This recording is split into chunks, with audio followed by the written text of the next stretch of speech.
All right. I think we are good. We are live. Checking 1 second. It will take a couple of minutes to stream. Yes, I can see we are live. Okay. I'm going to stop the sound. Yes, we are good to go. All right. Okay, sharp 9. Good morning and good evening to everyone who is on this platform. I welcome you all. To begin with, I'm going to invite Dr. Vandana Baranwal. Meenakshi, please keep an eye on spotlighting when possible.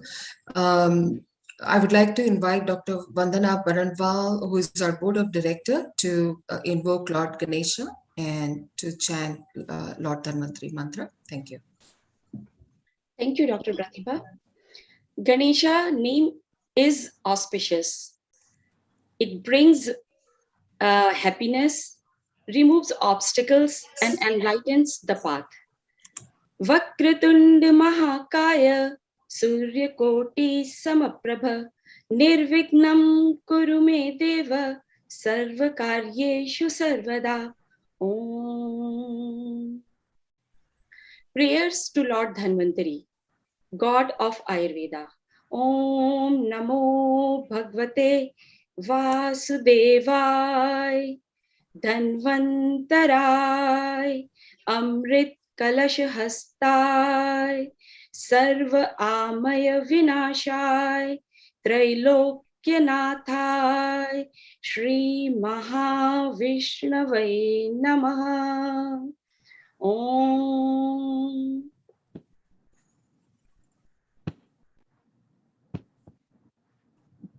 As we start, I would like to announce housekeeping rules. For our eminent speakers, it is our humble request to please keep to the time limit. Our timekeepers will remind you when 2 minutes is left. Please plan to wind up and share final thoughts at that time. Please switch off your cell phone during the event, especially during our talk. Please be on mute and off video during the entire session, except while presenting. Thank you. I am happy to have this chance to introduce Dr. Pratibha Shah as she is going to start our day. Pratibha Shah, BM, sorry. I'm happy to have this chance to introduce Dr. Pratibha Shah. Dr. Pratibha Shah, BMS, MD, Ayurveda, MPH, is an internationally renowned Ayurveda expert. Intensely trained in traditional health sciences, Ayurveda, energy healing, as well as public health, Pratibha Shah distills Eastern wisdom with an understanding of Western principles for the best care of her clients, a strong sense of compassion and empathy, intent listening skills, in-depth thorough assessments, and well-contemplated individualized master wellness plans are a hallmark of her 30 years of practice. Client-centric, compassionate care defines her best. Her pioneering initiatives in the field of Ayurveda have brought her to the attention at White House, the Department of Health and Human Services, as well as the Consulate General of India, New York. For her work, she was nominated in the top 20 women of the year for the year 2014. Before moving to US in 2004, she was working as Chief Medical Officer with the central government of India, Ministry of Ayush in 2019. She was featured as She was featured in an international documentary on Ayurveda. She is the founder president of the Holistic Health Alliance, a 510c3 nonprofit, founder president of Council for Ayurveda Research, a 510c3 nonprofit, founding director of Ayurveda Anusandhan Abhiyan Foundation, India, a Section 8 NGO, and CEO of My Ayurveda LLC in 2019. She launched her own high-end organic herbal product line by the name of Swastha. She currently practices in the greater Boston area, but has clientele throughout the world. I invite Dr. Pratibha Shah to deliver the welcome address and get the session started. Over to you, Dr. Pratibha. Thank you, Dr. Vandana. One second.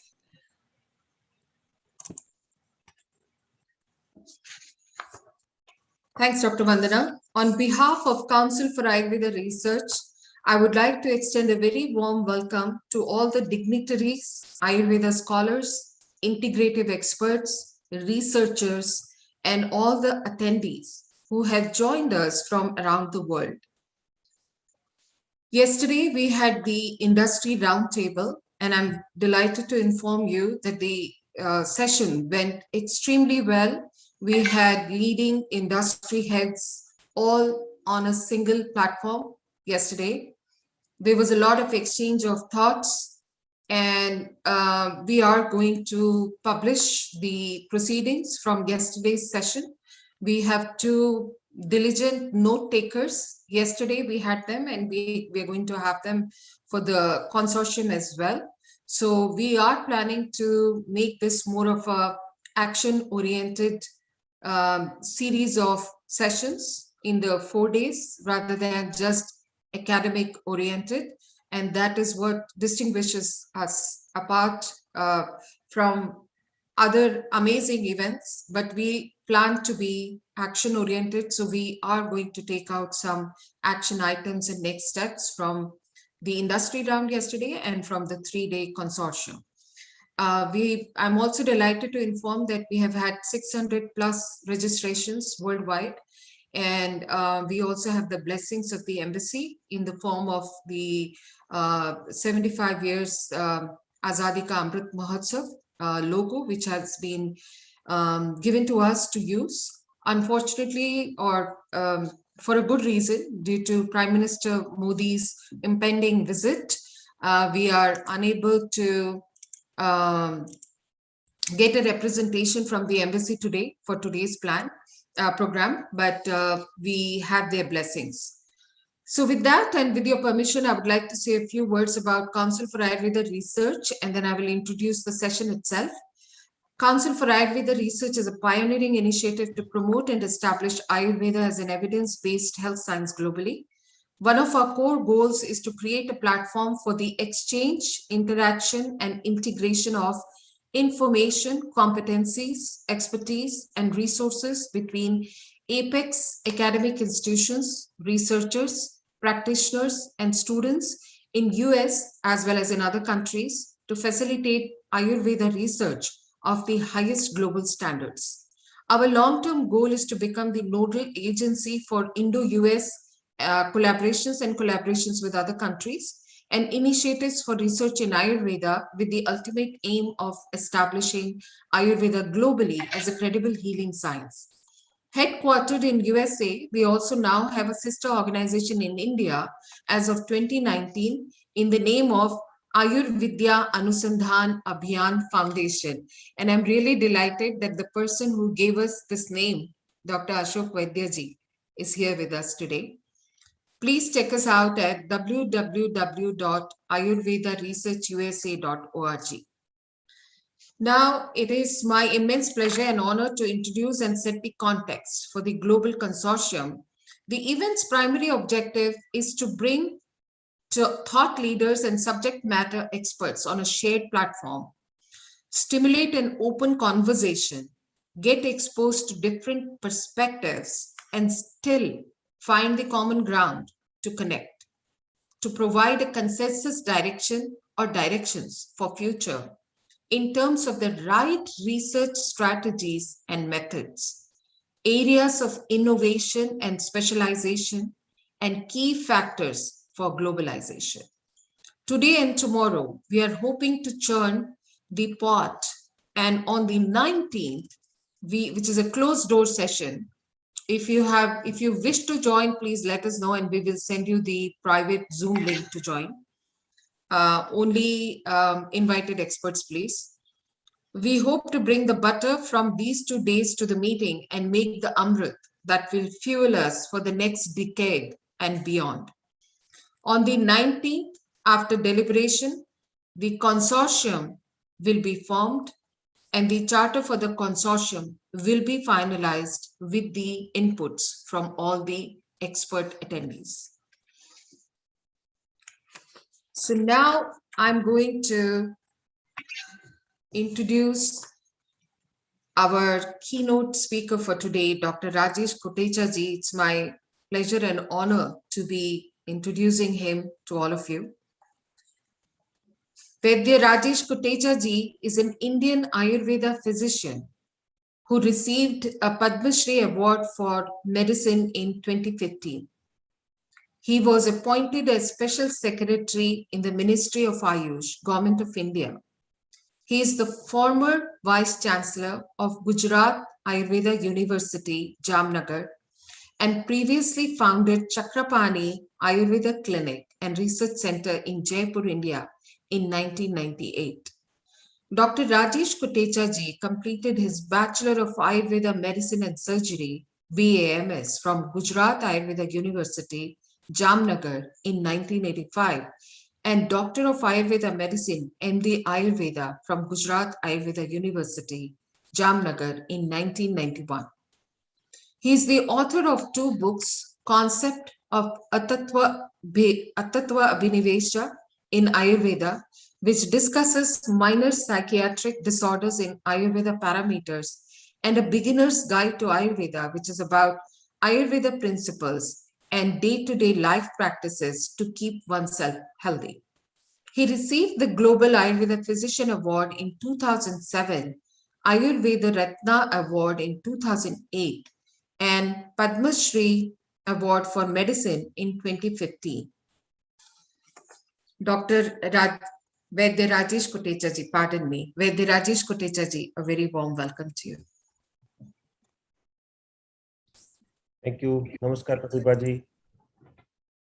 All the distinguished guests, speakers from various esteemed universities, institutes, ladies and gentlemen. It's a great pleasure for me to address you all on this special occasion of Global Consortium for Collaborative Research in Ayurveda.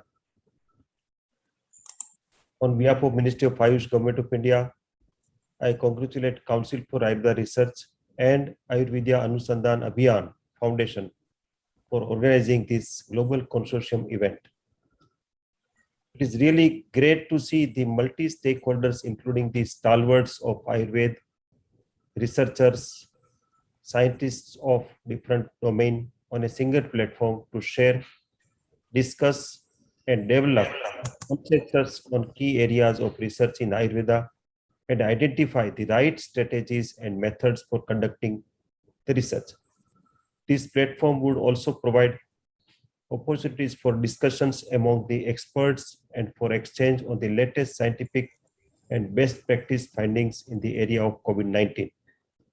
Hopefully, this three-day consortium will enrich us with deep insights on various domains of Ayurveda. There has been a paradigm shift in health-seeking attitude globally from treatment to wellness. Preventive care and promotive approach to health is taken more seriously now. In such sense, Ayurveda is being looked upon as the most promising answer to the healthcare problems. Ayurveda is a time-tested, safe, and effective system of healthcare being practiced since ages.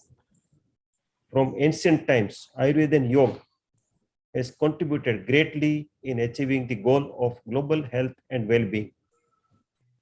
Ayurveda has a potential to solve emerging health problems like COVID-19, lifestyle-related diseases across the globe.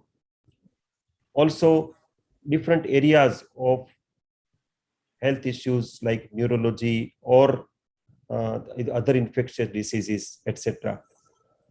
Ayurveda has been recognized across the continent in many countries like Nepal, Sri Lanka, Bhutan, Bangladesh, UAE, Oman, Saudi Arabia, Bahrain, Malaysia, Mauritius, Hungary, Serbia, Switzerland, so many more countries in addition to India.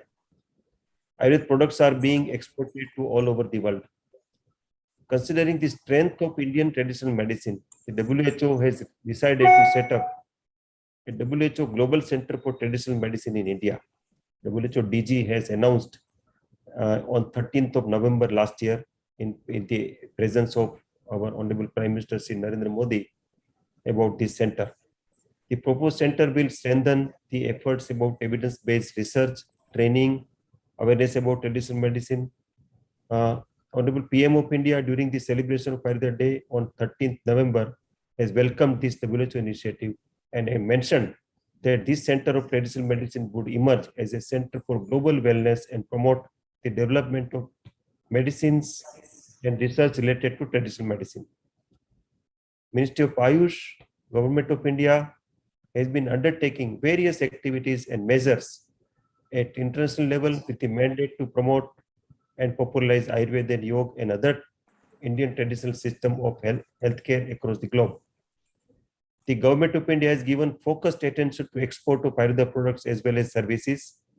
As an outcome of the united initiatives taken by the government, Ayurveda has gained popularity at global level, and the export of Ayurveda products as well as services has been increased in the recent years.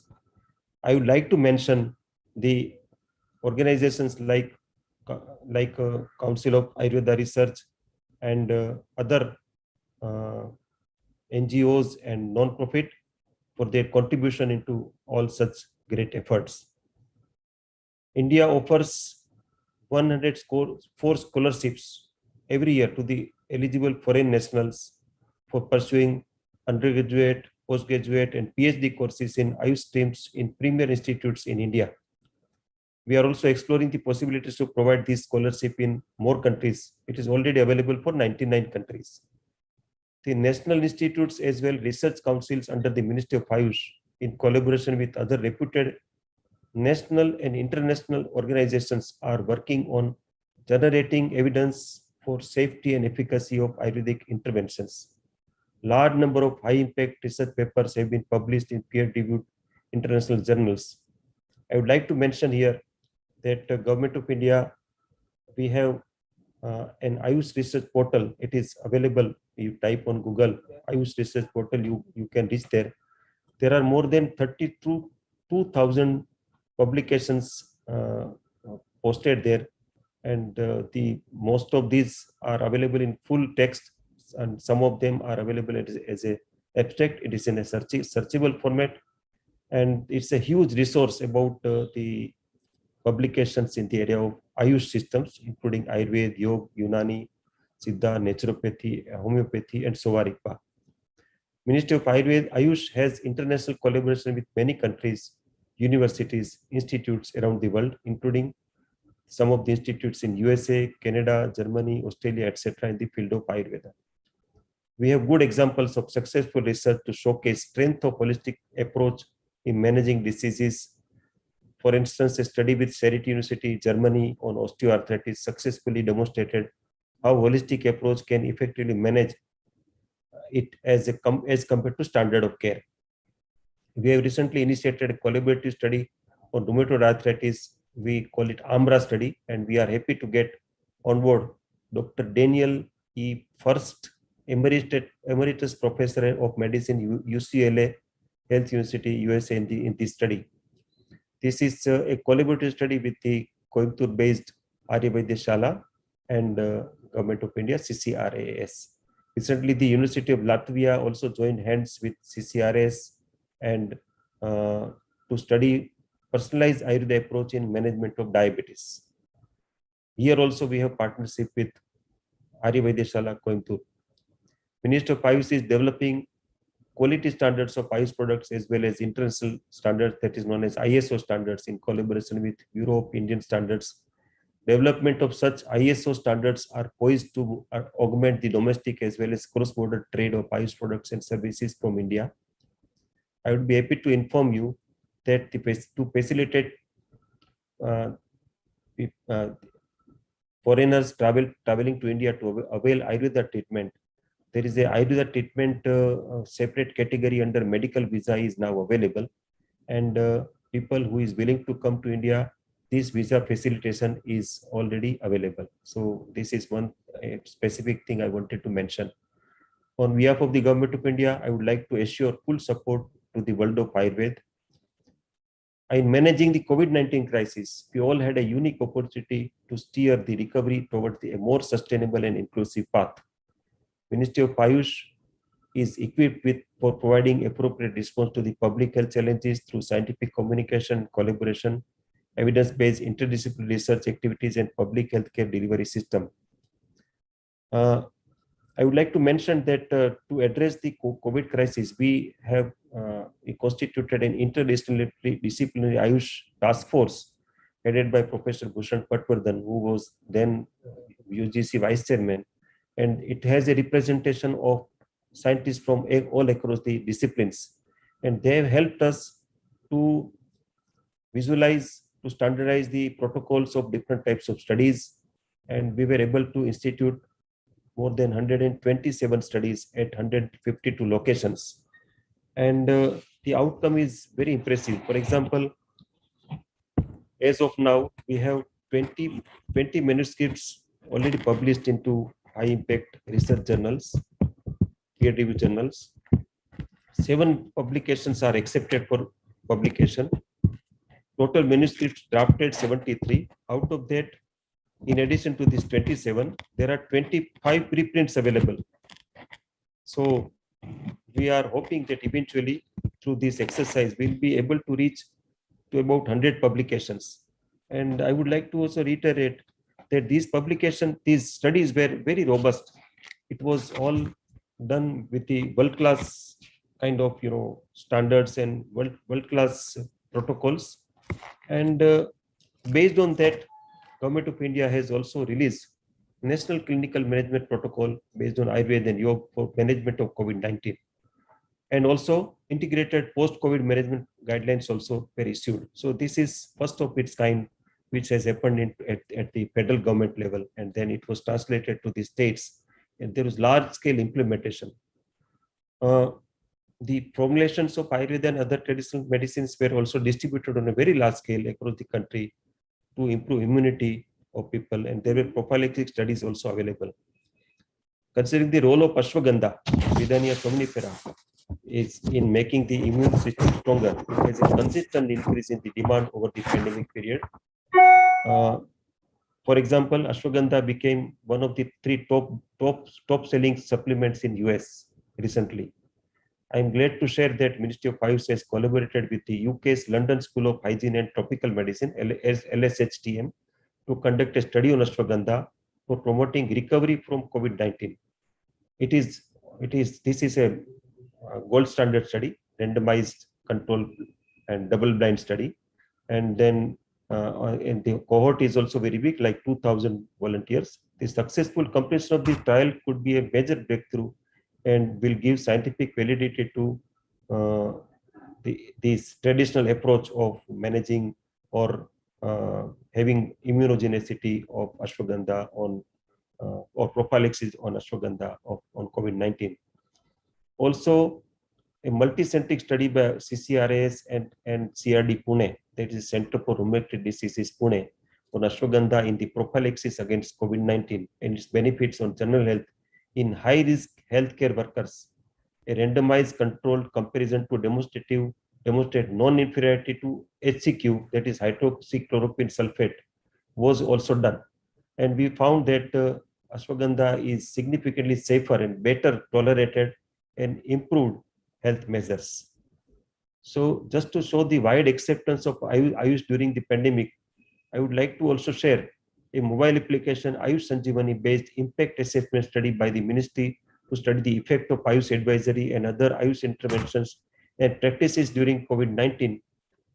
It has received overwhelming responses nationwide, and we were able to get roughly 13.5 million data sets from the population, which is more than 1% of the total population. And the study revealed that 85.1% of the respondents reported use of Ayush measures, including Ayurveda, Yoga, and other measures. And out of that, 89.8% respondents agreed to have benefited from the practice of Ayush advisory. So this is huge, and it is already published into one of the high impact journal, this study. One of the outcome of COVID-19 research is that we were able to repurpose Ayush 64, which is originally recommended for invented for the malaria, and then later it was repurposed for ILBS. And now we have seen a lot of different studies and we were able to see the effect of Ayush 64 on mild to moderate patients of COVID-19. So we have distributed it on a very large scale, and we found that Ayush 64 showed 91.1% people turned RT-PCR negative in less than 2 weeks. So that is kind of outcome. In the present context, there is a great scope of research in Ayurveda and other traditional systems of medicine on scientific parameters to evaluate the legitimate role of Ayurveda in primary healthcare and effective global healthcare delivery. Acharya Sushrut, in his first compendium, chapter 4, mentioned that study of different or allied medical science should be done to improve the knowledge. Collaboration increases the probability that the knowledge, skills, and techniques required are going to be available within the collaborators, and therefore the time spent in learning information or skills is minimized. So this is what Sushruta said, that we need to think of consortium, of having different expertise. That is what we are doing into this consortium. I wish the organizers continued success in all their research endeavors, and I hope for the grand success and fruitful outcomes of this consortium. Thank you. Namaskar. My pranams. Thank you so much, sir. Thank you so much. I think Dr. Kotecha ji's address gives everybody the synopsis of so many things that Ayush Ministry has undertaken over the past several months, especially during the pandemic.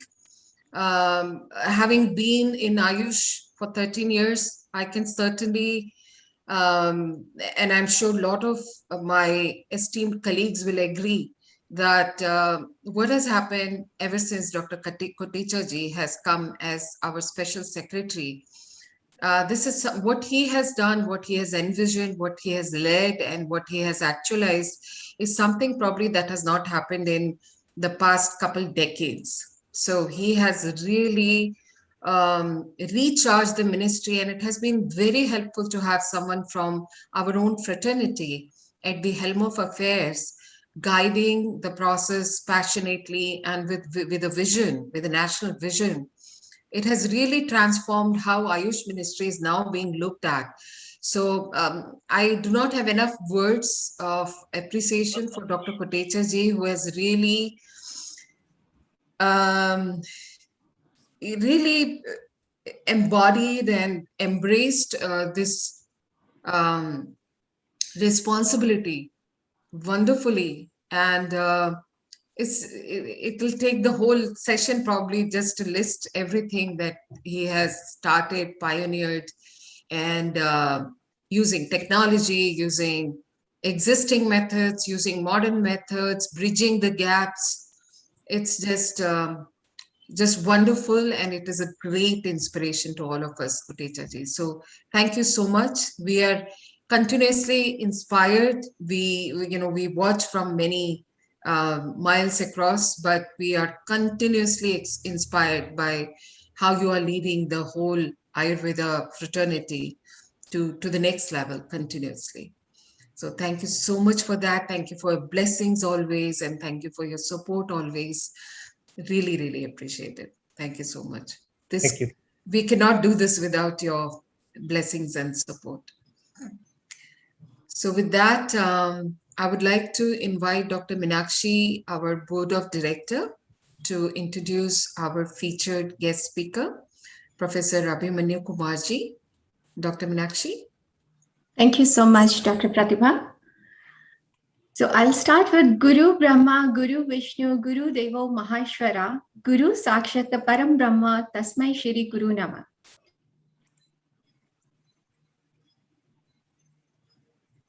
To all the respected teachers present here today.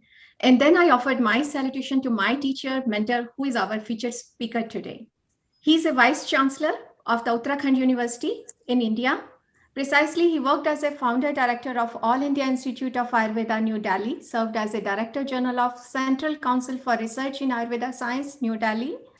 And he's ex-visiting professor, Department of Neurology, Scott and White Hospital, School of Medicine, A&M University, Texas, USA. He's an author who has authored, edited 13 books, published 41 research papers in various scientific national and international journals. In addition, supervised 60 MD scholars, 10 PhD scholars, and completed 2 international collaborative research projects. He's also an academic expert for the curriculum designing for the PG diploma courses in Ayurveda, University of Debrecen, Hungary, and has chaired a subject committee for revising the syllabus of BMS MD for the Central Council for Indian Medicine. So please help me welcome our featured speaker and my beloved teacher, Professor Dr. Abhimanyu Kumar. Thank you. Over to you, sir.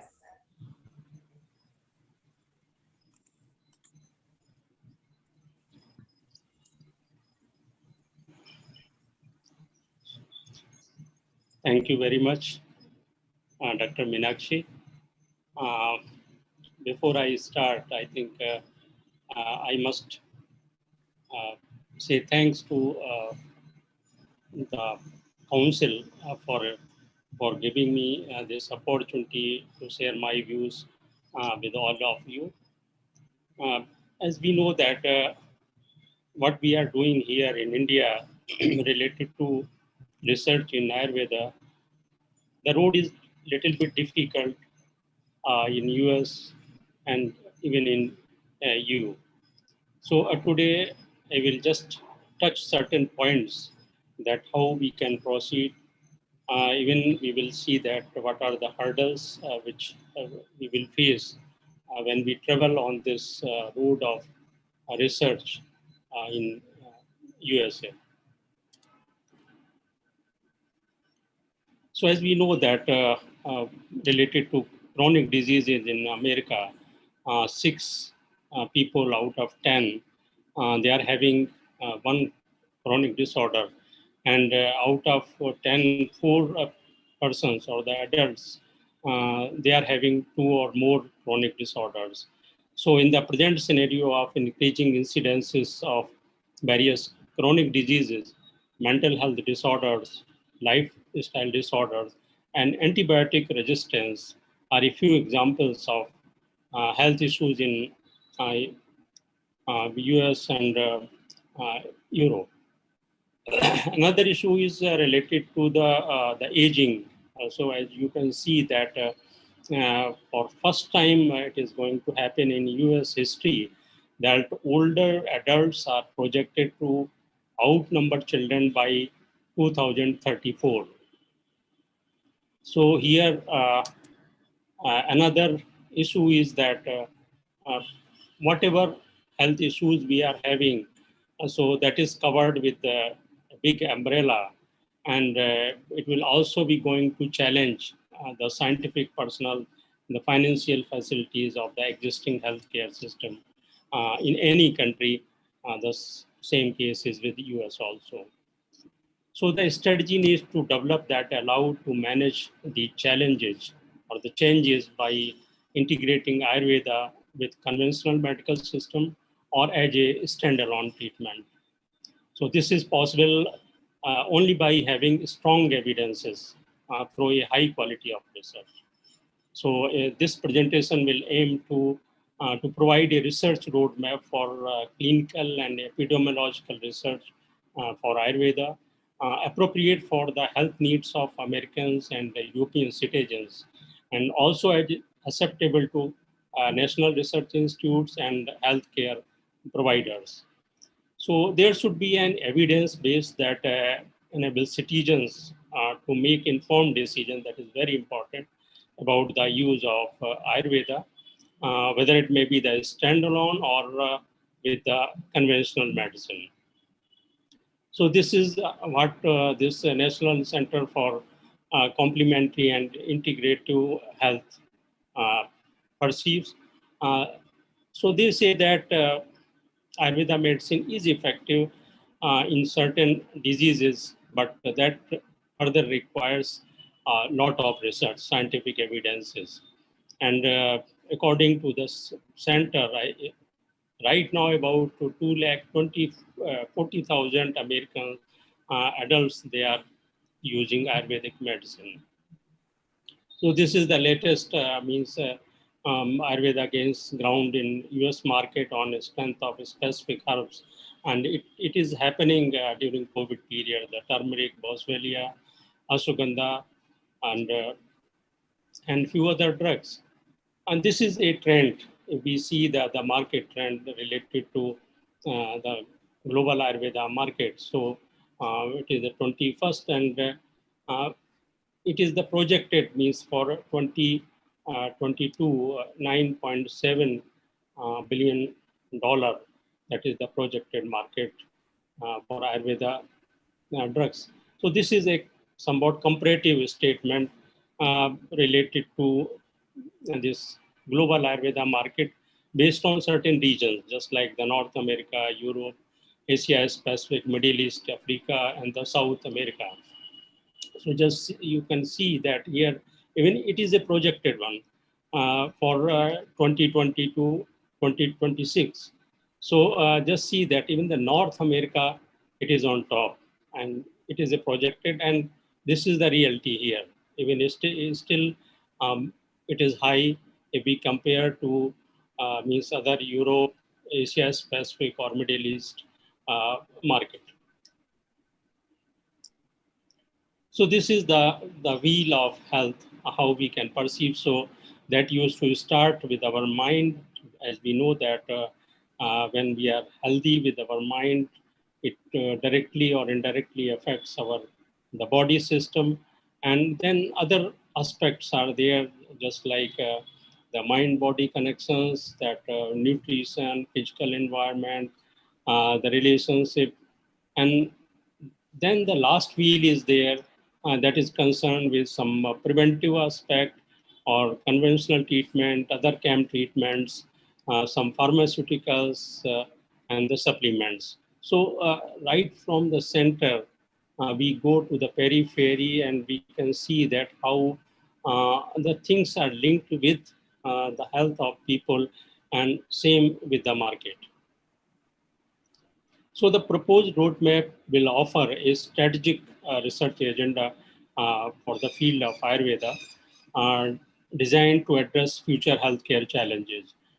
In the matter of research methodology, Ayurveda research that should be carried out using all generally accepted scientific research methods and should be employed with the utmost diligence. अच्छा वो project का report बना आज meeting का report बना combined in the framework of mixed method.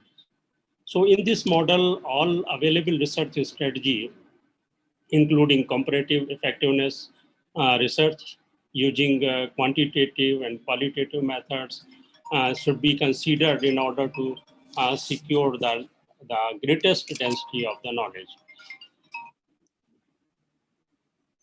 It is proposed that some very specific core areas of research should be investigated in order to gain a strong knowledge base to allow stakeholders who make actually informed decisions. So in order to consider employing Ayurveda as a part of a solution to the healthcare, health creation, and self-care challenges, it is vital to obtain a strong picture of use of Ayurveda along with reliable research-based information about its safety, efficacy, and affordability. So the process of developing and evaluating a complex intervention has several phases. Although they may not follow a linear sequence, experimental designs are preferred to observational designs in most circumstances, but are not always practicable.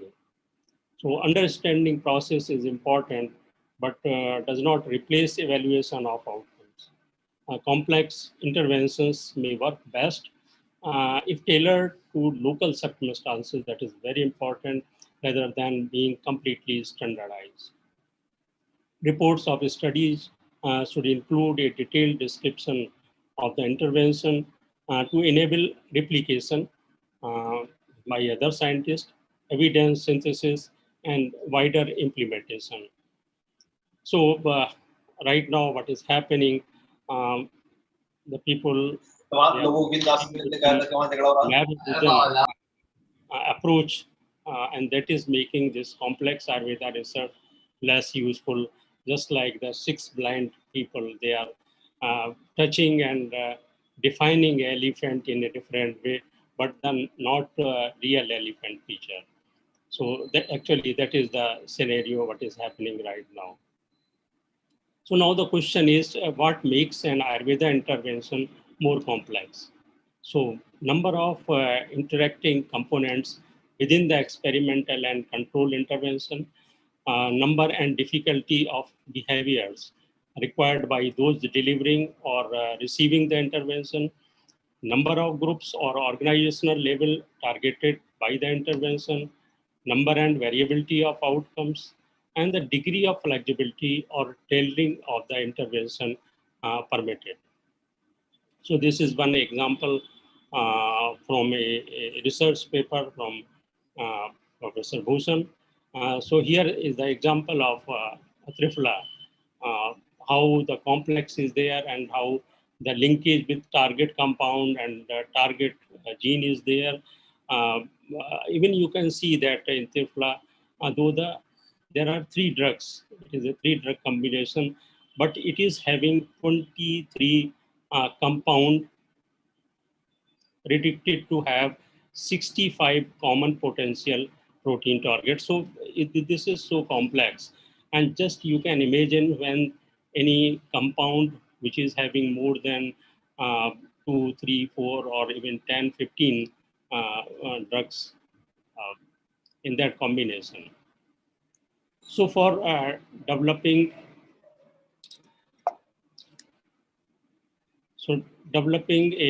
and evaluation of a complex system, a good theoretical understanding is needed of how the intervention cause change, so that weak links in the causal chain can be identified and strengthened.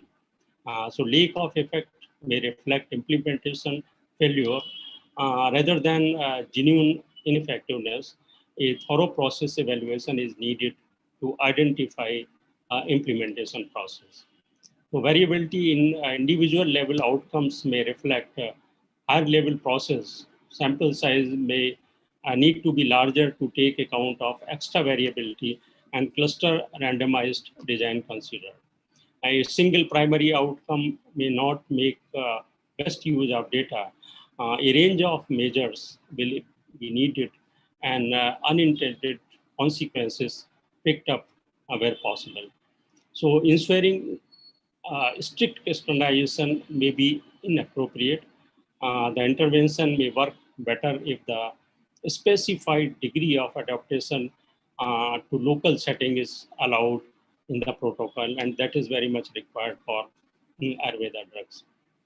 But the practice is to develop intervention systematically using the best available evidences and appropriate theory, then to test them using a carefully phased approach, starting with a series of pilot studies targeted at each of the key uncertainties in the design, and moving on to an exploratory and then a definitive evaluation. So the results should be disseminated as widely as persuasively as possible, with further research to assist and monitor the process of implementation. So these are 6 key areas which I identified, especially to work in US and EU. So first, maybe the prevalence, just to work on find out the prevalence of Ayurveda in USA and EU. Second, maybe the needs and attitudes of USA and EU citizens, patients, and providers.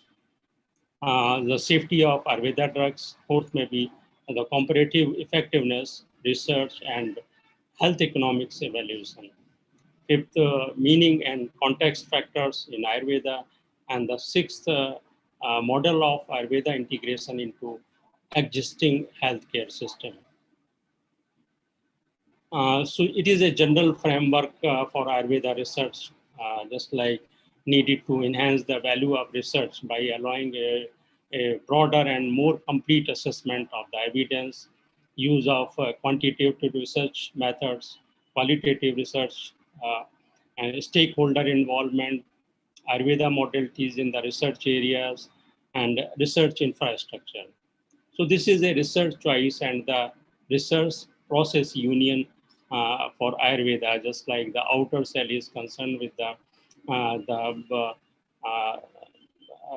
research choices, and the inner one is concerned with the various research process. So the quantitative research methods with the purpose for accounting of for complexities in Ayurveda research, though the use of quantitative research methods, while in qualitative research in Ayurveda for gaining a deeper understanding about the opportunities and challenges in Ayurveda for consumers, providers, and even for decision makers, and creating a comprehensive evidence base for Ayurveda product and services. Stakeholder involvement is very essential, and that is to ensure the integration of all relevant perspectives and stakeholder interest in the research agenda. Ayurveda modalities in the research area, so research has to consider the possible contribution of Ayurveda modalities to the US and EU health research priorities, therefore ensuring that the results are relevant for US and EU citizens. And the research infrastructure, so increased quality of Ayurveda research by provision of optimal environment, and the Ayurveda research infrastructure in US and EU designed to foster collaboration and research excellence. And that is what the Council for Research in Ayurveda in US is doing. So these are the key points for Ayurveda for research roadmap. So it is a sum of all the points which we discussed previously, because the time is short. So with these key points, I'm just going to summarize that research into Ayurveda will provide a broad but the relevant and comprehensive evidence base that enable American and European citizens and healthcare providers to come to informed decisions about utilization of Ayurveda for both the individuals and the society as a whole. So knowledge regarding safety, effectiveness, and cost effectiveness of Ayurveda is crucial to enable those decisions. Furthermore, these decisions need an overall research strategy for Ayurveda that is evidence-based and grounded in clinical practice. So it is evident from various studies that Ayurveda is frequently utilized for self-care and personal well-being.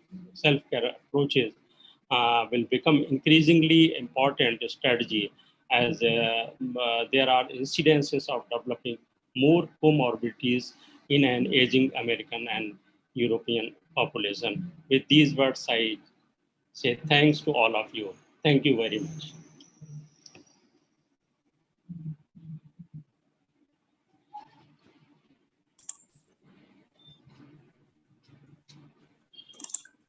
Thank you. Thank you, sir. I'm just trying to find myself. Thank you so much, sir. I think Dr. Abhimanyu Kumar ji has hit the nail on the head on everything. I think, what are the key areas which are a priority or where US and EU are facing challenges, and what are the challenges between the two streams of care. Basically, they're looking for safety, they're looking for cost effectiveness, they're looking for any other advantages that a holistic modality like Ayurveda might bring in.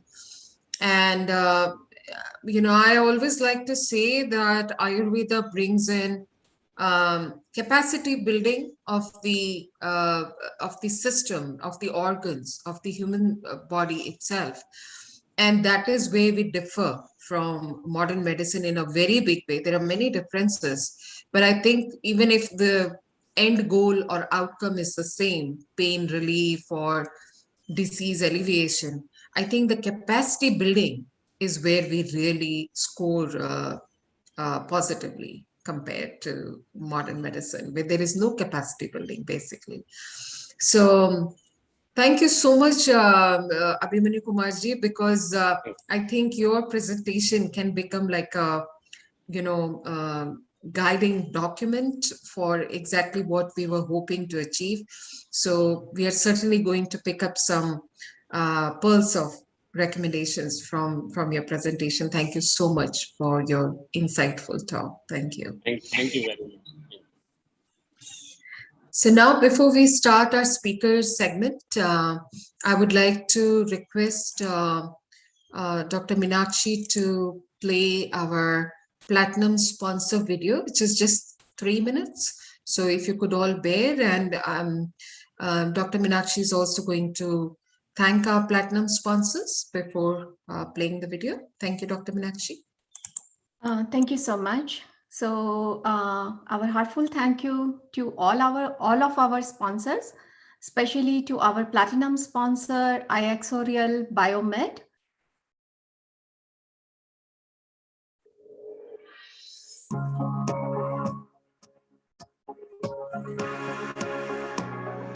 For upwards of 4,000 years, ashwagandha root has been used in traditional Ayurvedic healing as a rasayana or life extender to bolster general health and well-being. Today, Ixorial Biomed has applied modern science and invested in full traceability to bring to market KSM 66 ashwagandha, the world's best ashwagandha.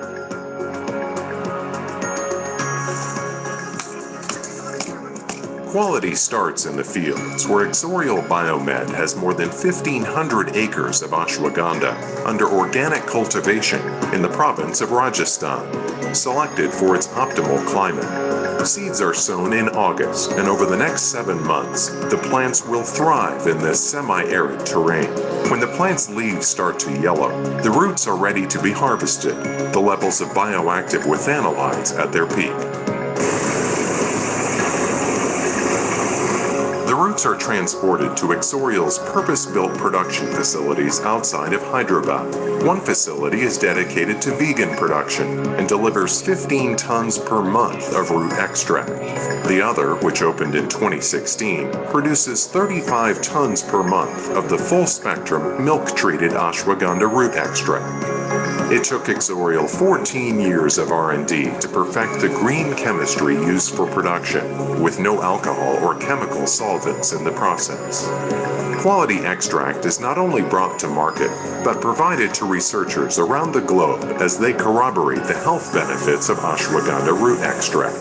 With 15 studies published to date and another 8 ongoing, including one spanning 4 continents with more than 1,000 people, Ixorial is focusing its research on 2 benefits for the mind: cognitive focus and reducing stress and anxiety, and 2 for the body: physical performance and endurance, and sexual health for men and women.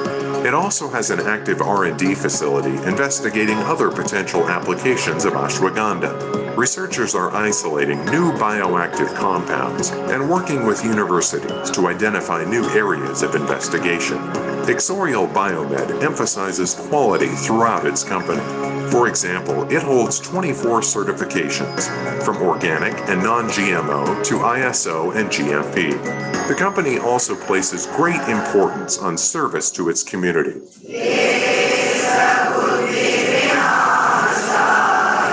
It invests in the villages around its farms, supporting schools and medical facilities, and providing a sustainable source of income.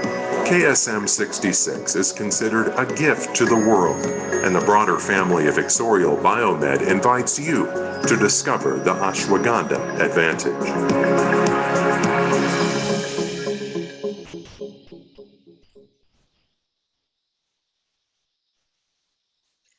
Thank you, Dr. Meenakshi. So before we begin the speakers segment, my humble request to all participants, please keep your audios and videos off. It's very disruptive when we have speakers rendering their thoughts.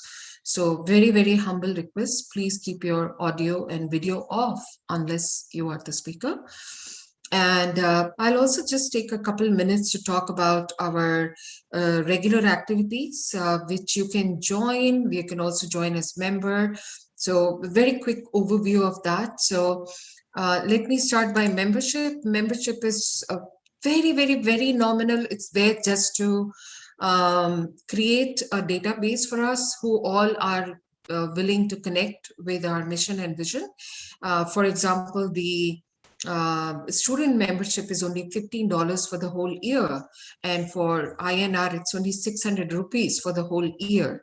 So very, very nominal joining fee. So my request is go to our website, click on the country flag. Right now we have US and India. Hopefully if we can get other countries involved, we have a lot of interest. Hopefully we will have a bigger team to be able to do justice to requests from other countries. So please, if you are in another country and if you're willing to help form a sister entity in your country, please do reach out, Ayurveda Research USA at gmail.com. We are also holding monthly journal club meetings and global webinars. So 2 events monthly here in US and 2 in India. So 4 events per month. You can join, you can start getting your feet wet, how to critically read papers, scientific papers, and still you can read the scientific papers with a critical eye, which is how you practice getting past what seems to be a fact. So honing that scientific and critical thinking is really something that Journal Club brings about. So Journal Club meetings, please check us out.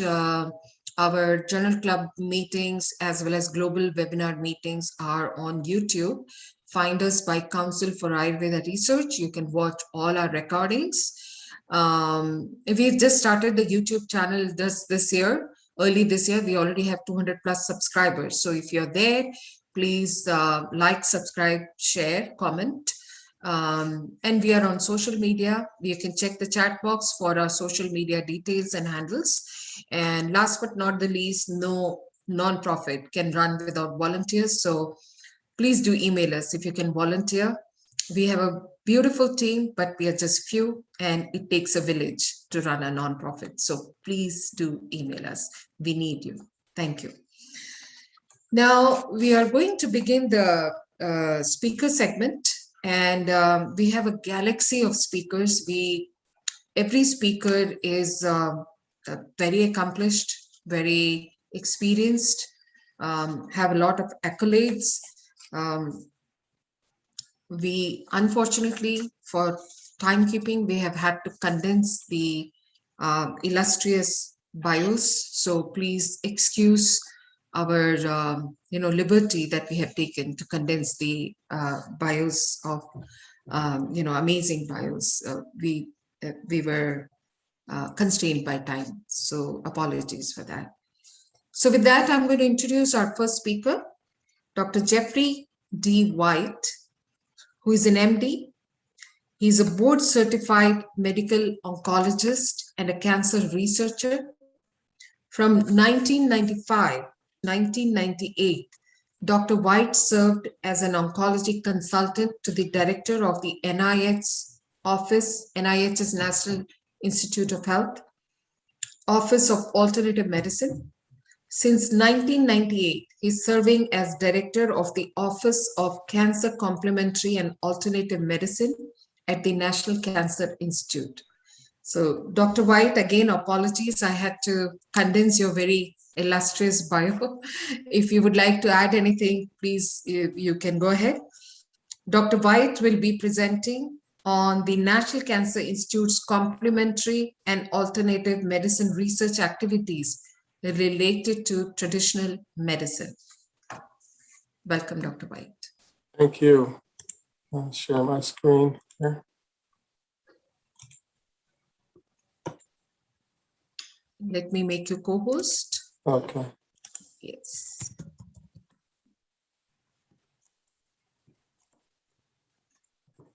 Thank you. Go ahead. Okay. Okay.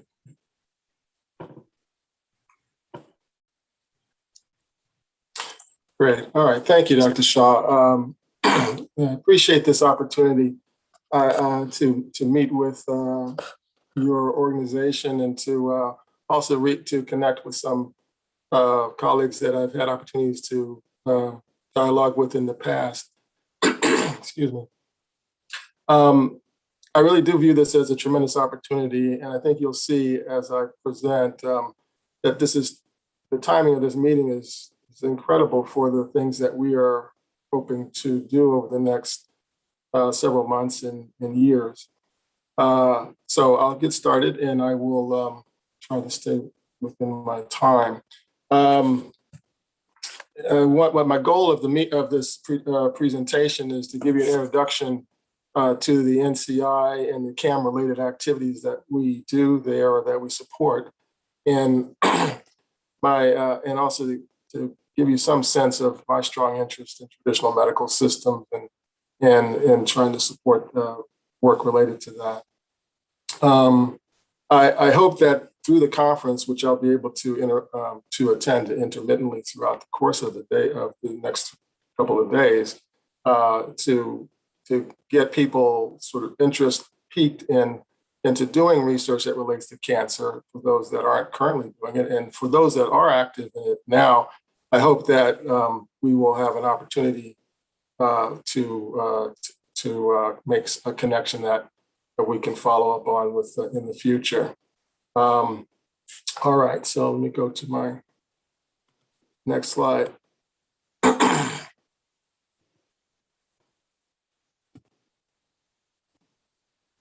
It's a little bit of a delay. Okay, so for the term complementary and alternative medicine, just to quickly, this is the way we look at it. I want to just say that from our perspective at the Cancer Institute or at the NIH, we're interested in what's research that, what's complementary and alternative medicine research. And frankly, as you all are with regard to Ayurveda. And it's interesting that that is not as straightforward a definition as, well, first of all, the complementary and alternative medicine is not a very straightforward definition. But when you start thinking about what is CAM-related research, then it's even a little bit more difficult to pin down. But these are just the basic areas of complementary and alternative medicine, and that you've probably seen many, many times in the past. And alternative medical systems, obviously, is the one that we're most focused on with Ayurveda and today. But just these other topics, many of which are embedded within Ayurveda. But I want to say that we do recognize that the system of Ayurveda is something more than just its individual components. And that raises the biggest challenge, I'd say, from an NIH research support point of view, which we'll get into a little bit later. So I'm at the National Cancer Institute. As many of you may know, it's part of the National Institutes of Health. It's the largest of the institutes there. The pictures that you see, the one on the left is actually a clinical center in Bethesda, Maryland, which I spent many years there. When I first started as a fellow in the lab and in doing clinical work as well. But now I'm in the, well, not now I'm at home because of the COVID situation. But what you see on the right is the NCI's Shady Grove campus. And that is where much of the National Cancer Institute is now. It's about 10 minutes away from by car from the Bethesda campus. And NCI is, as you see, we coordinate a portfolio of research that goes across all these areas related to cancer, from its cause to prevention, detection, diagnosis, treatment, rehabilitation, and control. My office is, as Dr. Shah mentioned, was established 23 years ago, almost coming up in October. You know, it doesn't seem that long ago, actually, but in one way. In another way, it actually does. But there's been a lot of experiences that we've developed over the years. I won't have a chance to tell you all of that. But I'm the only director that's so far for this office. We are in the Division of Cancer Treatment and Diagnosis. which may not mean that much to you, but it is, we originally were in the office of the director so that we could work with all the different divisions. And we still do some work with the prevention and the biology divisions and the cancer control and population sciences, and to some degree, the intramural research program, which I'll tell you a little bit about. But we are in the cancer treatment and diagnosis, and that does constrain our portfolio of research some. These are our program areas you see there. We have research portfolio, that's the first one. We have a communications and outreach program, that's basically our website and some other activities that I'll show you. We have a case review and intramural science program, which I probably won't say anything about, just don't have time. And the international collaborations, which is the main thing that we're gonna talk about. This is our mission to improve the quality of care of cancer patients, as well as those that are suffering from cancer and those who are recovering from cancer treatment, and the rest of it. Actually, it's somewhat blocked by on my screen. So internationally, I'll say, so our international work really doesn't date all the way to 90, well, on some level it does, back to the very early times. But most of the kind of work that we're doing now originated maybe around 2006 and was initiated with several collaborations we had with China. And that's why you see these different China groups here. But we've developed, and it was mostly around, has been mostly around screening, anti-cancer screening. We've been basically bridge builders and collaborators pulling together groups from that have interesting products from traditional medical systems that might warrant investigation as a potential anti-cancer therapies.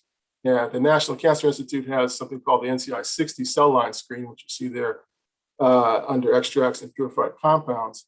This is an established screen that anyone can submit products to for evaluation for direct anti-cancer activity. And we have helped to connect these various groups that are listed here with the lab that does that work. So that was it's been a large part of what we've done.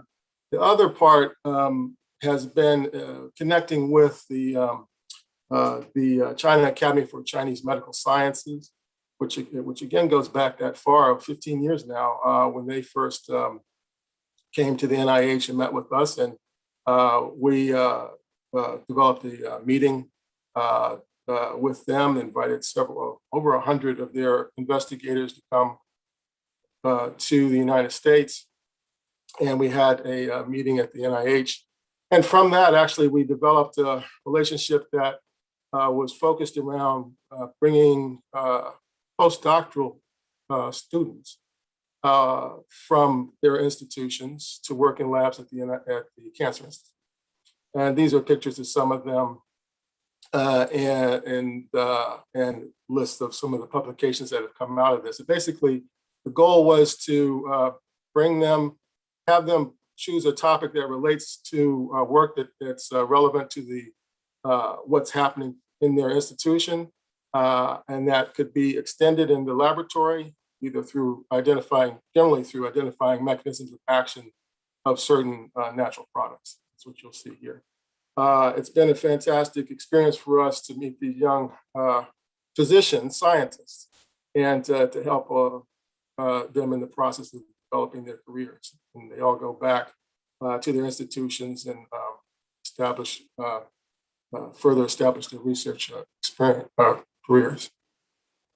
A little bit about our portfolio, the NCI's portfolio of research that relates to Ayurveda, or Indian medical system, or Indian medicine.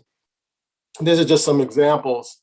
I chose them basically because they do actually reflect the kind of diversity that's in the portfolio, which is limited, I'd say. I mean, and it is, even the research that relates to traditional Chinese medicine is limited. But here you see several or a few herbs or components from herbs, and some mind-body systems, yoga, and meditation. And what you don't see is whole systems assessments of the impact of the Ayurveda as an entire system. And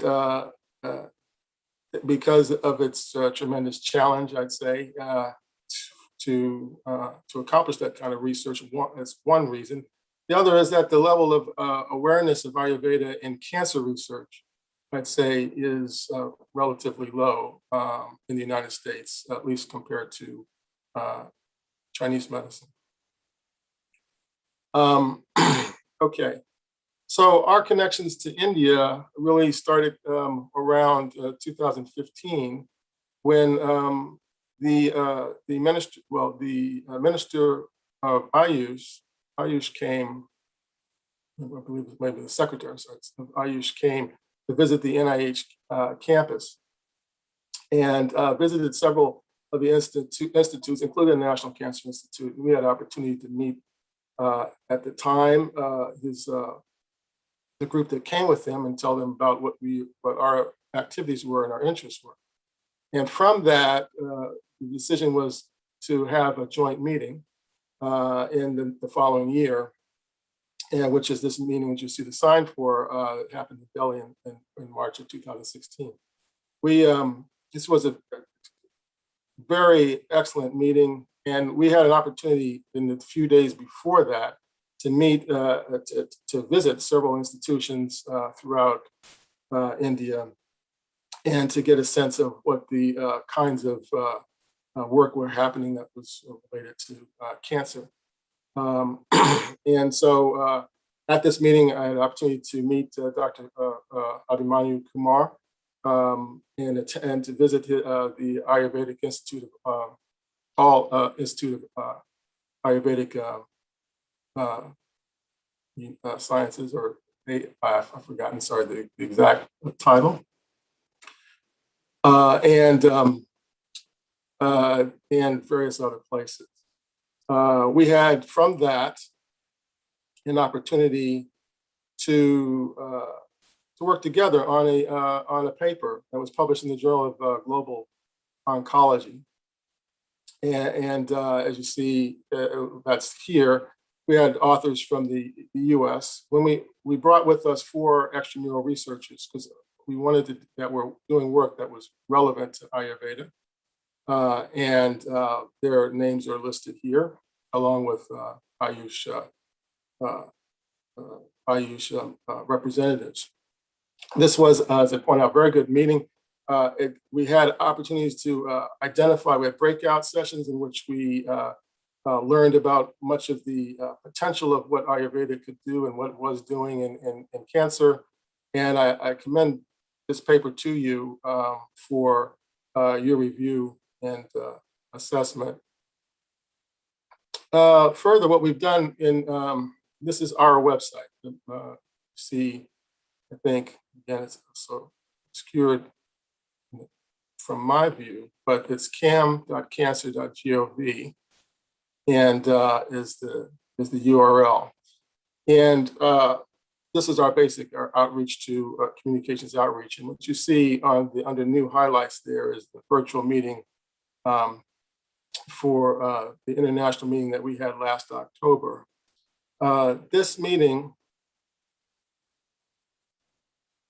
let's see why I'm not, okay, there we go.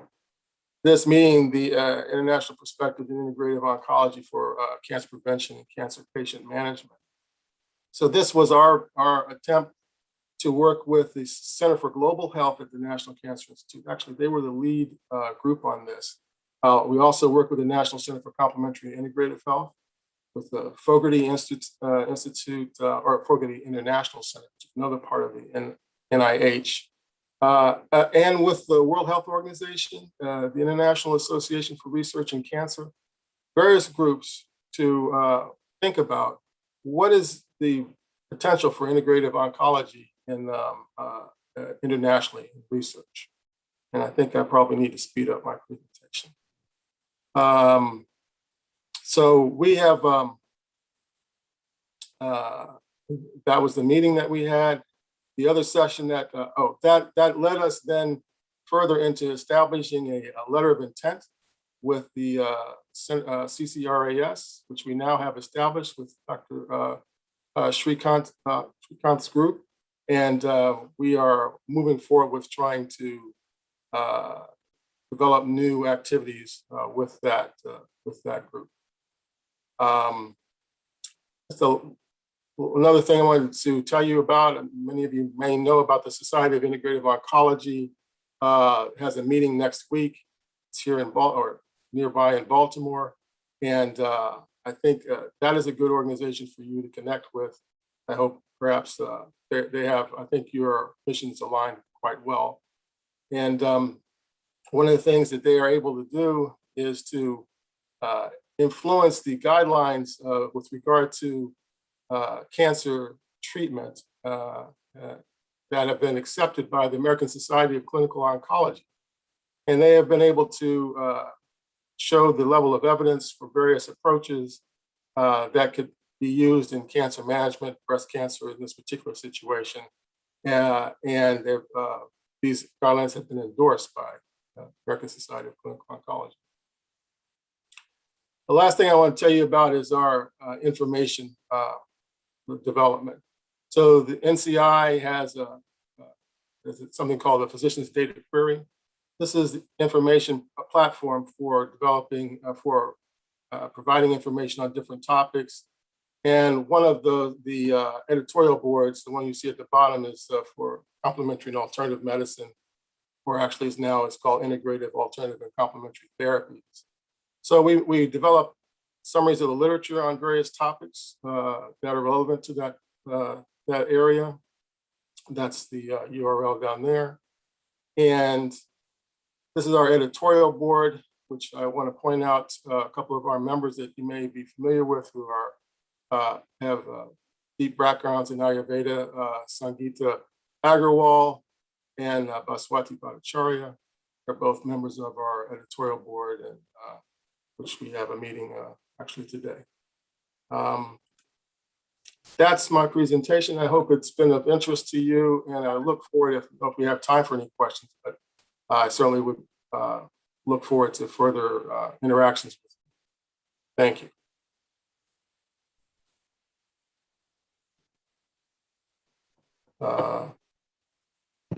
Thank you so much, Dr. White. Yeah, thank you. Dr. Vandana, please go ahead. Thank you, Dr. White. It was a wonderful presentation. It was a review that made us think that, yes, we are lacking in the field of research where cancer is concerned. Ayurveda needs a lot to go. And we saw that Chinese system of medicine is way ahead. There are dialogues going on, and there is much to do in future, and we are very hopeful. Thank you so much for your presentation. Now I invite Dr. Ravi Narayan Acharya.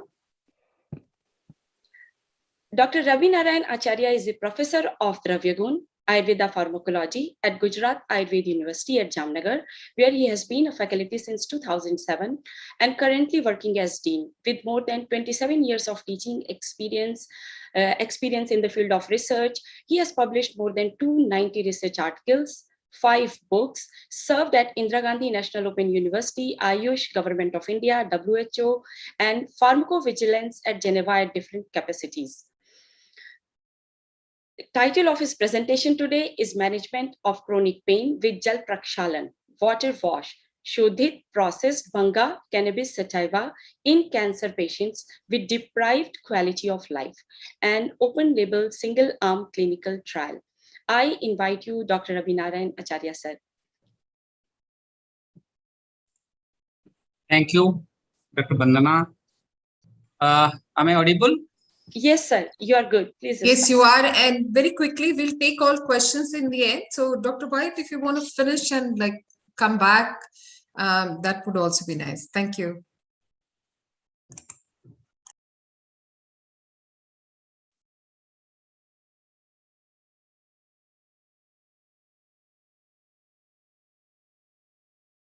So now the slide share, madam. Now slide share mode. Okay. So at the outset, I thank the Council of Ayurveda Research for giving me a permission, opportunity to share my views. As the organizers want that some practical utility presentations are their prime demand. So considering that, I am here to share my experience of one of our research project, where one of our PhD research project, where Dr. Swagata Taure, one of the PhD scholar, she worked, and this work was carried out in collaboration of Central Council of Research Ayurveda Sciences, Mumbai unit. And as we know, dear friends, pain is the common symptoms of the cancer and its therapies. And the complex, the management is, the cancer management is very complicated, and particularly the quality of life. But the post-chemotherapy patients, they are having the quality of life to manage that. We thought one of the most emerging drugs now used worldwide, but in India, due to its legal complications, particularly not complications, but legal provisions, this drug is not much explored, though this drug has been well described in the classical text of Ayurveda. And we thought to have a drug of choice of that, and particularly in the Ayurvedic way, that is, as cannabis is itself comes under the CDD1 drug, and classical text of Ayurveda describe different methods of sodhana of bhanga. But when we do the literature review, we found that the drug cannabis, the wonder drug, was ethnomedicinal. So when we carried out the study of more than 200 research papers, all these articles were searched. For that particular, we found there are 439 clinical research carried out on cannabis or different phytoconstituents of its phytoconstituents across the globe. And there are 732 research studies. And particularly when we categorize this ethnomedicinal claims, review a robust literature review, we found that cannabis is being indicated traditionally in the ethnomedicinal class for 67 disease conditions. And out of them, 65 are internal and 629 are external applications. To our surprise, when we found the review of the ingredients containing bhanga as one of the ingredients in different compound formulations, we found that in the classical text of Ayurveda, there are 385 formulations which contain bhanga as an ingredient. Out of them, major ingredient at 160 and minor ingredient, one of we called in Ayurveda, Mukhya Dravya and Gauna Dravya. At the Gauna Dravya, it is 85, but in a major ingredient in 116 formulations, this is. And this drug is also used as a Bhavana Dravya, that is navigating unit, in 163 formulations, and it's indicated. These formulations, bhanga containing formulations, are indicated in 56 disease conditions. And this, those formulations are in 24 dosage forms, and this drug is also used as a anupana in 49 disease, 49 formulations. It is being used as a anupana. And as we all know, bhanga is used for the different purposes in the socio-economical, as a dietary item, as a medicine, as an cosmetics, and particularly in Ayurveda as an anupana dravya. And for this purpose, we reviewed near about 96 classical texts of Ayurveda, and we have published 2 to 3 articles on that, 3 articles which is available in the public domain. And as regards the bhanga, it is in Ayurveda, it is a drug of choice, very highlighted for its Deepanapachana, Grahi, Medhya, Shukrada, Vajikarana, and Rasayam. And so, as I told, near about 60 disease condition cluster of symptoms at a time. Bhanga is one of them. It has been well reported in the management of post-chemotherapy, post-radiation therapy, and induced side effects, and many other diseases like rheumatoid arthritis, Parkinsonism, epilepsy, and bipolar disorders, and including the appetite loss in HIV. Chronic use, as you know, bhanga is a scheduled drugs, and it has been known for its psychotropic effects. But at the same time, there is no research find till we took the project that what is the recommended sodhana method of bhanga. After adopting the sodhana method of bhanga and make them implemented clinically, what is the effect? Though classical text of Ayurveda and traditional text, certain traditional text, they recommend 4 different methods of shodhana. One is jala nimajjana, that is immersion. Another is jala prachalana, that is washing, and another is boiling with cow's milk, and boiling with trituration, and boiling and trituration with bubble water, Acacia arabica roots. And basing upon all these findings, we found that to boost our Ayurvedic pharmacopoeia, the recommended methods of pharmacopoeia Ayurveda, that is jala nimajjana, we have a research question. Does recommended Shodhita Bhanga, if I recommended Shodhita Bhanga is effective in improving the quality of life and pain management in cancer patients? And we have a hypothesis based on which we aim that to evaluate the analgesic potential of water wash, that is jala prachalana, processed cannabis leaves powder in cancer patients with deprived quality of life through open label single arm clinical trial. And as this is a legal drug, and we took the project in the state of Gujarat and also in the state of Maharashtra. We carried out the study at the Mumbai Center of CCRS. We took the permission, all the legal permissions were taken from the concerned government. That is, we collected the plant from Haridwar.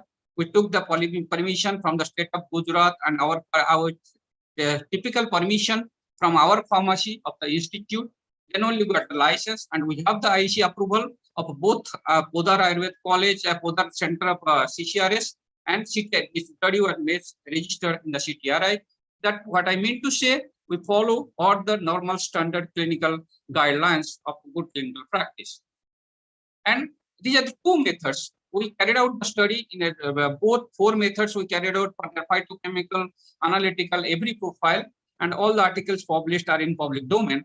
And this is the water wash method, that is jala prachalana, where the bhanga leaves are supposed to be kept overnight, and then it is to be filtered and fried with ghee. That is one method.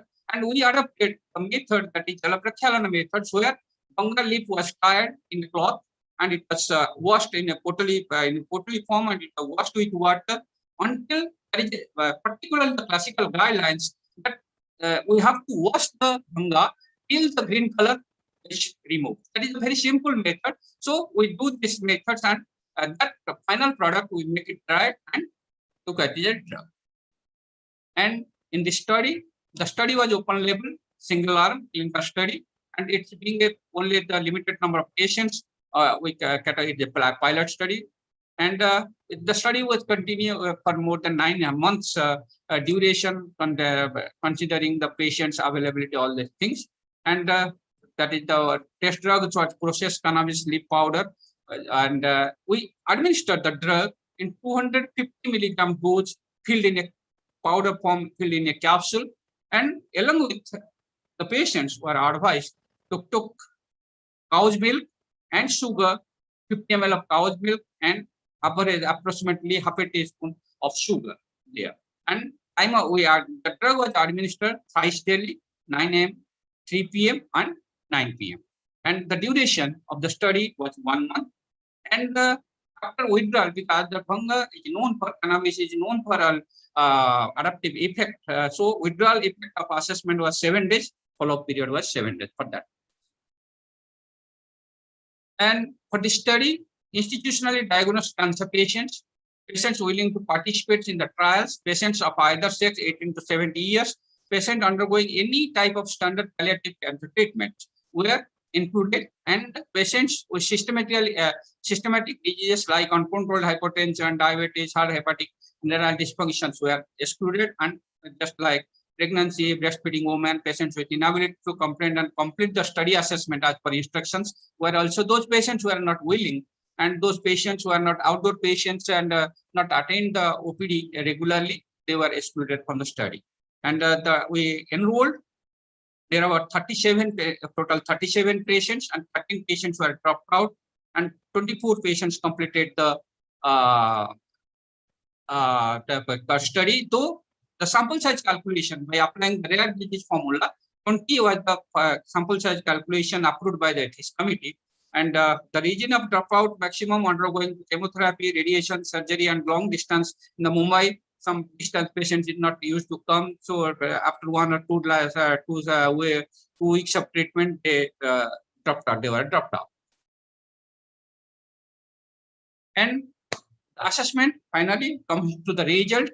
The result we follow all the international criteria for the assessing the pain, and the first was around on Baker's efficacious scale, and there the 1 to 10, 0 to 10, that is 0, 2, 4, 6, 8, and 10. The criteria was that, and we found a significant result, but though not statistically the highly significant, but a significant result we observed in that case in the pain management, and particularly the neuropathic pain. Neuropathy in the neuropathic pain scale, that is another internationally accepted guidelines for measuring the pain. There, that 10 objects out of that hot, dull, dull, cold, sensitivity, itchy, unpleasant, deep, and softest. Out of them, the first 7, that is the intense, sharp, hot, dull, cold, and itchy, to characterize the patient's pain, and the word sensitive to describe the patient pain reaction to light, touch, and clothing. 1 point describes the time of quality of the pain, and where the last deep and sharpest. So in all these cases, particularly, we got significant result except the itchy symptoms. In all cases, we got significant, statistically significant result in neuropathic pain management scale. And the second criteria of our assessment of quality of life, where the quality of life also assessed through internationally accepted guideline, that is your FG, where the 3, particularly the 4, what one was the physical well-being, which was also have 7-point criteria. Then social well-being, social and family well-being, that is also having 7 criteria, and also emotional well-being, that is also having 5 criteria, and functional well-being, that is having 7 criteria. So all these G scales following the international standard guideline, we observed that the quality of life after administering the drug was statistically also improved, except the social well-being, where we found that social well-being, that the questionnaires such as I feel close to my friends,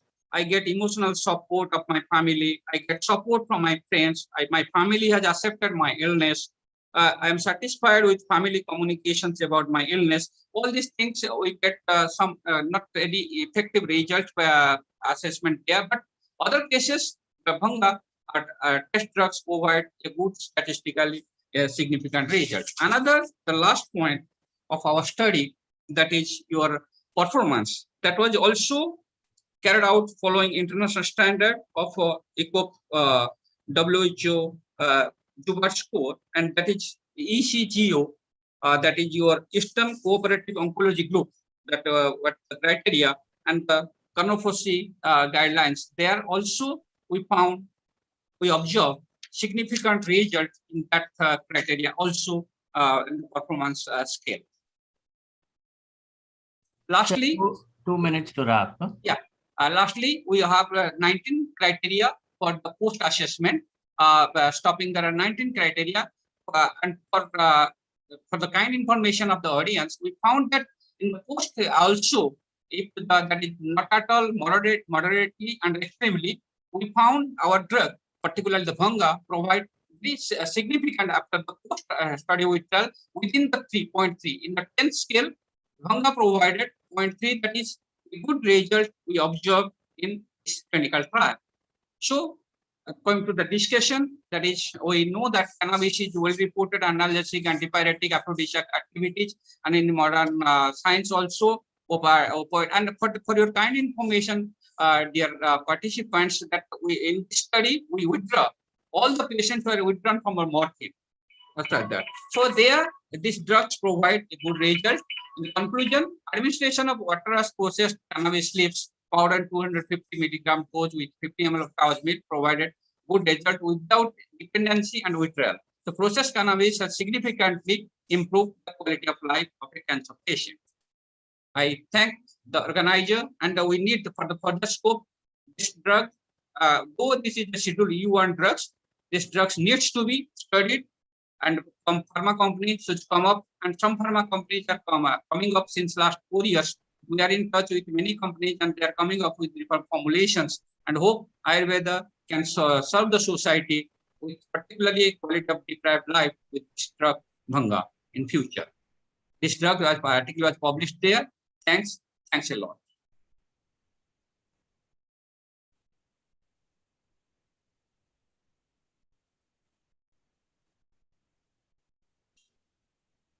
You are on mute. Dr. Pratibha, you are on mute.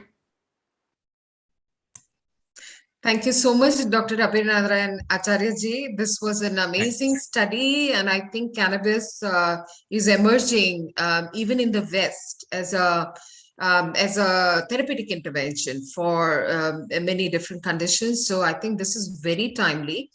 And also, the results of your study are statistically significant. That is an important point to note as well, even though sample size was small, but it was sufficient for your study. So I hope Dr. White was able to listen to your presentation. Otherwise, I know we also have Dr. Julia from National Cancer Institute. So I hope we will be able to share your presentation with them.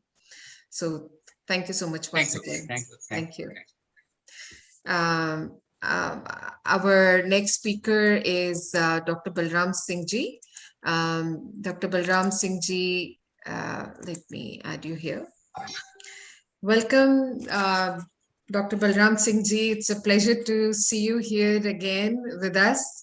Dr. Balram Singh ji and myself, we are kind of not immediate neighbors, but we are in the same state. So we are still much closer than maybe other board members and attendees. So thank you so much. Good to see you here.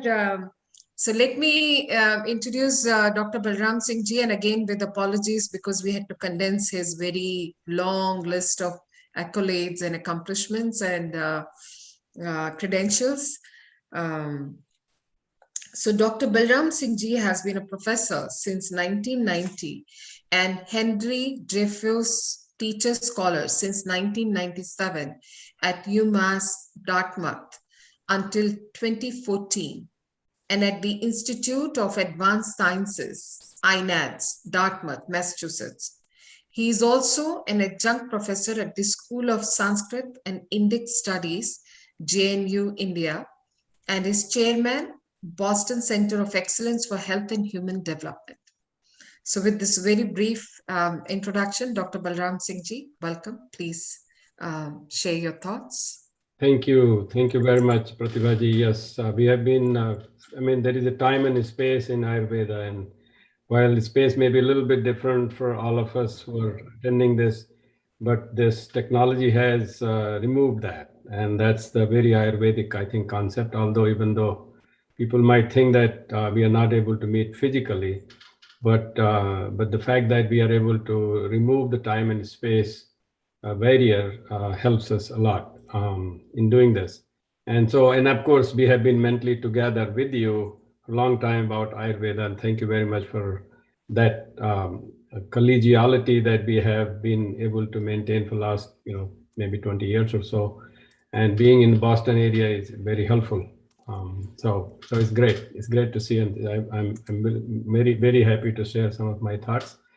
I've been listening to some of the discussions and this initiative that you have for this Council on Ayurvedic Research, and the further plans is laudable, and it will only help. So with that, I'd like to share a few slides.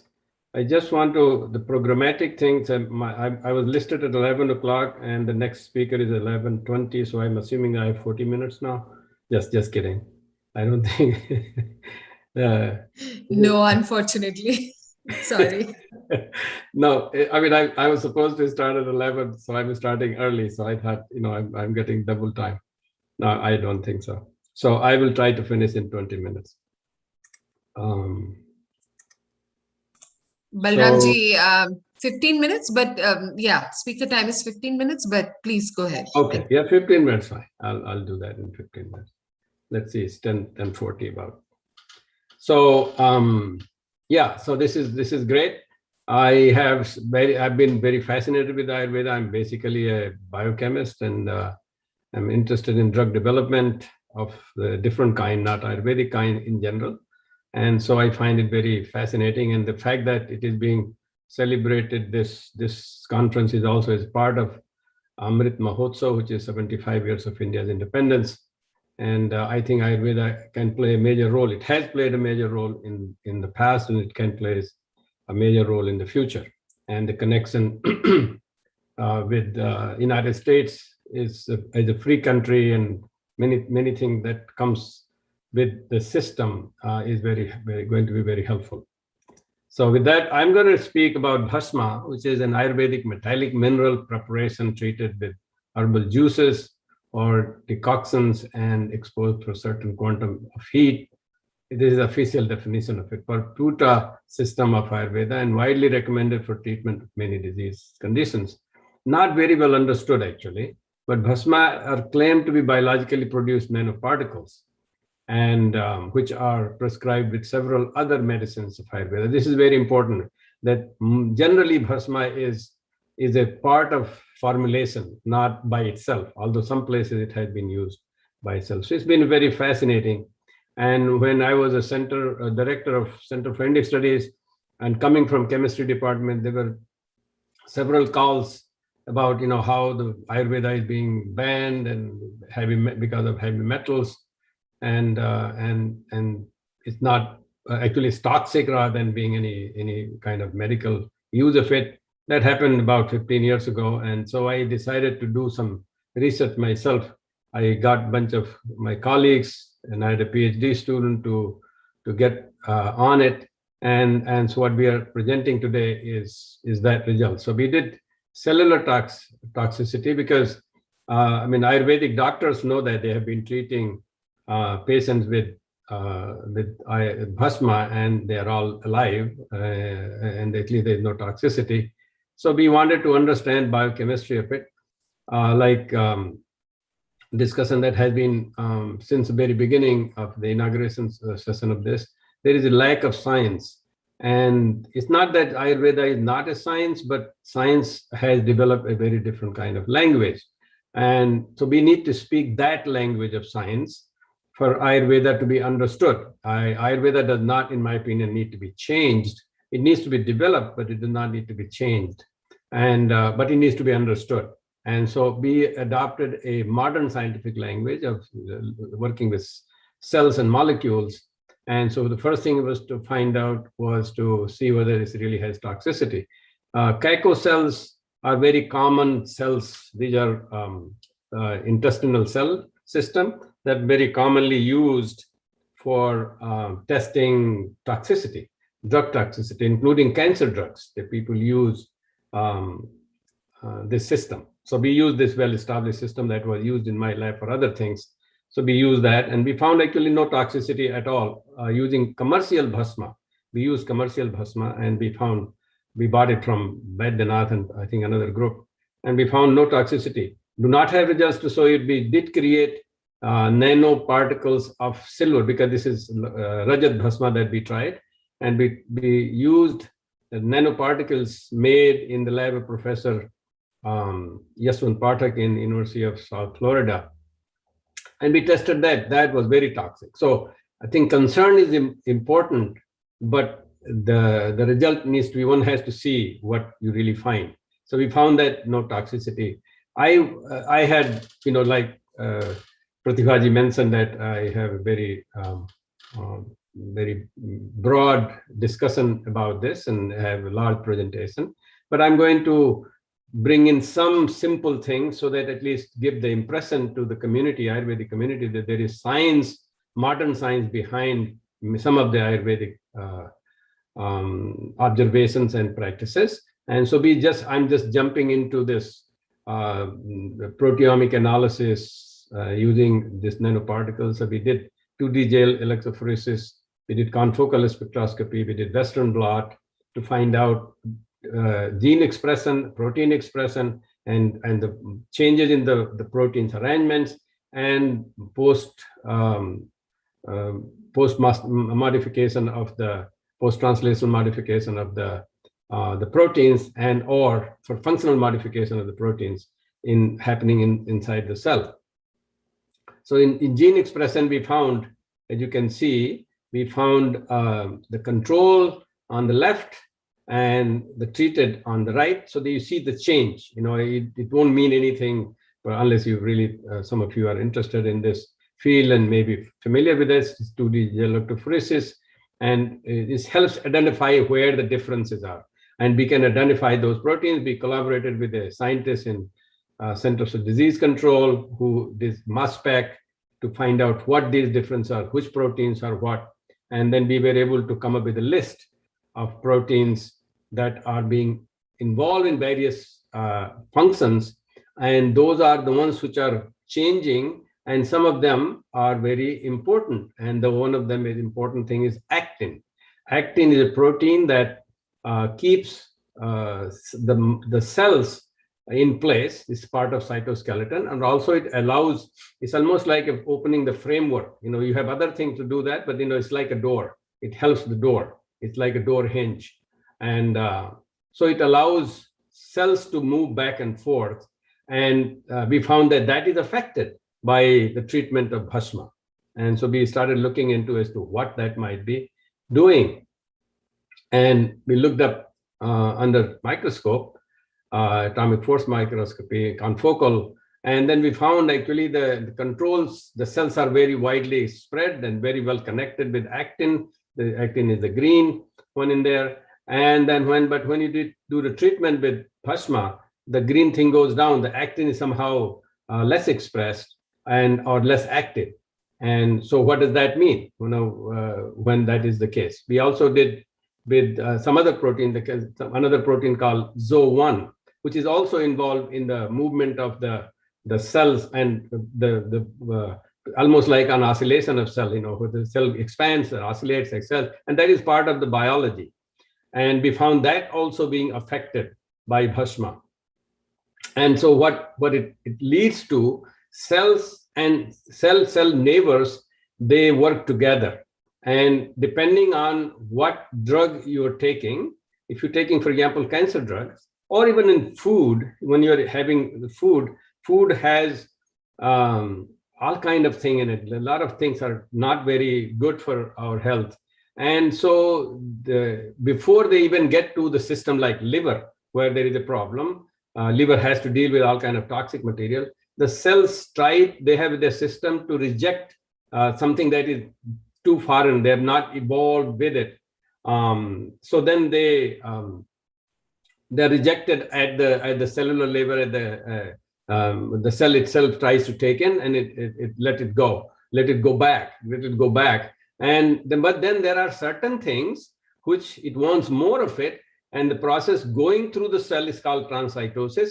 It's very slow. But if you need something fast, then it opens the space between the two cells and or cell junctions, and then that allows things to go faster. So what this bhasma is doing is bypassing this transcytosis slow process. It affects this actin and other tight junction protein like ZO1, and opens the cell junction for paracellular transportation of medicine. So this is kind of helping the medicine to go through. And then what we need to find out, what else does it do? So this is something that, some gene expression, and you can see some proteins are not expressed that much, and then it allows to open this. But there are other minute regulations of this process, and this is tight junctions proteins are involved. One of them is phosphorylation, and so we wanted to look at what bhasma is doing to that mechanism. So it's fine-tuning it within Rajat bhasma. And so we found, as you can see in the control and the bhasma treated, you see the phosphorylation goes up, and that is part of the regulation of this thing very minutely. So it will not allow any bhasma will not go unless you have certain treatment. Different kind of bhasmas. We have only tried Rajat bhasma. The different kind of bhasmas will do different kind of activity. So that we need to understand. Our lab is just opening the door to look at the molecular level as to what is going on, so that people can understand the science. NIH will be very pleased to see that more people do research like this, and then we can provide a solid basis, robust analysis of what really is going on. So what we found in summary of that results is that we have ZO1, I showed that result. I showed some results on actin, and there is another protein called claudin. I would not be presenting that data. We do have some data on that also. And then what happens is our model to say that phosphorylation of these proteins and their physical disturbances, conformational changes occur in that. So they open this door. And so that there's a huge coordination of this. And then the door does not open just simply, but it has to go through the conformational change and also chemical modifications like post-translational modification like phosphorylation. And that does coordination of this beautiful coordination. And I think this is a very isolated system. We are only using bhasma. We are not using any formulation. In the formulation, I'm assuming, and then there was this presentation of complexity of Ayurvedic system that is involved in its function that needs to be established, which is not very routine for FDA or modern medicine's idea of one molecule, one drug, one gene, one disease, those kind of, because those are made not because they are really true, but they are made because they're convenient to think like that. And Ayurveda is very holistic system. So we need to think of many things at the same time. So these are some of those steps that are going on. And so we also looked at that directly under atomic force microscopy, that really there is a space being created. And so once we understood that this is happening, there is a scientific, biochemical, molecular, biological basis of this, then, and you can see directly. So then we want to see what's the use of it. Can we use it other than what Ayurveda people use? Because I think that will verify, that will certify that it can be, this is a technology, this is a science that can be used for other things also. And so we use this for something that I work with botulinum toxins, more commonly known as Botox. And so I know this is not the Botox experiment that I did, but we have the single cell system in which we can add something to test whether they can go across the cell.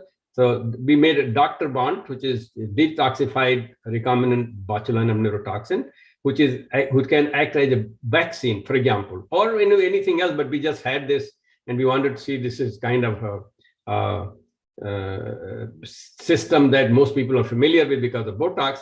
We tried to do that, and we found that within 24 hours, you can see the control and bhasma treated. This drug gets delivered very, very well across the single layer. So that means this system can be used to deliver other kind of drugs, and we need to understand more about it so that we can have a specificity of some kind, and it can be used. We are actually we have looked into some cancer drugs, how they can be delivered, because problem with the cancer treatment, with the chemical treatment of chemotherapy, is that you have to put a lot of that drug, because like I said, the intestinal mucosal barrier rejects it. And so as a consequence, people have problem with their microbiome.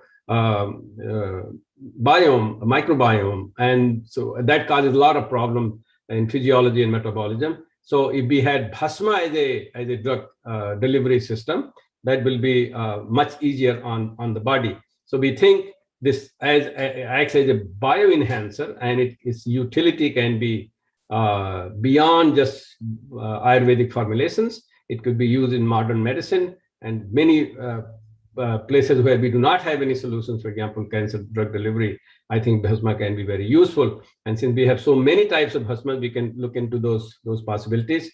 My time is running out, but I just wanted to talk a little bit about this Amrit Mahotsav, because we are talking about India and the world, and India is independent. And so Bhasma is technology. I recruited a professor from JNU in Sanskrit who was able to work with me about translating some of the Ayurvedic texts. And I also recruited my colleagues, Kathy Nato and a bunch of other, David Mankey, an inorganic chemist, and Maulin Guo, who's a biotechnologist, and Siva Rasapali as a organic synthetic person, to look into the whole thing. And I do not have time to talk about some interesting observations we have made, but I want to say that this technology is not new. You know, this has been a thousands of year old technology. One of the same idea of phytochemistry and phytonanochemistry has been used in the pillar in Delhi, which had not rusted for 15 or 1600 years. Is a similar technology that is being used, and we need to understand more of it. And finally, I want to keep time that world orders are created, and world orders are created by different means. And some of them are scientific, some of them are very political, some of them are economic, some of them are religious. And so world orders are always created, and then we need to be familiar with that world order. And Henry Kissinger written a book about world order, based on whatever wars were going on. Noam Chomsky has written world order about the foreign policy and how the world needs to understand each other there culturally. There is a world order of some kind with Samuel Huntington's book of that he has the class of civilizations. What I would like for Ayurveda to make a sense is to have a Ayurveda world order, and which is very important for people to understand, because Ayurveda is not simply, although I presented only Bhasma part, but Ayurveda is not simply a medicine. It is a lifestyle. And the lifestyle is, if you are peaceful, 80% of disorders are caused, diseases are caused because of stress.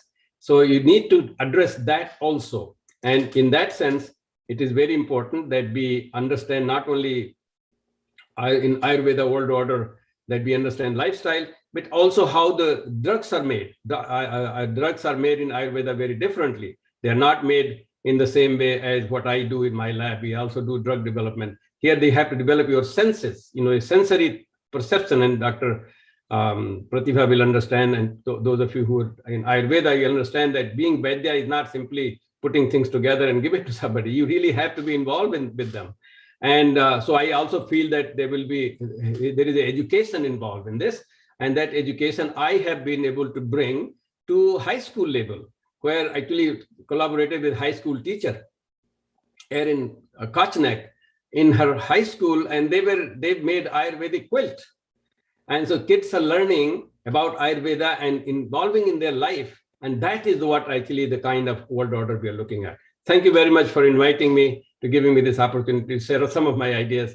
And I wish you all the best and look forward to if there is any question. Sure. Thank you, Dr. Balram Singh, for the intriguing talk. Indeed, the science of Bhasma technology in Ayurveda needs a lot of research.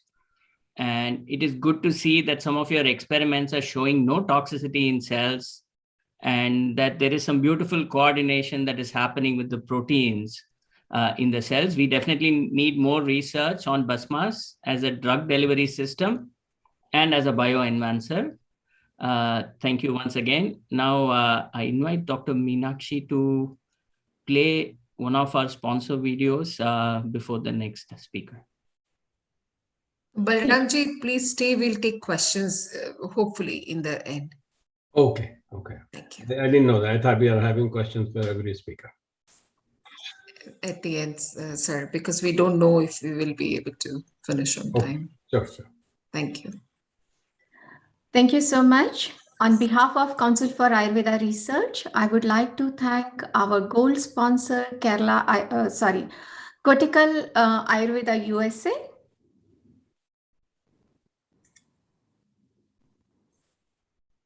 Namaste. I'm Vaidya Vishwanath Guddadar, Director of Education at Cortical USA. Today, I'm going to introduce Cortical US product company. Kottakkal US is sole authorized distributor of Kottakkal Ayurvedeshala products in the United States. Nimai Pandit, the owner of Kottakkal US, has been associated with Ayurvedeshala more than 10 years.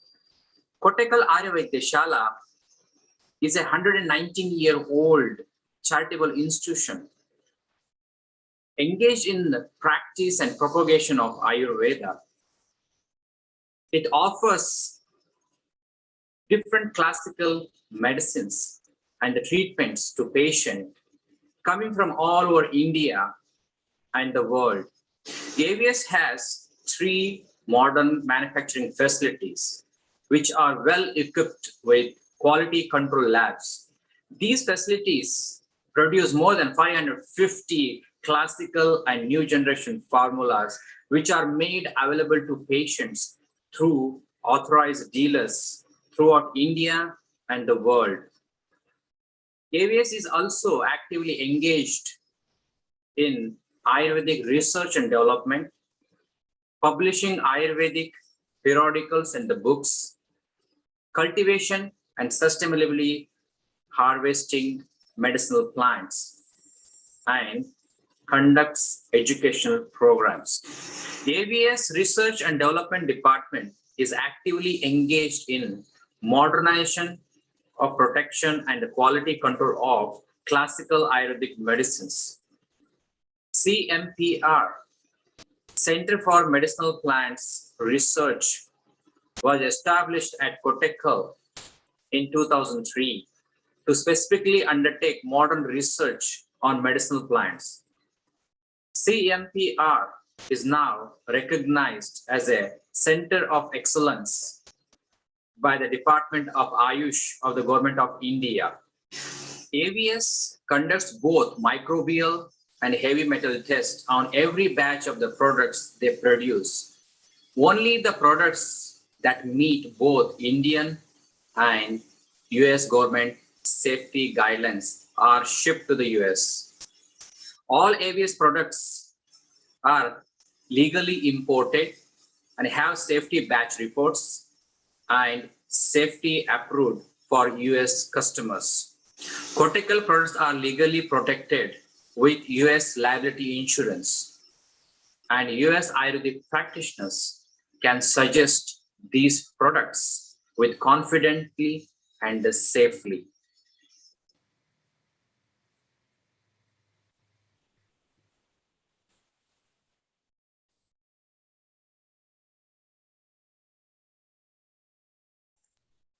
Thank you.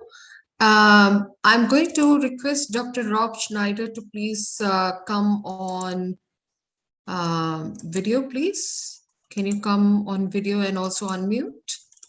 And Dr. Meenakshi, can we remove the spotlight on the previous speaker? Yes, Thank I you. can do that. Thank you. And I will use these couple minutes to make a few more announcements. As I had announced in the previous session, we have a monthly journal club meeting going on in India as well as in USA.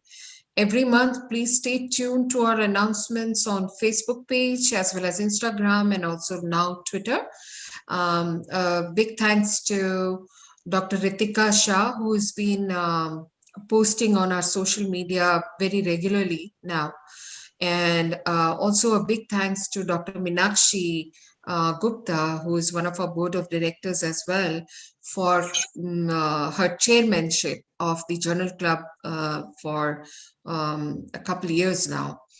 And we also have global webinars every month here as well as in India. And those also are free, and the details can be found on our social media as well as other like Instagram and Twitter as well. And would like to also announce that we have a quarterly newsletter, Ayu Update, Or before we go there, I want to acknowledge Dr. Asavri Manvikar, who has been the chair of our global webinar series starting January 2021. And next, I would like to acknowledge and also announce and share with all of you that we have a quarterly newsletter, Ayu Update, under the chairmanship of Dr. Vandana Baranwal. This is every 3 months, and you can go to our website, ayurvedaresearchusa.org, and subscribe for it. We have a good probably 300 subscriptions now. Also, please check us on the YouTube channel by our organization's name, Council for Ayurveda Research. All our events and sessions are uploaded on the YouTube and available for everyone to watch and enjoy and learn from at their convenience. So please do find us, like, comment, subscribe, share on YouTube. And I think last announcement, please do check us out on the website, join as volunteer, join as members, very, very nominal to join, and email us at ayurvedaresearchusa.gmail.com, sorry, ayurvedaresearchusa@gmail.com. Thank you so much. And I will now request Dr. Mahadevan to welcome our next speaker, Dr. Robert Schneider. Thank you. Thank you, Dr. Pratibha.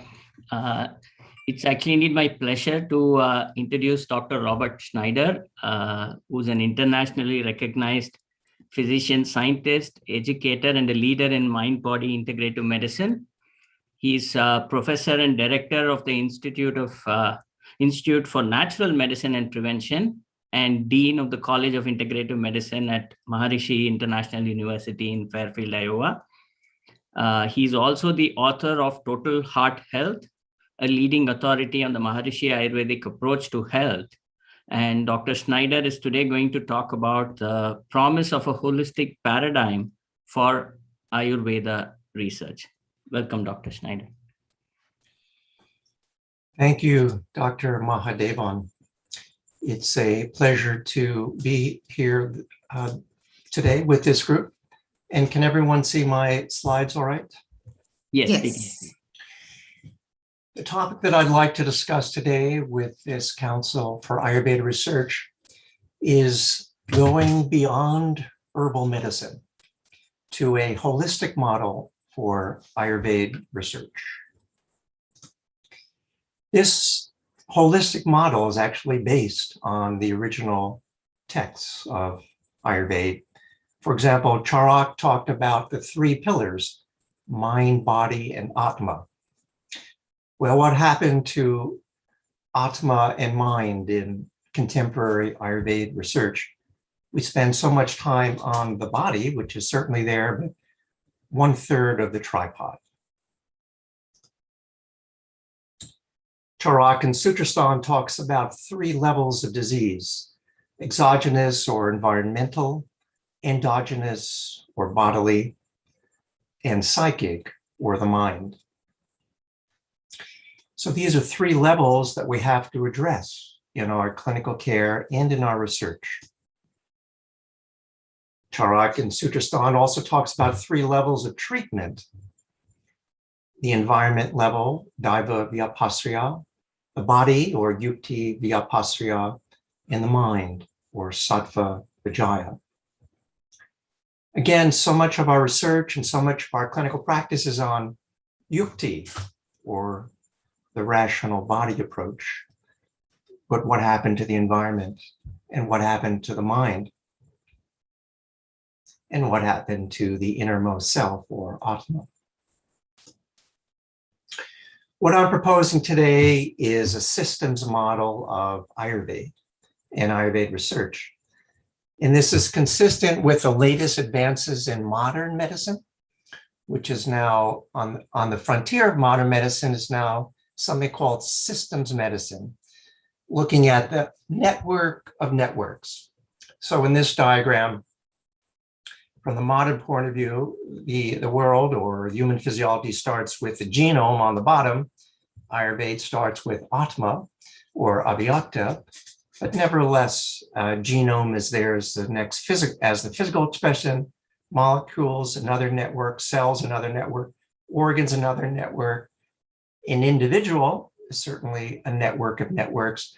But even in this system's perspective, an individual is part of an ecosystem, is part of society, part of a geographic, ecological system.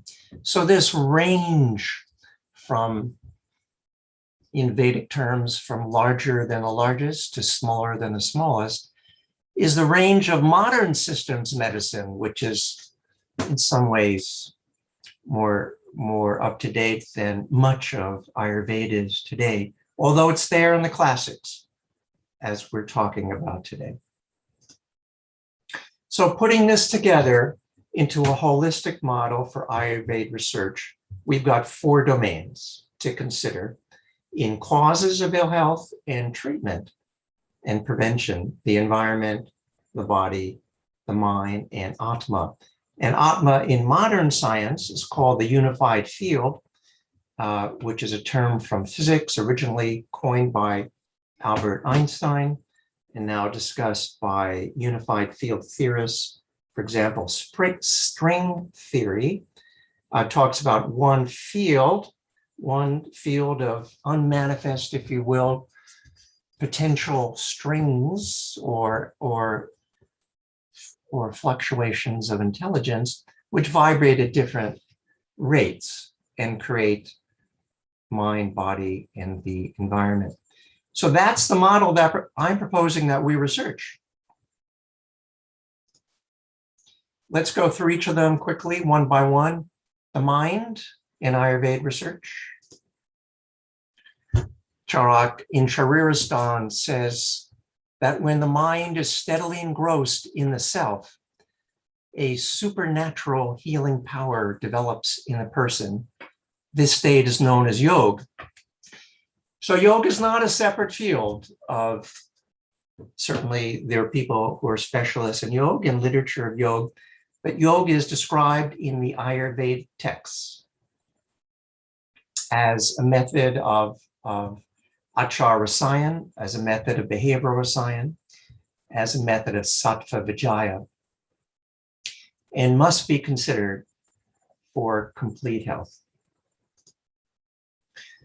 There's been a lot of research. There have been hundreds or thousands of studies on yoga, and particularly here we're talking about the meditation or samadhi aspect of yoga. And this is just one example of physiological changes in EEG and metabolism during acute meditation practice, in this case, transcendental meditation, traditional Vedic meditation described in Ayurveda. There are many long-term physiological changes of meditation practice. This is just one study showing on the left controls. This is a randomized controlled trial sponsored by the National Institutes of Health, published in the American Heart Association journal called Circulation, Quality and Outcomes, showing a 48% lower rate of death, heart attack, and strokes in individuals who added this meditation practice to their usual medical care. So short-term changes, long-term changes, people live longer, which is the prediction of Ayurveda, the science of long life, isn't it? A brief review, actually, I won't even review the research on the body in Ayurveda, herbs, minerals, panchakarma, lifestyle. So much of this conference is devoted to yukti, the apasriya. So we'll just mention it now. The third area, which is largely ignored in Ayurveda research, is the environment. And doesn't Vimanistan talk about how stress in society leads to epidemics? And aren't we experiencing an epidemic or pandemic now as a global crisis?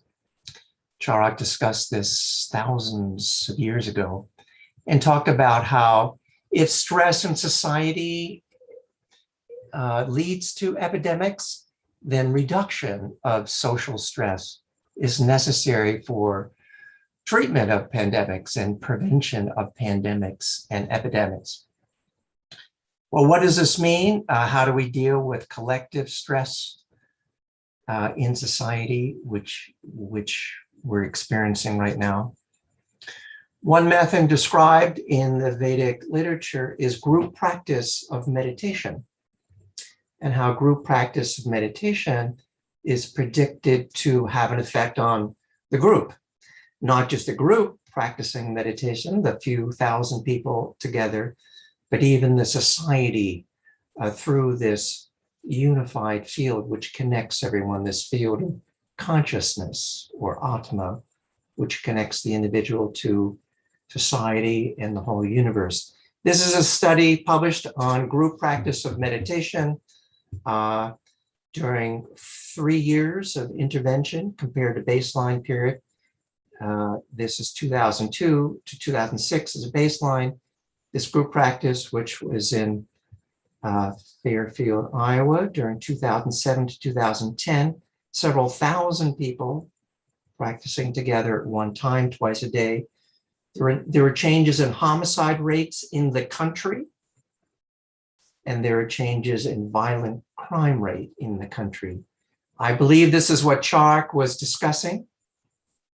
The epidemic of crime and violence can be modified by stress reduction practices that can affect society.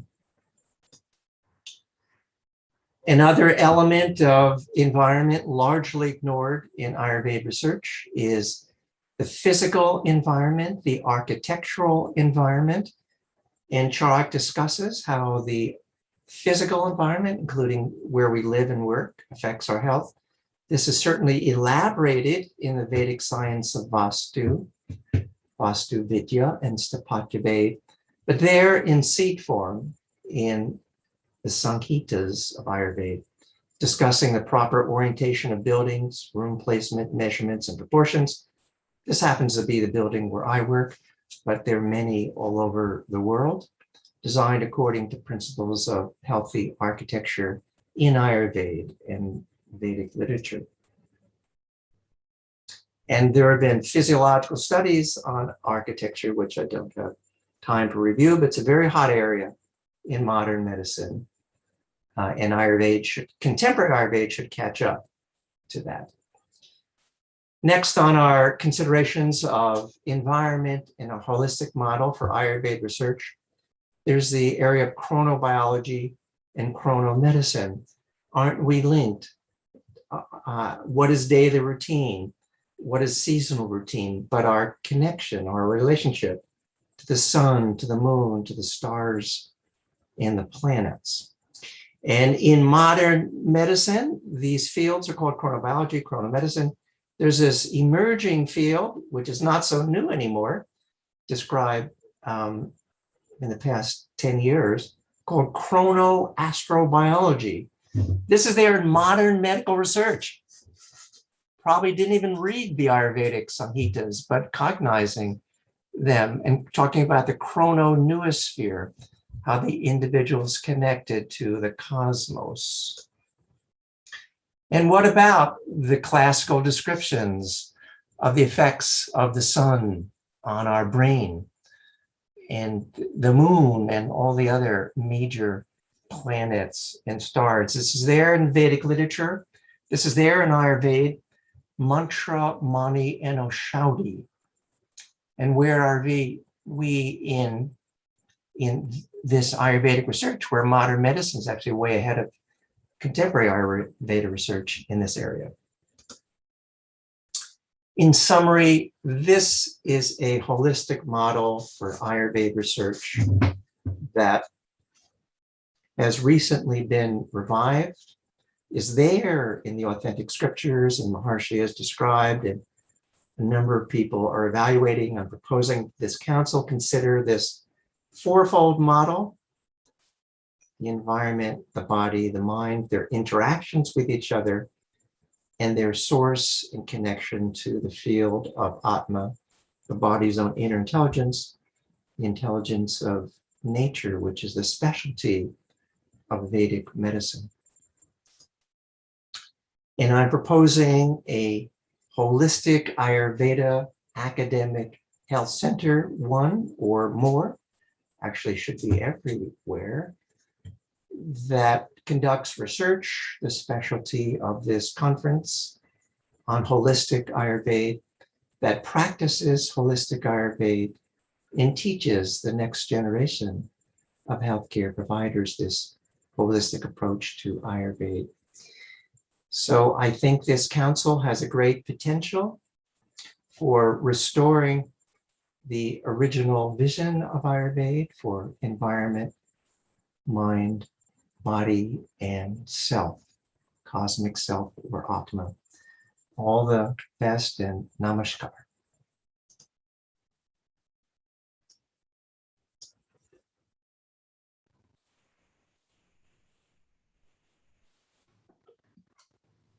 Thank you, Dr. Schneider.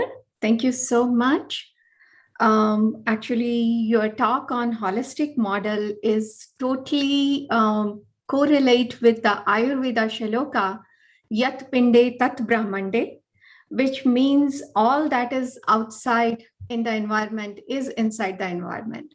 So when you talked about the chronoastrobiology and chronobiology and chronomechanism, that definitely align with Charaka's shloka, Yat Pinde Tat Brahmande. Yes, definitely we need to research this model, and we need to come together on various platforms to get this going.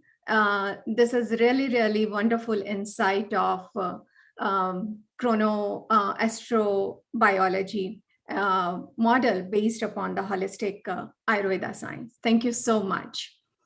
Now with that, I would like to invite our next speaker, Dr. Asmita Vele.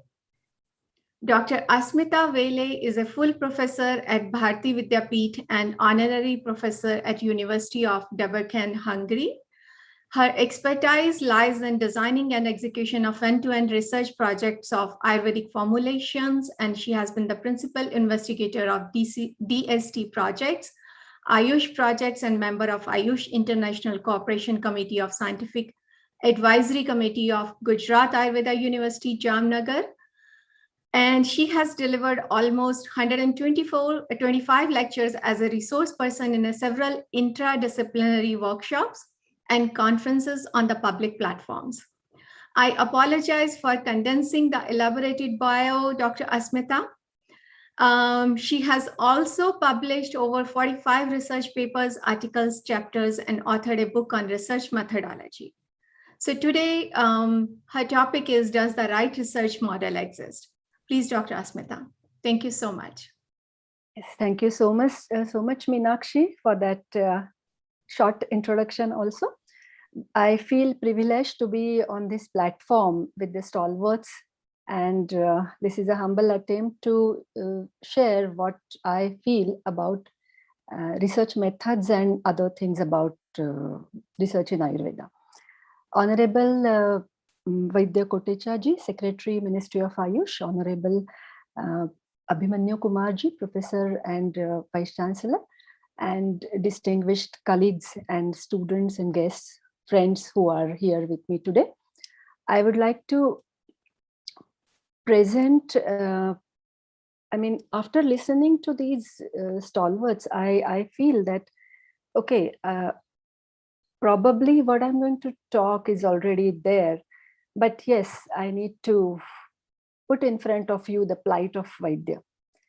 A Vaidya is trained to treat the patients, and he or she is always at the crossroads in present times, because there is a relationship between Vaidya and patient. There is a disease of the patient and there is some treatment, which is easier to practice, but equally difficult to analyze, to understand, and to translate in the language that the world knows and understands today. The scientific language is changed, as rightly opined by Professor Balram Singh ji. So what what do a Vaidya should do?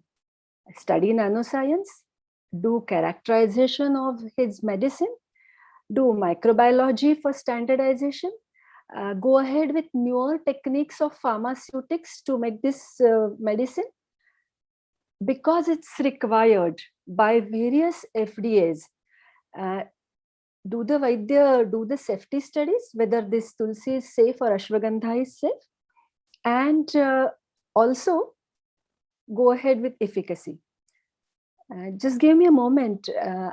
Is the slide visible? No, Dr. Not Asmita. yet. Not yet. No. Exactly. So just a moment. I'll try to share them again.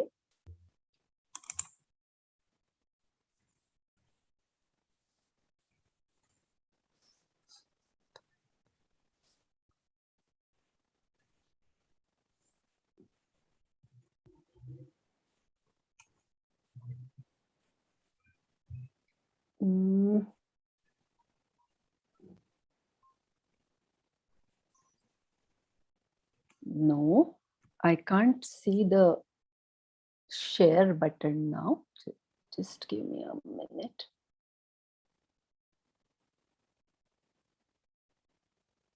Oh.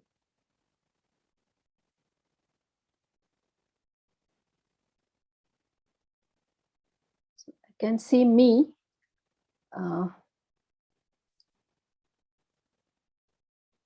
Okay, without wasting much time.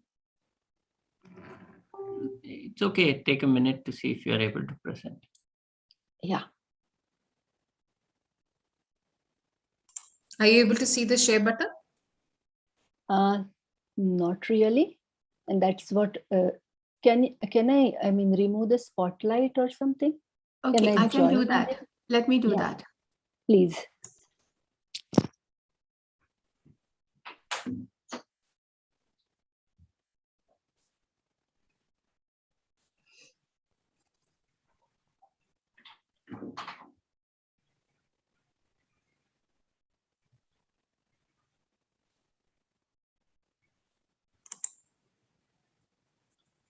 No, I can't see it here.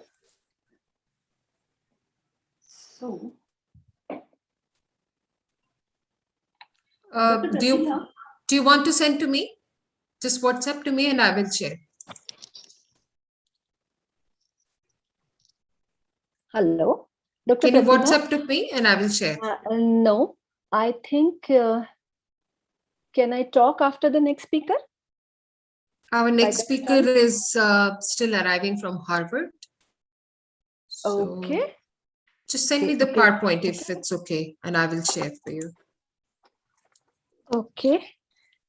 So because then I made you do co-host like about 10-15 minutes ago, and I checked you are still co-host. So yes, you I can. be. Yeah, I was able to see that I'm a co-host, but right now, no. What? She is co-host. She is still co-host. Why don't we take some questions in the meantime, Pratibhaji? Yeah. Okay. That's also Sure. okay. Madhavanji, do you think we have some time, because we are trying to run the events very tightly on time? Madhavanji, I'm going to defer to you. Can you please share? We have a few minutes. Why don't we wait? If there are questions on the chat, we can take. I don't have any questions right now. So maybe there is one question, Balramji, I'll quickly ask you. Asmita, you can probably log out and log in. I That's think what that I'm might doing. help. Yeah. Okay. That's what I'm doing. Yeah. So Balramji, there was a question if we can get an access to your study, the Bhasma study. Can get what? Access to the study. Somebody asked in the chat if your Bhasma study is available. Yeah, well, at least part of it has been published, so I can definitely share that. And the other part, I'm happy to talk to whoever wants to connect with me. I'll put my email in the chat box. I think that will be helpful. I think Dr. Sujata Reddy asked for it. Yeah, absolutely. And we will love to collaborate, actually. We are really looking for, like I said, from what I understand, there are at least dozens of bhasmas. And we have just done one. I'm starting something this morning I had my team had meeting and we are working on arsenic now.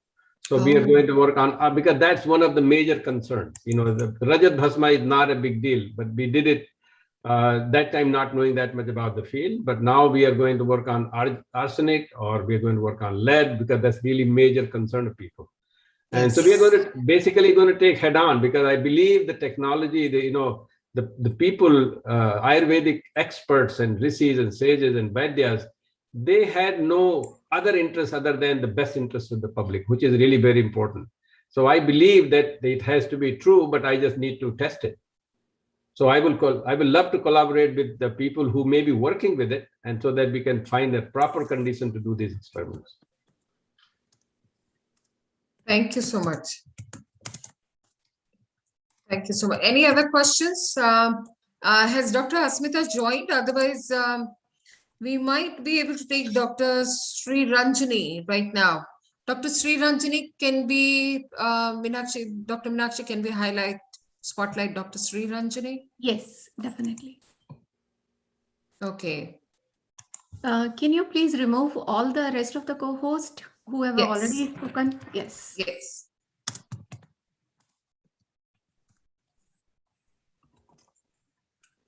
All right. Okay, Dr. Sri Ranjani is here. I'm making her co-host. All right. Yeah, Dr. Vandana, can you introduce Dr. Sri Ranjani, please? Yes, thank you, Dr. Pratibha. We are very happy to have you here with us, Dr. Sri Ranjani. Dr. Sri Ranjani is MD, PhD in Ayurveda, PhD in Neurophysiology. Sri Ranjani Jaideep is a clinical researcher with an illustrious career of 20 years in Ayurveda clinical practice, transdisciplinary research and academics. She is an MD in Kai Chikitsa, internal medicine, and PhD from NIMHANS, Bangalore, a Vaidya scientist fellow and a certified yoga instructor from Sabyavyasa University. She has been a consultant physician at world-class authentic Ayurveda hospital in India, including Institute of Ayurveda and Integrative Medicine at the Ramaya Indic Specialty at Bangalore. And she has treated the patients of diverse ailments. Her key research areas include neurological and musculoskeletal diseases and Ayurveda management, gut microbiome, and metabolic diseases. We welcome you, Dr. Sri Ranjani, please. Thank you very much, Dr. Vandana. A warm good morning to all of you, and good evening to people joining in from elsewhere in the world. So I will quickly take you through my experiences of having managed neurological diseases, most of which have been clinical evidences, punctuated with few research studies that I have been involved with over the last few years. Then I will leave you with few thoughts on how we can take this further, because if we look into the chronology of these studies, which were done as far back as 10-15 years ago, but still we have not been able to take it to the next level.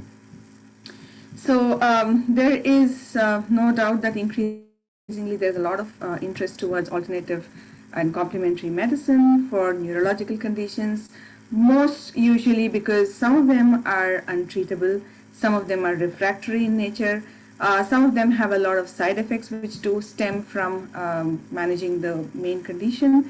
So going further, I think there is one way which would be a pluralistic or an integrative medicine kind of a protocol that will need to be followed for most of these conditions like migraines, stroke, epilepsy, all these, so also ataxias and other neurodegenerative conditions like Parkinson's.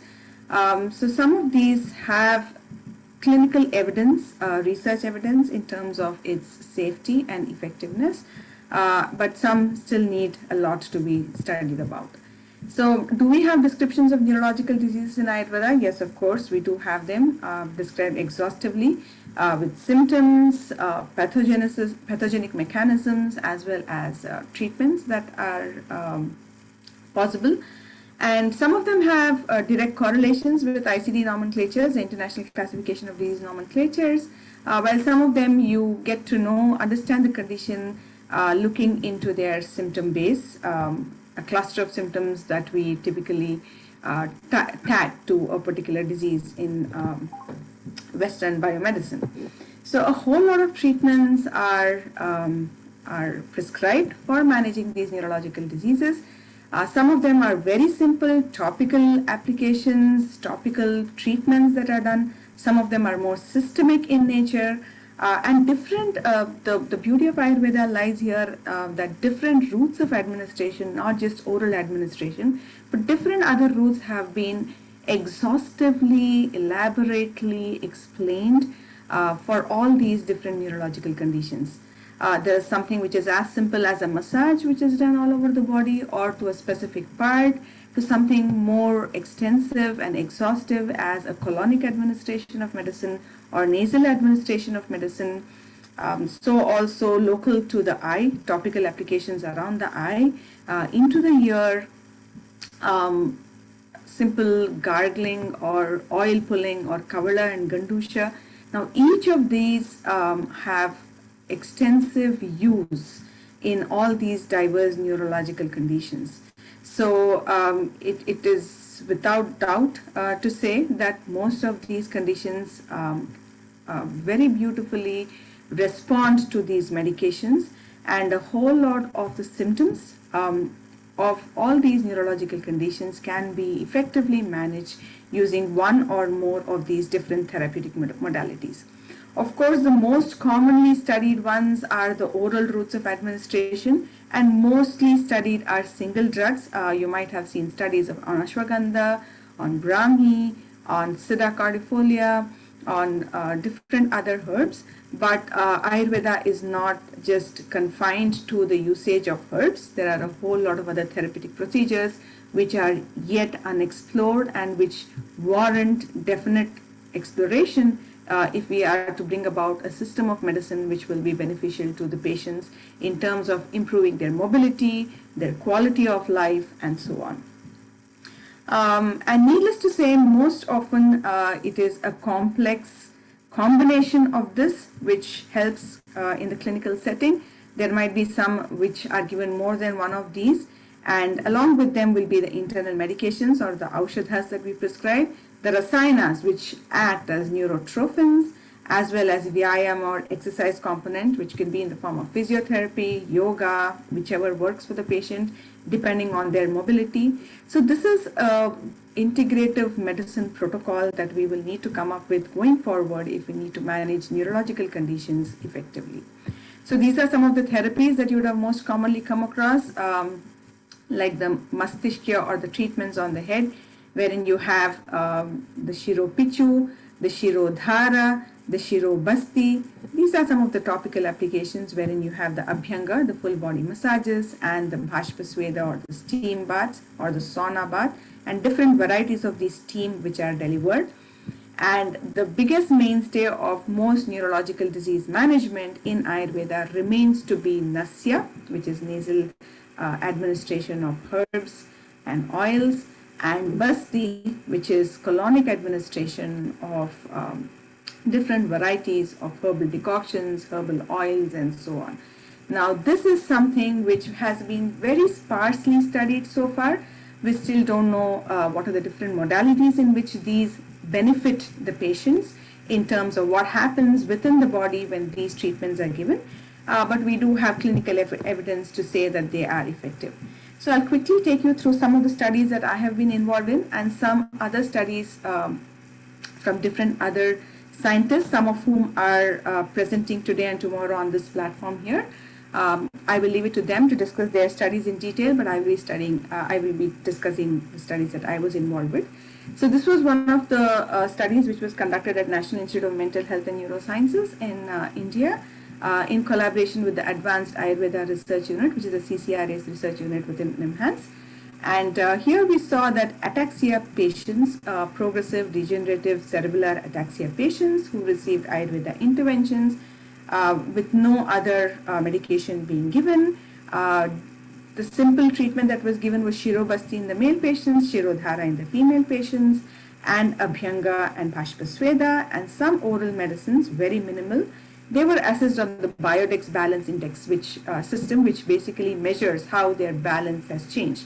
So cerebellar ataxia patients have a tendency to lose balance. So we measured their anteroposterior and their lateral balances, and we saw that they were able to manage their mobility better. Subjectively, they improved in walking. And when we measured using the Biodex Balance Index, the overall and the anteroposterior balance indices of stability improved considerably in these patients. The next study I was involved with was also a CCRA's funded study at the National Institute of Mental Health and Neurosciences with the Advanced Ayurveda Research Unit, wherein we studied the modulation of cardiac autonomic dysfunctions in ischemic stroke patients following Ayurveda treatment. The treatment protocol was pretty simple. One group received treatment with conventional treatments and physiotherapy, and the other group received conventional treatment with Ayurveda, which again included Abhyanga, that is methodical massage, Bhashpasweda, and Matrabasti, colonic administration of Balashwagandhadi oil. And we measured them clinically using modified ranking score, and I had stroke scale, Barthel index, and also the Pakshagata rating scale, and we saw that both groups of patients had similar clinical recovery at the end of the assessment period. And additionally, the patients who received Ayurvedic interventions did improve on their cardiac autonomic dysfunction. So cardiac autonomic dysfunctions are considered as secondary risk factors for other cardiac events or even a secondary stroke, and these indices were modulated in these patients, and this indicates an add-on benefit of Ayurveda interventions in stroke patients. Of course, there are other studies which have given similar evidence on the use of different types of Swedana, Pinda Sweda, and also a whole system study which Dr. Archana, who is on the consortium today and tomorrow, who will be discussing probably in hers, wherein they tried a whole system Ayurveda intervention in acute stroke, and other studies wherein in chronic stroke following 1 month of stroke Ayurveda massage with physiotherapy, the patients had lesser need for antispastic drugs, and they promoted faster standing with minimal assistance at the end of the treatment period. So all of these are small evidences which do indicate towards the possibility of Ayurveda having an add-on effect when given with all other treatment modalities in stroke. So also in Parkinson's disease, like I said, as early as 1970s, we have studies on the molecular activity of mucuna pruriens in Parkinson's disease. We also have clinical evidence as early as the 2000s, wherein mucuna pruriens seed powder improved the UPDRS scores. So also Shodhana and mucuna pruriens given with Hyoscyamus reticulatus and Withenia somnifera or ashwagandha and Sida cordifolia improved UPDRS and the ADL scores, the activities of daily living scores. And Dr. Namyata will probably be talking about her study on Parkinson's disease, wherein she administered oil-based enema, and again MDS UPDRS did improve. Now, what is the key take home? That of course there are many other studies wherein we do have evidences in migraine, in low backache or sciatica, and other different areas. But the key take home that we need to understand here is there is a strong plausibility for integrative medicine being the way forward, wherein Ayurveda medicines can be taken with other system medicines, of course under prescription, but then there have been enough studies to say that in most of these studies that I already showed you, this was an integrative approach which was used, wherein the other medicines were continued, along with that Ayurveda was given. And Ayurveda synergistically enhances the effect of other therapeutic modalities. When given with physiotherapy, it reduces the spasticity. Reduced spasticity is better mobility, better functionality. And of course, there are multidimensional targets. So it's not just the primary symptom of the disease that gets treated with Ayurveda, but a whole lot of auxiliary systems. Like in Parkinson's, we talk about the motor symptoms, we talk about the non-motor symptoms as well. A small improvement in the non-motor symptoms is a large improvement for the patient when we see it in the clinical setting.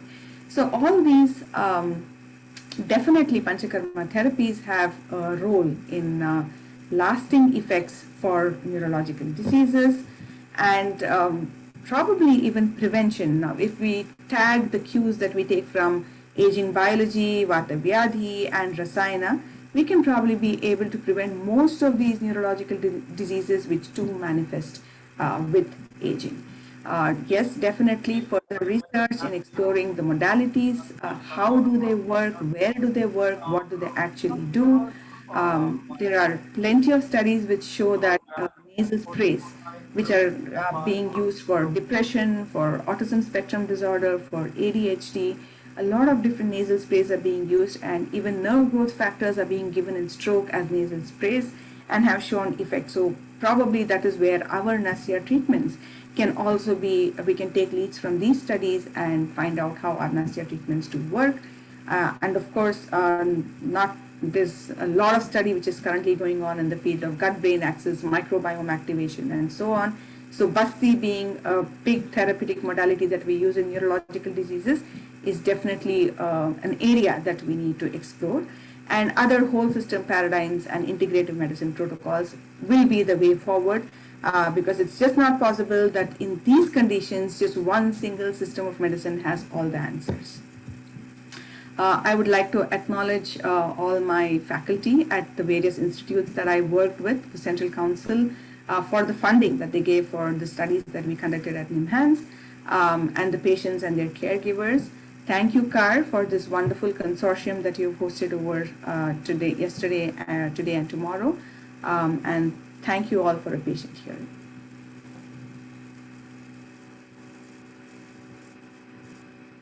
Thank you so much, Dr. Sri Ranjani. It was an amazing presentation, and thanks for spotlighting primary health and promotion of health and whole systems research, potential models that are emerging, quality of life, which we are just disease care focused. A lot of times we just forget about quality of life, which is very important. So thank you for bringing focus to all of these. I would like to request you if you could send a link, the links to all these studies that you have conducted and co-authored. If you could WhatsApp, I could have our volunteers actually share it in the chat box. So thank you so much. Thank you very much. And always lovely to have you on our platform. Thank you so much. Thank you. All right. So with that, I'm going to welcome our next very dynamic speaker, Dr. Darshan Mehta. Dr. Darshan Mehta, he's again in my neighborhood, my second neighbor on this platform today. Again, with apologies, Dr. Mehta, I've had to condense your very prolific biodata to kind of align with the timelines. So advance apologies for that. Dr. Darshan Mehta, MD, MPH, Assistant Professor in Medicine at Harvard Medical School, is also Director of Education for the Osher Center at Brigham and Women's Hospital and Harvard Medical School, Medical Director of the Benson Henry Institute for Mind-Body Medicine at MGH, and Director for the Office for Wellbeing with the Center for Faculty Development at MGH.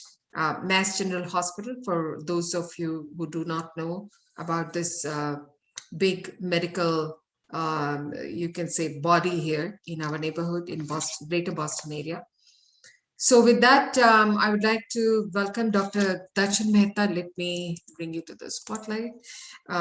He will be presenting on mind-body medicine in the modern healthcare system.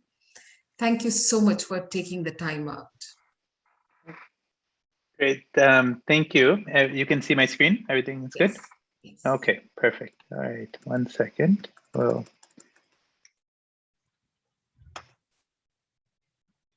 shut my email. We're so used to keeping email on. Turn it off. It's nice to not have those dings.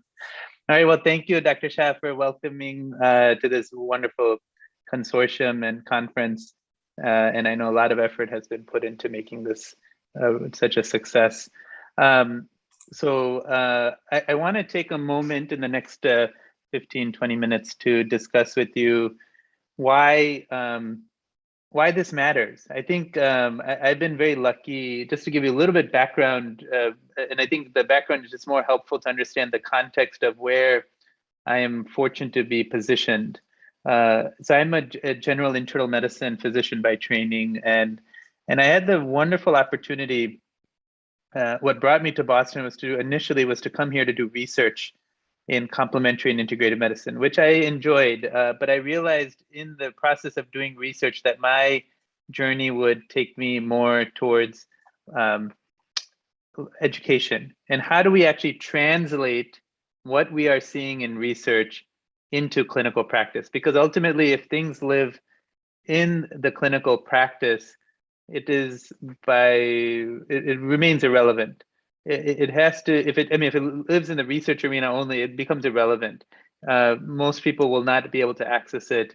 And unfortunately, it just stays in academic dialogue. So how do we actually move it into a regular, everyday context where other healthcare providers who are not necessarily familiar with this work are able to actually embrace it and then also know how to appropriately talk to their patients about this work. And I think for me, that became true during my research fellowship days, that I began to notice that we're doing all this work, especially in integrative medicine, but no one really applies it. It kind of just lives in this sort of just scientific papers and such. So I got more interested in how we translate this across that, and that brought me to doing my work initially with the Benson Henry Institute for Mind Body Medicine.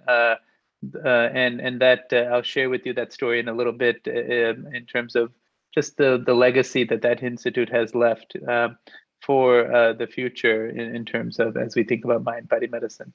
So I think what if there's one take home point today, what is most fascinating and I think most interesting to me is that there is no reason at this point why we should not be incorporating mind-body medicine in every single hospital system. And quite honestly, it has in most hospitals, in academic medical centers in the United States. Many of them offer some sort of mind-body medicine program, whether it's meditation, yoga, tai chi, all these different forms that come from many of the wisdom traditions. They do incorporate it as a part of regular offerings. And I think that's a huge shift that has particularly happened just in the past 5 years. So what I want to just sort of help, just a few objectives of our time together is to help understand the role of mind-body medicine in primary and specialty care practice, basically in the tertiary, quaternary settings, as well as in the primary settings. But also review a little bit of the epigenetic and physiologic basis that supports the health outcomes, and then just thinking about how do we practice, what is the way that it's being delivered today. So what is happening in our practice is this: we actually have many patients come quite educated, or at least have a tremendous amount of curiosity about it, and will often ask their providers, their physicians, the nurse practitioners, the different healthcare team members, as to, they'll say that, I literally have had this statement. It's like, I want to learn how to relax, doctor, but I want to relax better and faster. I want to be on the cutting edge of relaxation. And it's sort of an interesting irony there that, everyone, really many of these practices about slowing down, and everyone wants to speed up and get to the best of what it has to offer. But there's an important truth here that has to be acknowledged. Why is it that the people are requesting this more? And part of it is that there is a desire that they want to have ownership of the health. We're actually not recognizing that most people want to own their health. They do not want to be reliant upon their doctors and other providers. They do not want to be reliant on medications. And if they have to be, they want to still be able to manage it themselves. And when you're asking someone to manage it themselves, that means they have to have skills to be able to manage it themselves. And what type of skills would you provide them? And why is this the case? Well, we know that non-communicable diseases are the most important global health challenge in terms of in the 21st century, in terms of disease burden and mortality. And I'm sure, and this theme has been reiterated here over and over. But just to understand that of the non-communicable diseases, when we think about conditions like hypertension, diabetes, cardiovascular disease, cancer, that makes up the top, you can just say that's the top. Smoking, these are, things that actually are all of these that I just mentioned have very documented and significant stress-related components to them. So it's not to say that everything is stress-related, but there's there's obviously the genetic predispositions, the lifestyle, the way you grew up, the neighborhood, the environmental effects. But then the stress-related piece is an important, very important consideration for this. And that is important to recognize. If we don't recognize that, then we don't understand why patients are coming in this state to our clinics. And if you ask any, especially primary care provider, they will say, yes, this is 90% or 95% of my visits. And we often are given the tools of, okay, prescribe medicine. They have hypertension, you got to print that. Again, I want to be very clear. I'm not against medication, but if the only tool you know how to do is prescribe medicine, then that's the only tool you're going to use. So again, if we want to just take why is this happening? Well, when we think of this, there's a concept Bruce McEwen described as allostatic load. And allostatic load happens when you have these different factors. So if you look at the top of the slide, you see that they're environmental stressors. That's where we know that where we live, where we work, the neighborhoods, they actually make a difference on health outcomes. In our group, a couple of years ago, we published a study that even in Boston, where we have the benefit of having some of the world's best hospitals literally within a 2-mile radius of one another. If you look at the radius of that, we have a tremendous number of hospitals here within very small distances for a relatively small number of people relative to other cities. And despite that, so it's not, and we've had access to healthcare for much longer than even the federal mandate. The people in our state, it was never an access of getting healthcare. The challenge, the interesting thing is that if you look at specific neighborhoods, one that are characteristically very wealthy, and then a characteristically poor neighborhood in Boston, which are only 2 miles apart in distance or 3 miles apart in distance, they have dramatically different health outcomes. We're looking at a life expectancy around 85 versus 65. And that's just in a 3-mile span in one city. So that's a remarkable, that tells you that increase. And why is that? Because that in the other neighborhoods, there's an increased sense of perceived stress. There are major life events, birth, death, marriage, divorce, including some trauma and abuse. We're recognizing more and more that trauma and abuse play a tremendous role in the ways our brains develop, in the ways, and there's intergenerational trauma that we're learning more and more about as well. So these, and then there are obviously the individual differences, our genes, our experiences, development, they lead to our sense of perceived stress. And then we may have, in response to that perceived stress, our sense of threat, helplessness, vigilance. There are behavioral responses, which include the fight or flight response, how we eat. All of us can, or I imagine that many of us, I shouldn't say all of us, can perhaps remember time that when you're under stress, you might turn to a particular food. I certainly do. I realize that if I'm under stress and I'm not paying attention, I turn to those late night peanut snacking, and that's there's like, oh, and then I don't even realize it. Some people turn to alcohol, but there are also healthy activities. You might turn to exercise as well. So that leads to physiologic responses. And our allostasis ability to shift between the normal physiology and when you have to mount a stress physiology. So if you are unable to adapt, or if you adapt and are unable to readapt, that happens in the context of allostatic load. So when there's an inherent danger in front of you, for example, if a lion is in front of you, for most people, you don't want to sit and meditate. That will not help your survival. You actually have to, your body is built in a way to mount a tremendous amount of physiologic response and either run or fight. But if you're doing that all the time, that builds your allostatic load, and that's where we see the emergence of stress-related conditions. And you can see that there's a tremendous amount of physiology. We're looking at the hypothalamic pituitary axis. We are looking at the systemic sympathetic adrenomedullary systems. There are particular neurotropic factors like interleukin-6 and other cytokines as well.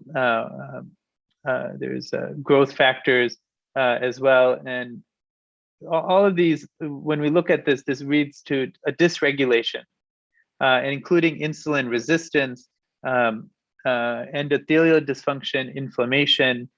Look at osteopenia, and then atherosclerosis and other neurohormonal changes.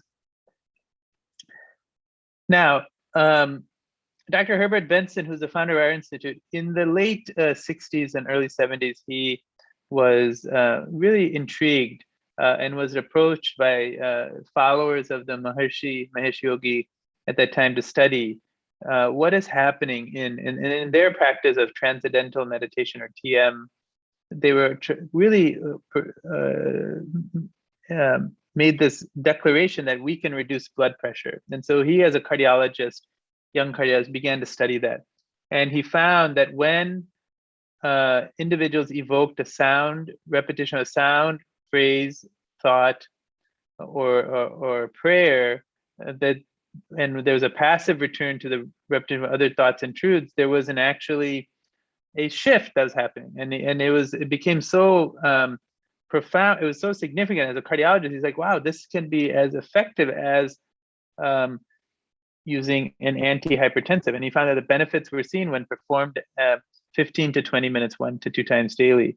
And what are the physiologic changes they observed? He actually found that there's decreased heart rate, decreased blood pressure, decreased respiratory rate, increased exhaled nitric oxide. The relaxation response is elicited, it turns out, not just by that practice, but by many other practices, including other practices of meditation, Tai Chi yoga. It is conceptually opposite particularly the negative effects of the stress response. Since then, there's been a lot of studies particularly in epigenetics. We find that when people develop a sustained practice, there are changes in inflammatory pathways. There's improved insulin utilization, increased ATP synthase, mitochondrial energy production. And there are actually about 1,500 differentially regulated that either are up or down regulated when we compare them to those who are not engaged in practice. So it turns out that while your genes may be fixed, the way those genes are up or down regulated can actually fluctuate. And these are processes that are involved in cellular death or apoptosis, the stress response, and inflammation. And again, these have significant, I think, clinical implications, because all of a sudden we have uncovered an internal mechanism that we know can be part of an overall treatment protocol. Again, not to say that medications may not be. If you have chemo, if you have cancer, chemotherapy may be needed. And if chemotherapy, but we know cancer is an inflammatory condition. And so maybe, can you actually improve the efficacy of the chemotherapy by adding this very inexpensive option to it? And again, what we're seeing now is that more and more providers are recognizing this. And as a consequence, they're beginning to think much more holistically. And I think that's a huge shift that has happened, again, over in recent times. We know that meditation changes brain structure. So the region of the brain affected involve cognitive and executive function. emotion regulation, neurotransmitter release as well. And so these are the functions, the parts of the brain like the amygdala, the hippocampus, the anterior cingulate, and again, in the prefrontal cortex. So again, there's a lot of research in the neuroscience, and that can be a whole semester of lectures on different parts of the brain. But I think what is important to understand is that here, what is happening, we are seeing something that we never thought was possible. And this changes clinical practice. Because all of a sudden, when a patient comes and says that I'm struggling with my anxiety, which is a potential consequences of challenges with emotion regulation, that in addition, or perhaps if we're only thinking about the anti-anxiolytic drug, that there are potentially other non-pharmacologic options that we can offer to our patients. We actually know that when we include it in cardiac rehabilitation, as an example, these are patients with moderate to severe coronary artery disease, that we see improvements in life expectancy and mortality in 3 years. You can see that in this graph, if the bottom line has a 3-year mortality, these are patients with moderate to severe coronary disease that underwent a procedure and then were sent to get rehab. And some of them went through a program that we have at our institute that increases the amount of the mind-body strategies like meditation in the rehab, in addition to exercise and nutrition. Whereas a traditional rehab is just basically exercise and nutrition counseling. You can see 10% mortality in that group versus 6% mortality in the mind-body medicine group. We also know that it improves or decreases costs. So their mind-body medicine decreases, there's a 43% reduction in billable encounters. So how much people use the system, we actually see that they use it less. People become more self-efficacious. They feel like they're in charge of their health. They they think that even just like some emergency room visits alone is on the order of the magnitude of almost just under $2,400 per patient per year. And there's a heterogeneity here, but this is some of the work that I think is more at the cutting edge. So what is the program that we've offered at our institute? And again, this is an example where we have operationalized approaches that come from wisdom traditions from around the world, obviously, including what is offered in India, and what came from India. And Dr. Benson would be the first to say, this is where his journey began. The resiliency can be built through a 3-tiered process. There's an ongoing practice of techniques which elicit the relaxation response, the physiology that I described earlier, including meditation, yoga. It's a building stress awareness and its negative effects on health. And again, having more awareness, being more grounded and centered. And then finally, these programs like ours promote social connectedness and healthy lifestyle behaviors. And we see that in our program, we have offered an 8-week multimodal program, which incorporates elements of modern psychotherapy and with wisdom traditions through mind-body practices. So we offer the best of what has been known throughout millennia with what we know today, and trying to bring that as a very user-friendly approach. And we've had remarkable success to the point where I would have never imagined that my job would be to run these types of programs amongst my colleagues. So I often will run these programs with other physicians, which if you had asked me when I started my job, can you imagine that being part of your job, is that you would lead meditation? And currently, this is changing the culture of our hospital. Again, just in the past year, in the pandemic, for the entire hospital, I lead a meditation every Monday. And again, it's available to all hospital employees, which we, again, only a small number attend relative to the size of our hospital. But again, this is part of my job, and I could never have imagined this part of my job. So I want to just end with just some thoughts on just what we are experiencing today. And this is around COVID and thinking about COVID-19. This is a beautiful study done now 30 years ago by Sheldon Cohen. And he looked at individuals with, it was published in the New England Journal of Medicine, students who were basically told, we want to run an experiment on the cold, common cold, but want to see who is getting affected. So we basically put them in a hotel room. They inoculated them with 5 different, it was randomized between 5 different viruses that we know cause the cold. And then he looked at the amount of stress, and he saw that who developed the cold and for how long. And you can see here very clearly that those individuals at higher levels of stress, more percentage of them developed the cold. Not surprising, intuitively we know that, but this actually was the first big study to really document that. So we here are basically now looking at, well, what did he then look at? Well, let's look at the different viruses. So RV is rhinovirus. That's one of the more common causes. You can see they use 2 different subtypes. RSV, as some of you know, is respiratory syncytial virus. I'm sorry, they use 3 different subtypes: rhinovirus, respiratory. But CV is coronavirus. And you can look at every group, the difference between those that had high stress versus low stress, more percentages had developed the symptoms. But when you look at coronavirus, again, this is obviously a different family, a different species of coronavirus, those with high versus low, they have the biggest differences. You can see that those with the highest had 68% of those with the high levels of stress developed the cold. Why is this important? Because we're dealing with coronavirus, and how much messaging do you see out in the media today about, again, in addition to when we think about what is risk mitigation? Risk mitigation is hand washing, mask wearing. Those are obviously, and then, but the other thing that we're not telling, and you don't hear the messages that needs to be brought out, is stress reduction. This is a low cost, very easy public health measure that we should be delivering ubiquitously throughout the world, to be quite honest. And can you imagine how different the world would be if everyone learned 5 minutes of meditation every day, and just the whole world landscape would change, right? If we said that, oh, this is very important for risk mitigation, again, as a risk mitigation strategy. And this is a missed message that needs to be told. The second message is thinking about vaccine. Obviously, vaccine is important, but turns out that not everyone responds to vaccine equally.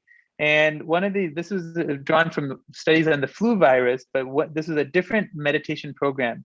But they looked at, randomized people to, everyone got the vaccine. Some learned meditation over 8 weeks and others didn't. They just learned, good health education. And you can see here that those that learned meditation had a doubling response of the vaccine titer, the antibody titers, than those that just got vaccine only. Again, if we're trying to think about what maximizes the amount of antibody titers, again, this is, I don't know how much more data. So obviously, so again, another old study, we can repeat these studies, but very simple ones, easy public health measures, ubiquitously should be delivered. And again, we look at the reason is we know already meditation affects the immune system. We talked a little, NF-kappa B, again, another neurotropic factor, cell-mediated immunity, we know like CD4 counts increase, and then telomerase again. So again, I just leave you with this because I think we have an opportunity, and we've been doing it in our system, where this type of work can permeate very easily throughout the world, quite honestly. And again, it will take obviously more and more people to adopt and listen and understand these types of data, but really we can impact a huge audience with pretty much at zero cost. Okay, I will stop there. Again, thank you again for this opportunity to speak in front of you. Please do reach out if you have questions, and look forward to continuing this dialogue. Thank you so much, Dr. Darshan. I think you're also right now looking like the director of Benson Henry Mind Body Institute. So thank you for showing us and exemplifying for us really how integrating mindfulness can have such a broad spectrum impact on so much of our physiology, which can be actually reducing the negatives and increasing on the positives. So, thank you for sharing the data for that. I think we all know that, but this is where research really plays an important role, that it can actually validate what we probably already know in more certain terms, and it can help us to identify interventions for specific outcomes. So thank you so much. I know you were in between meetings, but you still made it. I always appreciate your presence because you bring in the integrative aspect, which we so much are looking forward to more and more in the coming years. So thank you once again. Always a pleasure. Thank you. Thank you for having me, and look forward to, again, continuing these dialogues. Very important work that you're leading. So. Thank you. And I'll hopefully see you on the 19th as well, as I have requested. Thank you so much. Okay, we'll talk. Thank you, everyone. Bye-bye. Stay if you can. Thank you. Otherwise, we understand. Okay. Thank you. All right, Dr. Asmita, I think we will see. What did you want? Did you want to test out now? I'll just share my screen. Yes.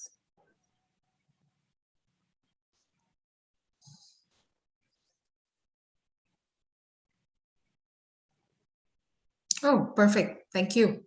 Perfect. Okay. So thank you so much. And please accept my apologies for the, for the delay. And thank you, Sri Ranjani, for having my back. Yes. So I was talking to you about this. Do you want to put it in slideshow, Asmita? Dr. Asmita? Yes. Yes. Yeah. Okay. Thank you. So I was, so always the Vaidyas are at crossroad. So it may be a non-pharmacological approach or it is a pharmacological approach. What does the world expects from us? We need to cater to our own population as well as where we are treated as complementary alternative medicine. That population also needs us nowadays. And therefore, as Vaidya, we are closely connected with the patient. We are also closely connected with the patient's disease and the medicines.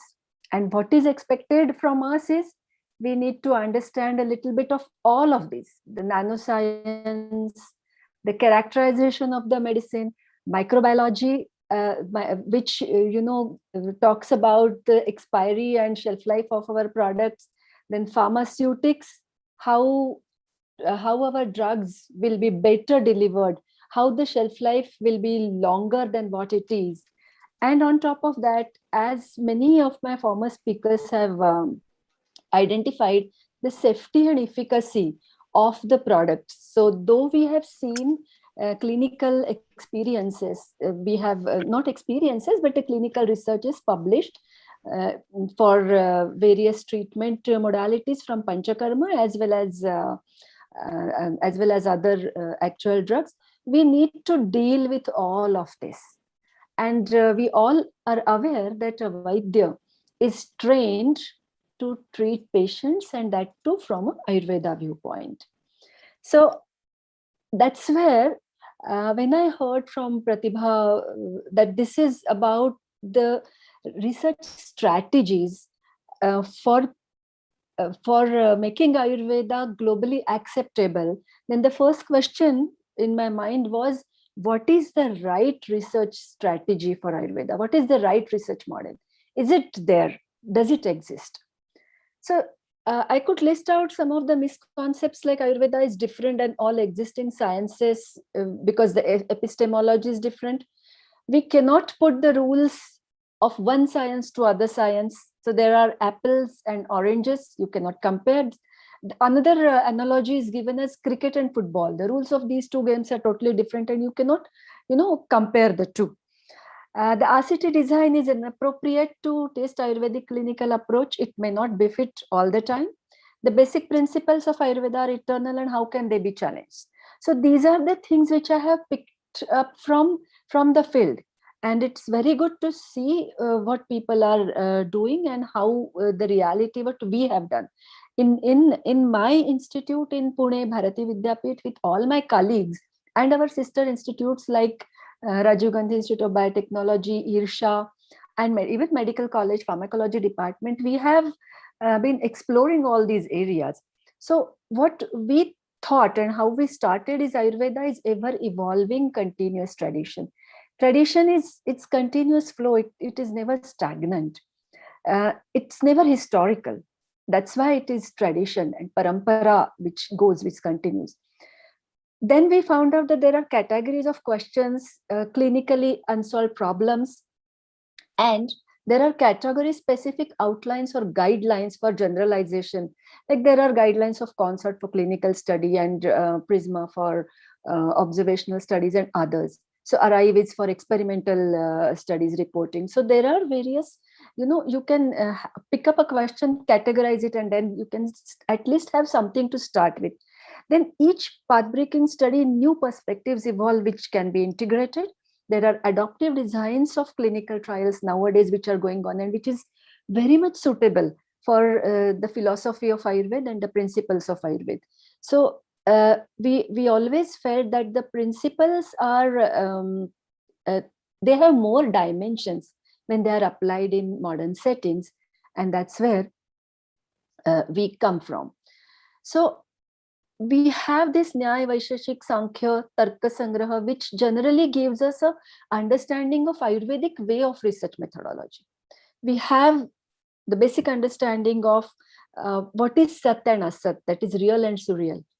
And we have method of tasting or method of measurement in Pramanas. What we need to acquaint ourselves to are experimental techniques, which were explained by Dr. Balram Singh ji. There are physicochemical, biochemical, microbiological, animal testing methods, as well as the statistical methods, which are quite new to the standard Ayurvedic understanding, because this mathematical and statistical probabilistic model is not available in any of our samhitas.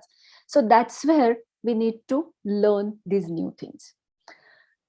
And yet, again, I generally go back to this shlok, pratyaksham hi alpam, analpam apratyaksham asti, yad agama anumana yuktibhi upalabhyate, yaihi eva tavad indriyaihi pratyaksham upalabhyate, tani eva santi cha apratyakshaani. Whatever we know, that is alpam, and whatever we don't know, it's infinite, and there is always a scope to study that infinite based on 4 pramanas or 4 parikshas. That is, we have this authoritative literature.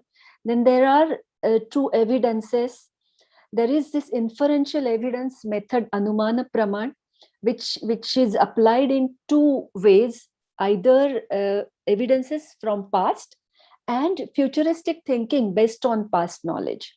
And then Yukti is the best thing, where we have to use it everywhere to solve new problems. So there, for Yukti, you need past experience, you need futuristic experience, you need authoritative literature, you need true evidence, and all this together leads to Prama, that is Yathartha Jnana, or true or real knowledge. What happens these days is, in this small diagram, which is understanding, then design experiments to answer research questions. That's what we started with. Then we control sources of variation, we detect outliers. There is a data which is acquired. We visualize and analyze the data using this new statistical models. We interpret practical and statistical significance of results, and we make scientifically sound decisions, communicate them to solve problems. Now, this is what is termed as Abhyupagama Siddhanta. So there are 4 types of Siddhanta, and that Abhyupagama Siddhanta is nothing but research methodology. So we started with this. Over past 20 years, me and my group, we have studied about 55 to 60 different research problems, and we have a good number of publications. But this particular publication, which I am putting here right now, is not from me, but from the group of Urmila Thatte ma'am and Supriya Bhalerav and others. So this was a proof of concept. What type of method? How do we arrive at the method? That is the core question which I'm dealing with here. So this study is a proof of concept pre-test, post-test model. In the Samhita Granthas, we find something like this: Pakvashayat Basti Viryam Khair Deham Anusarpati. How do we understand this? Can we measure it? And to measure this, can we develop our own model? What is developing our own model? That means existing research methods. How do we put this principle and then apply it on the real day clinical practice of Panchakarma? So here for this study, 32 obese individuals were selected, having BMI equal to or more than 30 kilograms per meter. And then 16 bastis were applied with diet and lifestyle modification. And the tests were before, immediately after the basti, and 90 days after completion of the whole process. In short, the result is a significant reduction where the p-value is less than 0.001% in weight, BMI. Upper arm and abdominal circumference was seen at 90 days interval, S3. Then decrease in serum interferon, interleukin, IL-6, and ferritin, and increase in IgM levels was also observed. Peripheral blood lymphocytes stimulated with anti-CD3 monoclonal antibodies showed significant increase in reactive oxygen species generation and calcium flux after basti. So all other organ function tests revealed no changes. So this was one of the studies which, again, what model, which model? So this is how the group, I know the group and how they discuss, sit together, scientists from all the sides come together and they brainstorm and they come up with the model. There was another study, which is a case study, which was for which was based on like a clinical experience. A patient visited my clinic for chronic constipation of 10 to 12 years. He had already visited 3-4 Vaidyas and I was his last hope. So after thorough clinical examination and ultrasonography, I diagnosed the condition as Vataja Pandu instead of Malavashtamba alone, where Malavashtamba is a symptom. It's not the main disease. And I prescribed Dadimadhigruta. Within 7 days, the patient reported relief, which was continued after 6 months follow-up. Some more patients were treated with similar results. Now here, the research model is case study. For diagnosis, you need a thought process. There is care guideline for reporting these type of case studies, and it's never only single patient. It is always, the median number of case studies is from 1 to 15, and that means the median number is coming to 7. So case series a little bit different than this. This study which we performed in our own, this third example I'm taking, where we performed in our own department. This was a study of Hingvadi-Ghruta. I also belong to the discipline of Rasa Shastra and Bhaishajya Kalpana, metal mineral medicine. So our focus is mainly the drug development and how the drugs act. So here, this is the Hingvadi-Ghruta which we used. It's a formula from Charak Samhita, and it is indicated in Unmad and Apasmar. So we correlated, we studied the whole thing. We and our pharmacology department, modern medicine pharmacology department teachers, we sat together. We discussed how and where we want to go. And then we decided that depression will be correlated with Vishad, Avasad. And according to Ayurveda, the symptoms of Vata, Pitta, Kshaya are there. From Manasa Bhav, it is Rajatama Dushti. And the drug from Ayurvedic perspective has Katurasa, Ushnavirya, Tikshna Guna. Its activities are Kapha, Vata Dosha Shaman, Saudhnya Sthapak. With all this, when we discussed all this with our counterparts, we came to a conclusion that we will use TST and FST, which are the standard models for antidepressant activity, which are the mice models. Then we decided over the dose and duration. We had to take a standard drug, imipramine. And then again here, there was a discussion, confluence between Ayurveda and modern medicine. The dose of this Hingvadi-Ghruta is 1 pala. The Dhatu Pariposhan Kram, according to Ayurveda, completes in 7 days, Rasa to Shukra Parinaman. And then and that completes 1 cycle. In the standard drug imipramine, when you test, the favorable effect is seen within 2 to 3 weeks. Now, based on all this, we decided that a total 21 days treatment period will be good to check the real effect in the experimental settings. We did this experiment. These are the ingredients of this Hingwadi Ghrute. You can see Ferula narthex. Hingu is the gum resin of the tree, and then Savarchal lavan, and then ginger and piper nigrum, piper longum, cow urine, cow ghee, all these ingredients. We prepared, standardized all this, the drug. We tested it for all these activities. I'm just highlighting today on antidepressant activity, clinical also. So at animal level, we took the standard Ayurvedic dose, and we extrapolated it for the model, and then it was our X dose. It showed best results as compared to imipramine, where p value was 0.01. Then the half dose, because practically it is very difficult for the patient to consume one pala, that is 40 grams of ghee, 4 full spoons. And therefore, we also tested the dose at half rate. Then for the third, the double dose than the therapeutic dose. At all 3 dose levels, the results began to show, but kapha vruddhi was there due to Ghruta excess, and it led to Gaurava and Tandra. So this higher dose gave us some experimental evidence for Ghruta, Ati Ghruta Panajanya, the excess ghee, if you give, what happens. And that's how in this small experimental model, we could create some the real time evidence. And when we studied this, in our clinical trial, then it was a simple small exploratory trial. The patient number was only 6, but we studied in 2 groups. Group A was Hingwadi plus a standard antidepressant drug, and Group B was standard antidepressant drug only.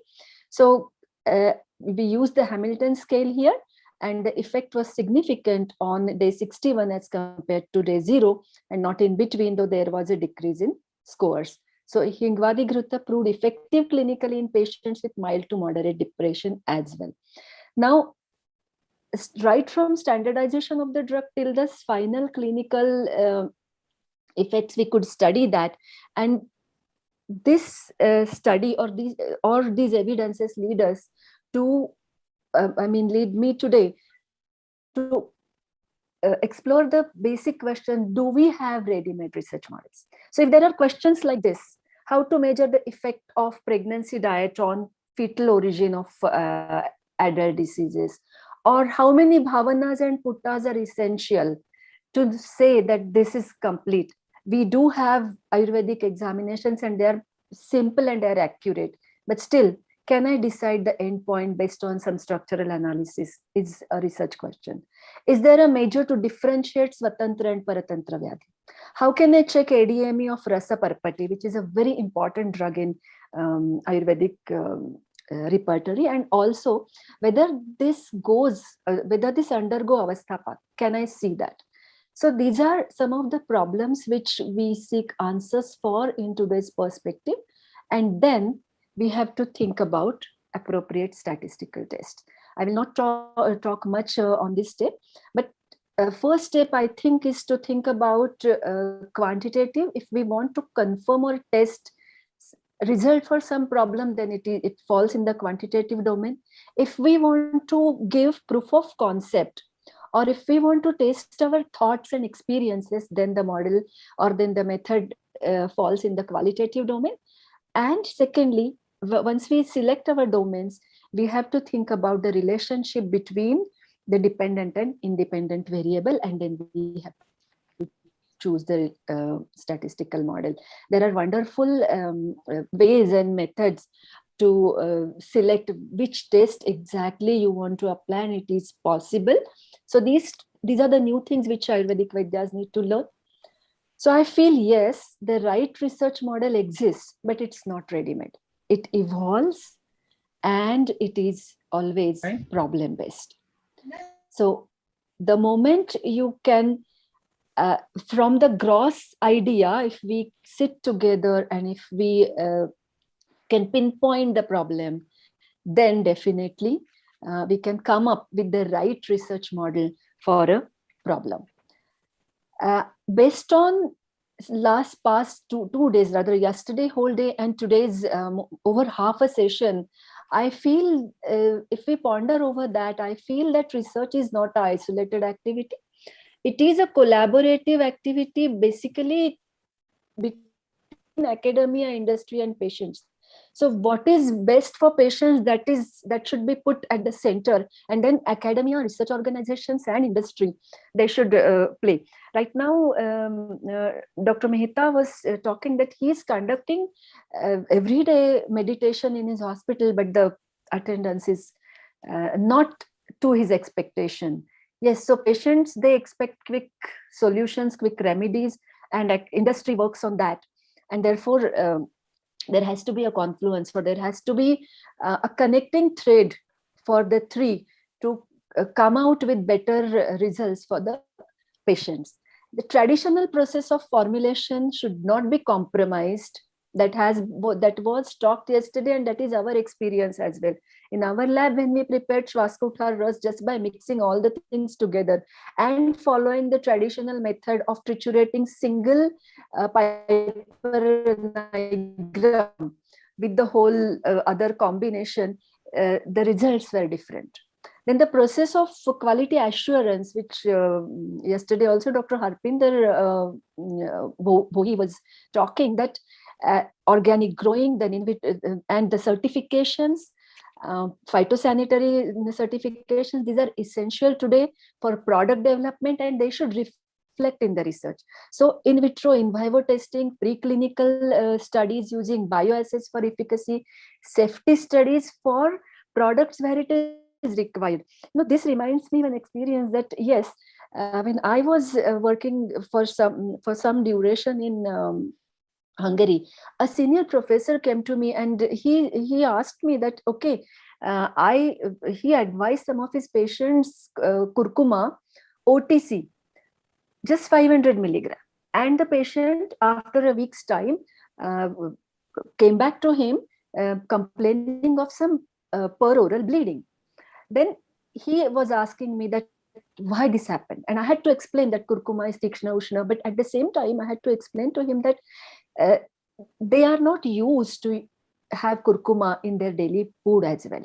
So there are differences of ethnicity, differences of practices of foods and drugs as well, and therefore when there is a requirement of safety study for routinely used herbs, we need to address that issue as well.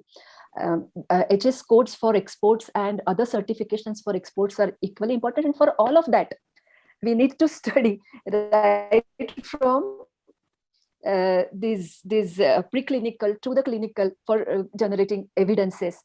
And as explained today by Honorable Secretary, the Namaste portal or ICD-11 congruence with our diseases, like Vata Sancha is explained as Vata Sancha is categorized as AAA1, or Pranavata Prakop is categorized as AAA 2.2, or Sangrahani categorized as EB 7.2. All this should reflect in the research which is being conducted today in India and also abroad. Clinicians who are working outside India, they need to come or collaborate. We should collaborate from India, outside India, and then definitely there can be planning for good research strategies. In India, what happens is most of the times the resources, especially the instrument technology resources, we do lack. We have certain basic infrastructure, but we do lack in them, and that's where the collaborations are requested. So I think I'm fortunate again, and I thank Dr. Pratibha and her whole team for giving me this opportunity to present and share my views and some of our work. And thanks again. And if you have some questions, I'm here to respond to them. Thank you, Dr. Asmita. It was a wonderful presentation. Thank you for your time and in-depth presentation. We all agree that Ayurveda is a profound science. It does not need to be changed. We just have to find a language to communicate with the world, especially in the where the research is concerned.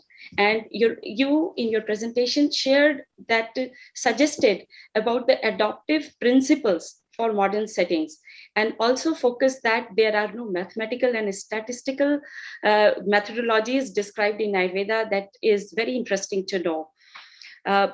Your exploration that whether a good research model already exists, and taking those parameters and actually conducting some results, case studies, research and case studies is very interesting. And I'm hoping that your research would be available for our participants to, is it available already published or is it not? Sure. I would like to know if you share the link, or we will be happy to share with our participants. Thank you so much.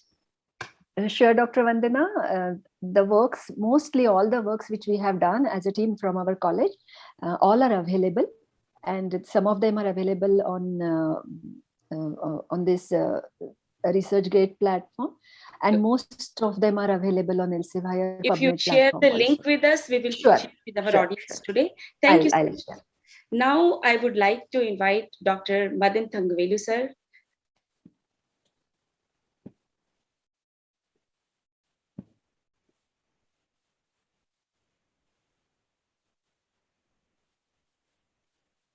Vandana, you'll have to. Yes, I'm so glad to hear you, and I couldn't see you, so I was just hoping that the spotlight would be on you. Welcome, sir. We welcome you. Thank you, Vandana. The host has to turn my camera on. I think you turned. Oh, I have requested to you to add start the video, sir. Okay, thank you. I'm here. Oh, there we go. There we are. Thank you. Thank you, sir. Thank you so much for being with us. I will give introduction. Dr. Madan Thangvelu, BSc, MSc, PhD in molecular genetics from the University of Cambridge, is a genome biologist. His academic affiliations included research fellowships at the Department of Oncology, University of Cambridge, Medical Research Council Cancer Cell Unit, and the Medical Research Council Laboratory of Molecular Biology, Cambridge. He is a member of the Mind Matter Unification Project of the Theory of Condensed Matter Group at the Cavendish Laboratory, Cambridge, directed by Professor Brian Josephson, and honorary adjunct professor at the Transdisciplinary University Center for Functional Genomics and Bioinformatics, Bangalore, India. My sincere apologies to have condensed your credentials and accolades due to time constraints. I request our participants to please find the detailed bio in our brochure, which is already on our website. Thank you for being with us today, sir. We welcome you. Thank you. Well, then I hope you can hear me. It's a delight to be here with everybody. Greetings from Cambridge. Thank you for having me here with all of you today. It's a challenge to follow on from so many wonderful presentations, but I will try. And the message I want to convey is a little bit, it touches on what was offered by all the other presenters, and delightful that I could follow on from Asmita ji, because she's presented many things that I wish to share.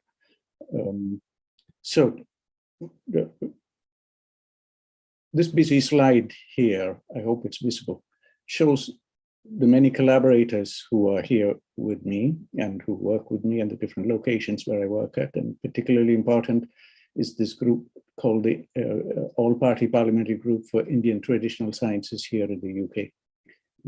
We interact a lot with the Parliament here in the UK for research and research to Indian traditional sciences. Several other collaborators here. I wouldn't go into the name, but you can see it on the screen. When we go into understanding all of the wisdom traditions and sciences, we have to keep in mind they have a very comprehensive worldview based on certain foundations. For a lot of people who come into understanding these sciences, they're unaware of these foundations. And one of that in particular that I'm fascinated about is Sankhya. Sankhya is one of the 6 or 9 darshanas, depending on how you classify them. Sankhya is at the heart of many of the principles that we talk about. Sankhya is axiomatic. Sankhya connects very closely with some of the ideas that were presented by some of our earlier speakers on the mind and aspects of biology and physiology. The errors that we can see in how we come into these traditional axiomatic principles is, I've highlighted one of the words, the 2 words here, dukkha. If dukkha is translated as sorrow, you lose the meaning of the 68 sutras here within the Sankhya Karika. Instead, dukkha, if appreciated as stresses, you start to understand and you start to see the 3 gunas, which are at the heart of all of Ayurveda and yoga and so on. So here is the kind of problem that we have to understand reality. And Abhimanuji gave us this wonderful image of the challenges that we face. This is from understanding Triphala, one of the very important formulations in Ayurveda. And you can see it is an impossible task. How do we then understand Triphala? The message is very simple. Look at it through the eyes of Sankhya and look at it through the eyes of different darshanas. And Asmitaji points us to some of these things that she presented very nicely on how to design experiments based on the principles, axiomatic principles. I think Dr. Jeffrey White gave us one of the big problems that a lot of people outside India or even within India who are not deeply connected with the darshanas, one things they will find is the complexity and the level of awareness of that knowledge is missing, not just in India, but also outside. And what happens when you are unsure about that nature of that knowledge, you tend to fragment this knowledge and you tend to do the kind of reductionist analysis, which sometimes yields useful things, but most times leads to problems. And Jeffrey presents it very nicely in the context of cancer. Can we understand these things differently? Here's an example of practice-based evidence. This is a story that is known to a lot of people in India, especially the state of Karnataka. Here's a gentleman who treats cancers.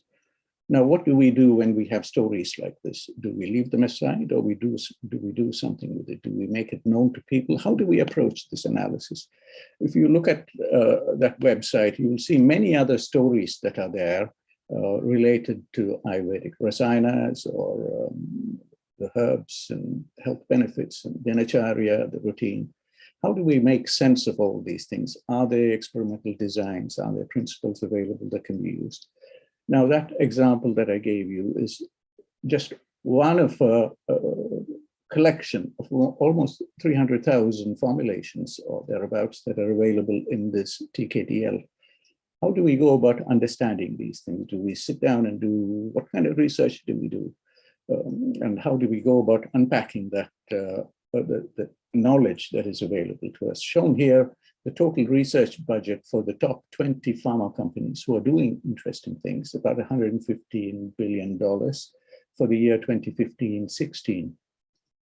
Now, have they given us anything? It's a question that's open, and I think most of you will have answers on your mind in terms of the ongoing pandemic and several other things.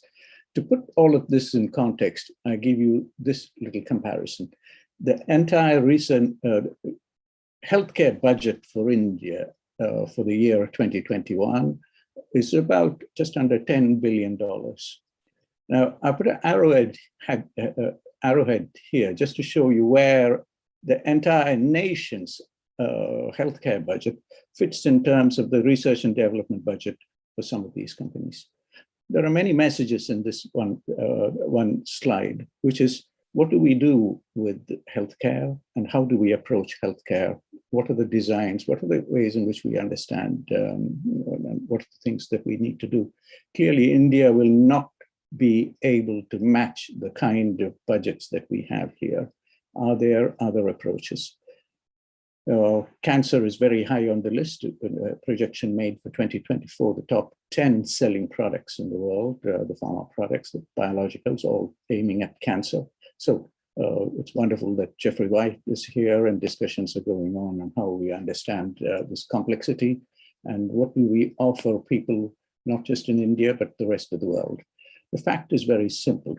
Reality is too complex to be reduced to a simple general formula. We need other ways to do this. Now, Asmita ji mentioned something that was very interesting about how we can follow research principles. The study that she gave of Basti was very interesting in that that paper offers you details of levels of interleukin-6, one of the pro-inflammatory cytokines, about 130 days after Basti. So if people interested in that study, please do look at that paper.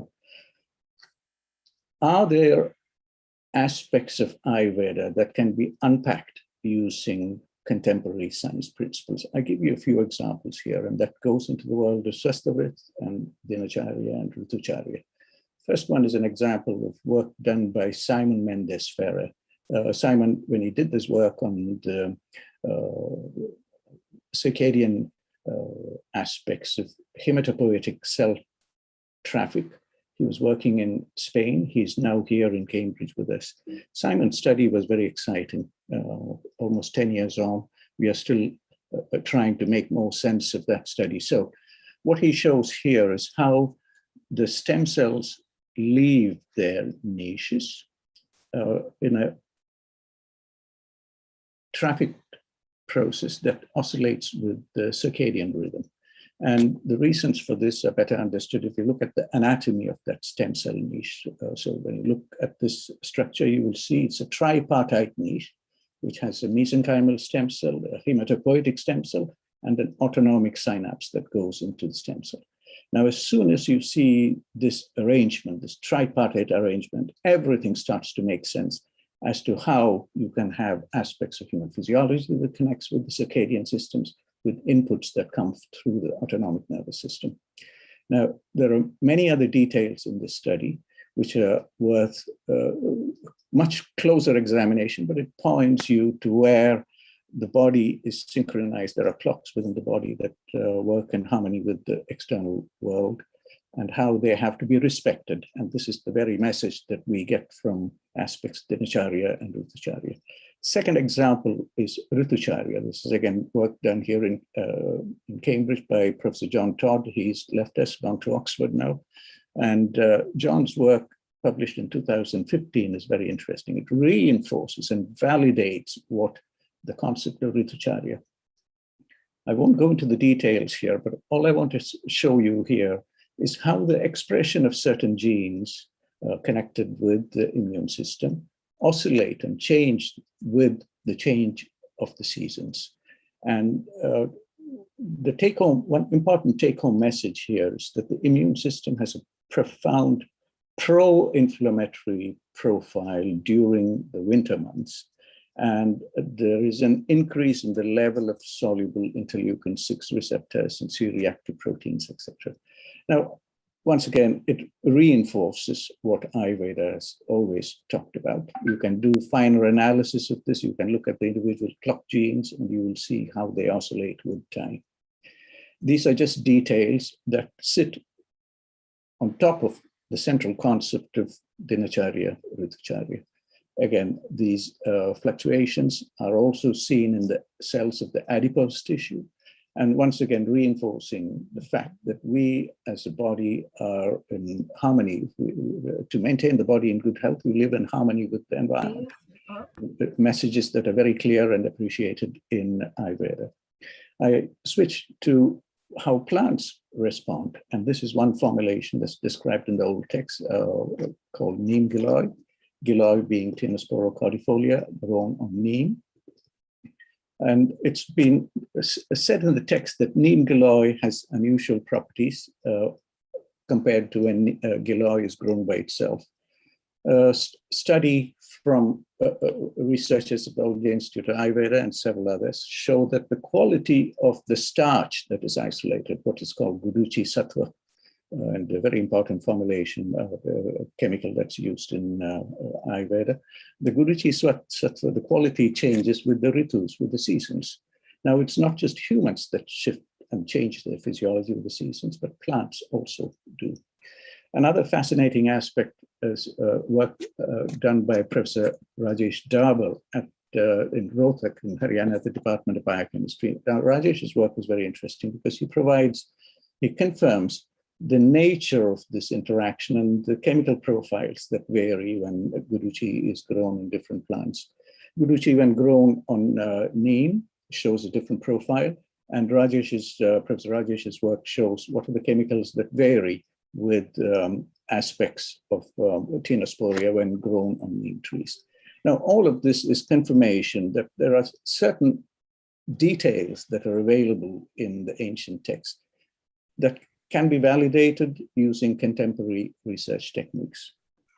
And the most important one is this confusing concept of prakriti. How does it vary? How do you explain prakriti, and how is it explained in the Ayurvedic text? And are there molecular DNA level markers for this prakriti?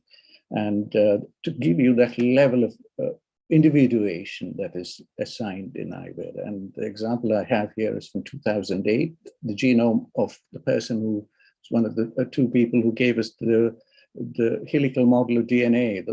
When the genome of James Watson was sequenced, we find a set of olfactory receptor genes that are missing in this person. Now, what it means, we don't know, but certainly it's a pointer to the fact that individuals are different. Now, in much of what we do in science and the research, including contemporary research, is presented to the right-hand side. We are always playing with half a deck of cards. We don't have all of those aspects that we need to do a complete study.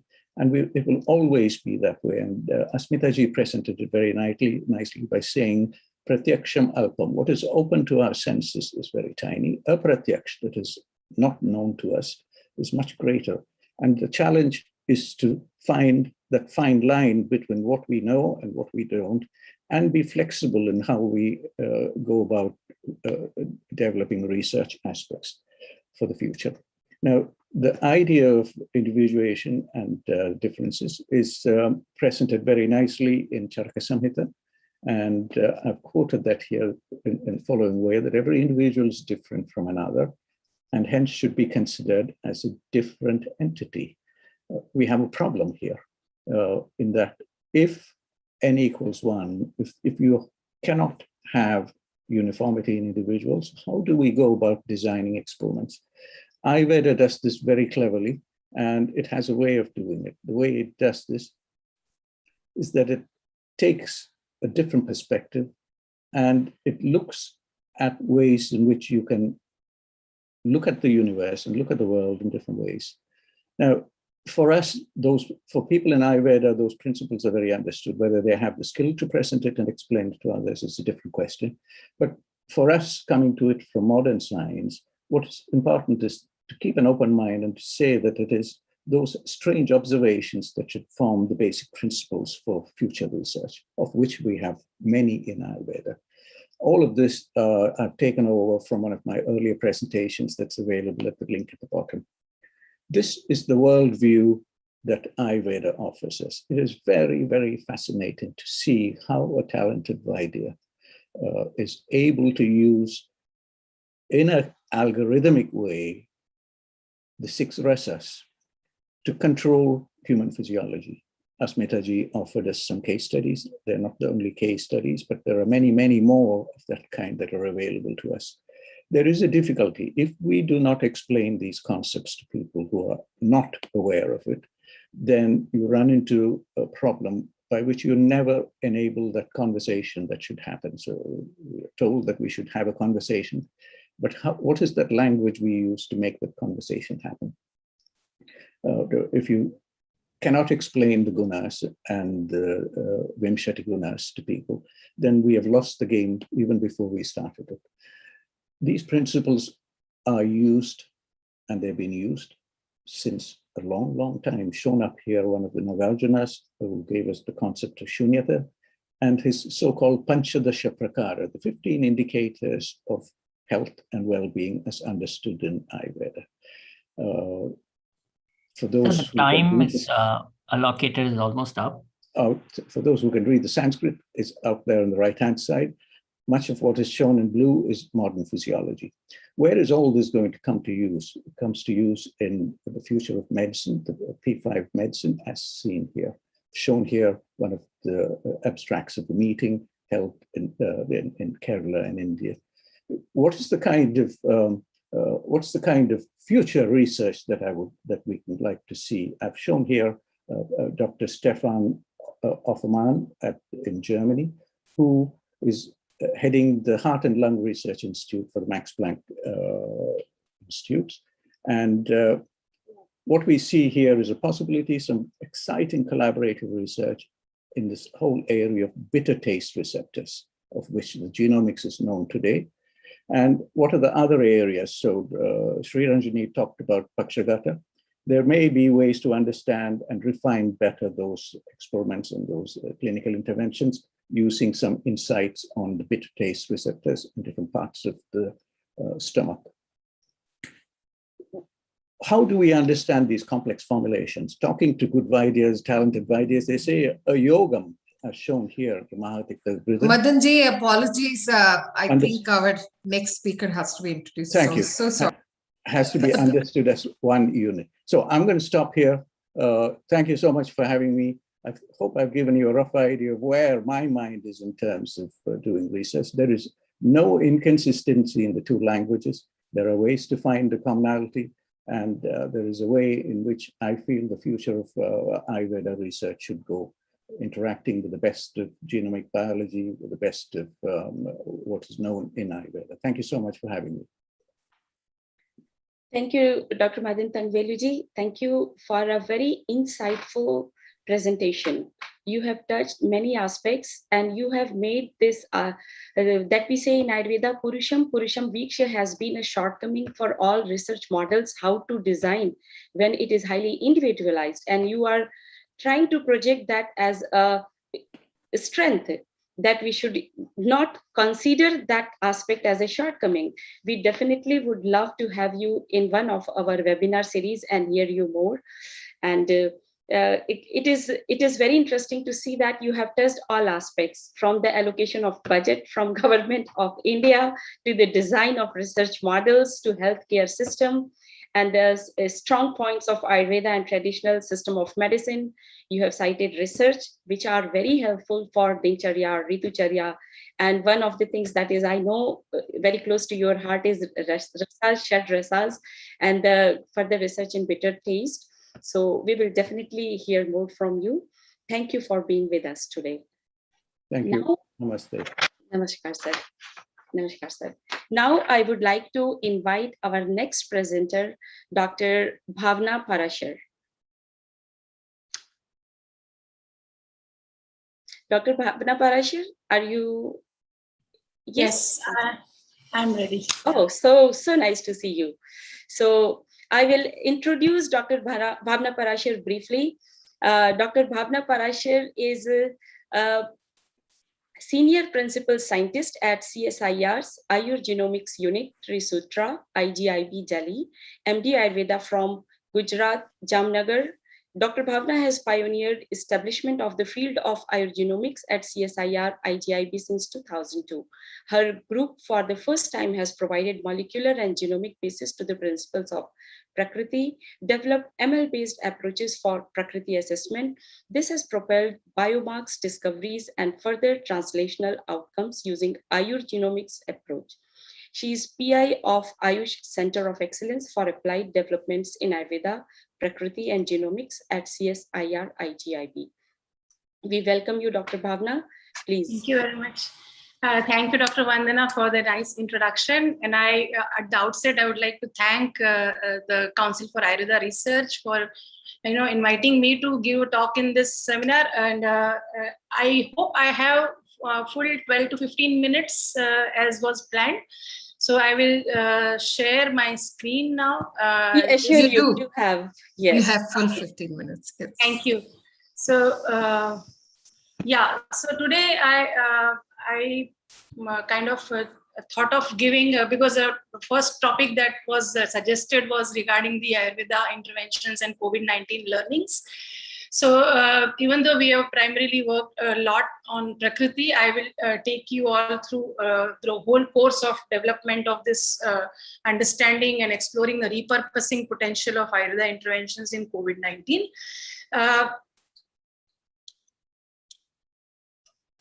Is it going next? No. Your screen is not shared. Yeah, this is good. Thank you. Yeah. So as we all have been hearing that it's not merely the drugs that makes Ayurveda special. We all know Trisutra Ayurveda, it's a Hetu, Ling and Aushadha, which is causes, phenotypes and therapeutic interventions. It's a triad of Ayurveda, which is actually talking to each other, and that makes it a potential for translational medicine, and that too in a personalized manner, not merely saying this environment or this diet will produce this effect, but also introducing the concept of healthy or the individual at the center of it. Rather than saying health and disease, it writes healthy and disease. So personalization starts from diagnostics rather than only in the medicine aspects. So how does diagnostics and how these three axes crosstalk to each other is through the common organizing principle called Tridosha.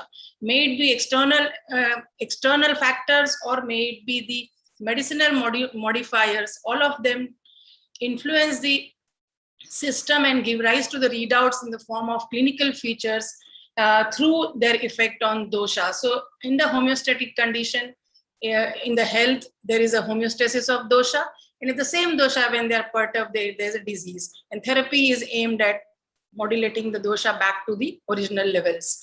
So this tells that Ayurveda has a unique, again, Ayurveda has a unique translational approach, and and this is not just translation in a similar way for everybody. There is a personalization possible and looking at the baselines of an individual. So this is just a pictorial representation of how dosha, in spite of baseline proportions being very, very invariant throughout lifetime, they also have a dynamic component of dosha which responds to environment, which responds to circadian and seasonal cycles, which is shown in the form of red triangles. And we ought to check it up with the help of corresponding lifestyle. And if it doesn't get controlled with that, it goes beyond adaptive range and it can cause a disease. And the therapy aims to bring it back. So this was the relation, why we call it as a common organizing principle. And we all know that biological functions of dosha are described very distinctly and they all work together in homeostatic manner. Vata, principally important for transport signaling, moment, pitta for energy metabolism, thermoregulation, and kapha for storage and building up of structures. Having said this, if there are different proportions of vata, pitta, and kapha present right from the time of fertilization and during the developmental period, it gives rise to some different readouts of health. Within the health range also, there are different readouts in terms of how people are built, how people respond to environment, and how they have a socio communication abilities. So this tells that Vata, Pitta, Kapha, Prakriti, in the differential proportions of Vata, Pitta, Kapha in Prakriti, they actually give us an opportunity to look at what does it mean at a physiological level, what does it mean at different levels of organization. And this whole proportion also reflects itself at a population level, that particular geoclimatic condition will favor certain dosha expressions in higher amount and so on. So what we started was looking at the population level diversity, classifying it into 7 Prakriti types. And if it was to be started at the organism level, can we go up to the sequence or DNA level? And what modern medicine systems level is aiming to do is look at the DNA variations and see what effects it is going to have. So it is from the genotype to phenotype, whereas Ayurveda, through integration of Ayurveda, we can start from phenotype to genotype. And can this actually be win-win situation for both modern medicine as well as Ayurveda? Because by doing this activity, we get the molecular understanding of dosha as well as modern science gets if there is possibility of identifying genetic variations within the normal healthy individuals, which could confer them differential response to environment. So this was what the approach we started out with. We did the population stratification into different Prakriti groups. And because this was a first study, we wanted to see whether the real close to Ekal Prakriti or very predominant dosha dominant Prakriti people, do they exhibit differences at genomic and expression or a molecular level? Why this? So this tells that the different contrasting Prakriti individuals can actually offer us an opportunity to identify molecular correlates. And for that, we had to do a screening of thousands, more than 1,000 patients to get maybe handful of 90 to 100 extreme Prakriti or Ekal Dosha Prakriti individuals. So what we found, I will not go too much into the details, I'll tell straight away come to the topic of what difference we found underlying Prakriti, which had an impact on environmental response and disease susceptibility or severity. What we found was that normal healthy individuals classified on the basis of Prakriti, coming from a same geoclimatic condition, coming from the same age group, in spite of that, they have differences at certain biological processes, genes expression. And one of the things that was differing between them was the expression pattern of the EGLN1 gene, which is an oxygen sensor. So what do we observe is that Kapha Prakriti had a higher expression and Pitta Prakriti had a lower expression. And this actually offers adaptation to a low oxygen condition. How? We not only looked at the gene expression profile, but we also went on to check at the DNA level variations, whether those DNA level variations are linked with the stable expression profiles. We found that Pitta and Kapha Prakriti individuals had a particular genotype of EGLN1 differing between them. And if this was to be compared and identified for its importance in any of the environmental response or disease susceptibility, we actually found, since this was an oxygen sensor gene and it has a role in kind of modulating the cellular response to take care of the hypoxic situation, we saw whether these variations are likely to be different amongst natives of high altitude who have adapted well, as well as sojourners who travel to high altitude and they fall sick. So as you can see over here, the people who are natives of high altitude, they had a genotype frequency similar to that of Pitta, whereas those sea dwellers who develop high altitude pulmonary edema and Kapha have similar genotypes. If this Prakriti stratification of healthy individuals was not to be done, as in case of this bar, V, P, and K together, it will look similar to a background population and it will not show much difference. But if this gets resolved only upon doing the Prakriti stratification. So this is something we found that, okay, Pitta and Kapha Prakriti have a variation in the gene, both at expression as well as at the genotype level, which is responsible for oxygen sensing and subsequent switching on of things to tackle low oxygen conditions. So this was the paper that we got in Proceedings of National Academy of Sciences in 2010. So this tells that we have a way by which we can not only look at the molecular correlates of Vata, Pitta, and Kapha, but those molecular correlates could also offer us novel leads for discoveries. So this is putting together a summary of how we proceeded. Then we also went about showing that whether this hypoxia difference axis is also giving rise to outcome level differences. We were next able to find out that hypoxia and hemostasis axis are also differing amongst Prakriti, and it has a differential outcome in the hypoxic environment. And this new genetic link was also deciphered in a Prakriti-specific manner. So the thing is that validation plus discovery go hand in hand. If we get a molecular axis that can explain one of the difference between pith and cough. I am not saying that this is only thing that differs between pith and cough, but hypoxia and hemostasis is one thing that we could get.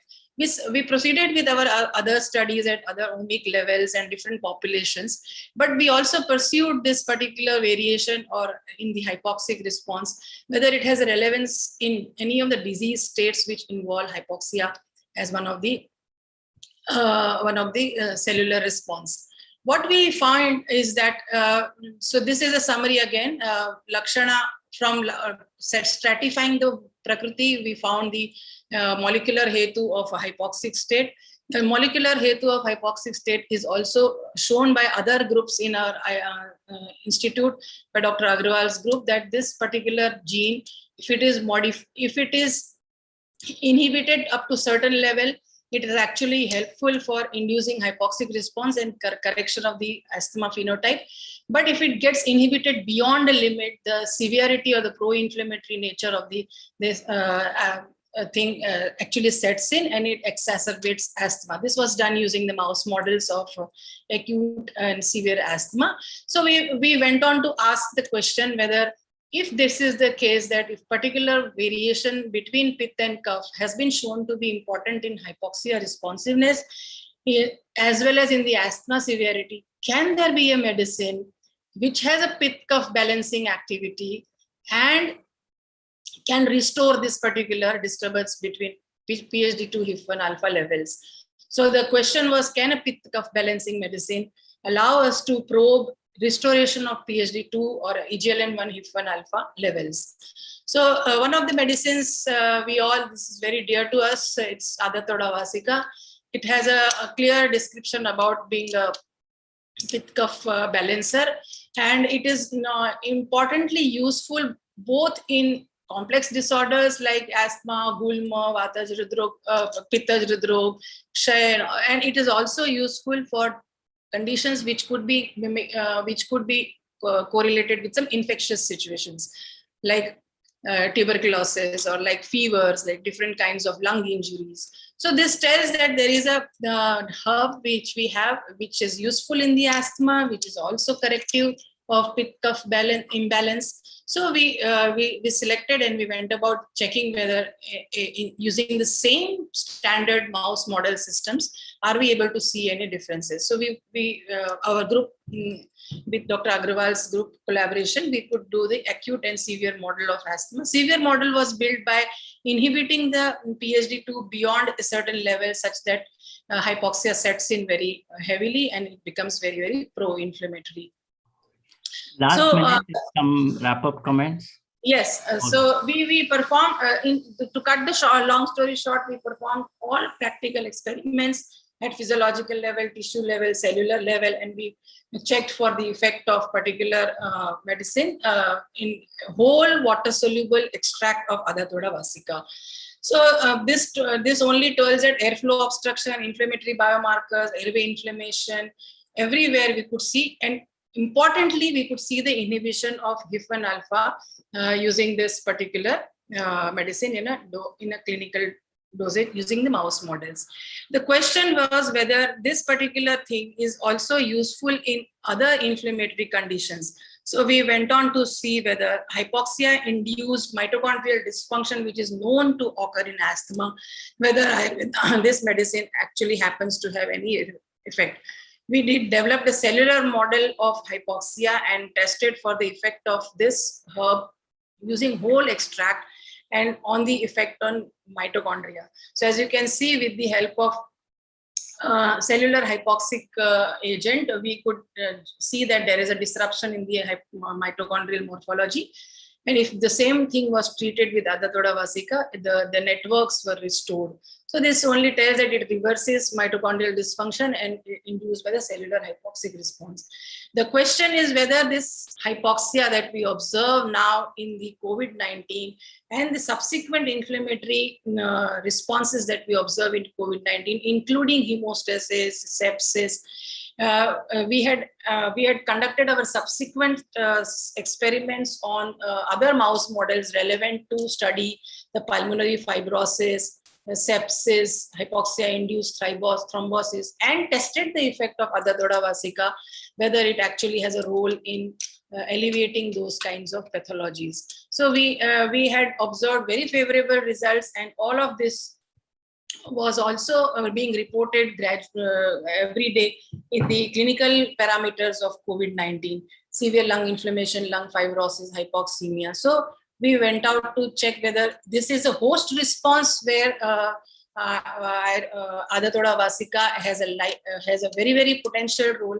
But we were also curious to know whether there is a direct role against as an antiviral or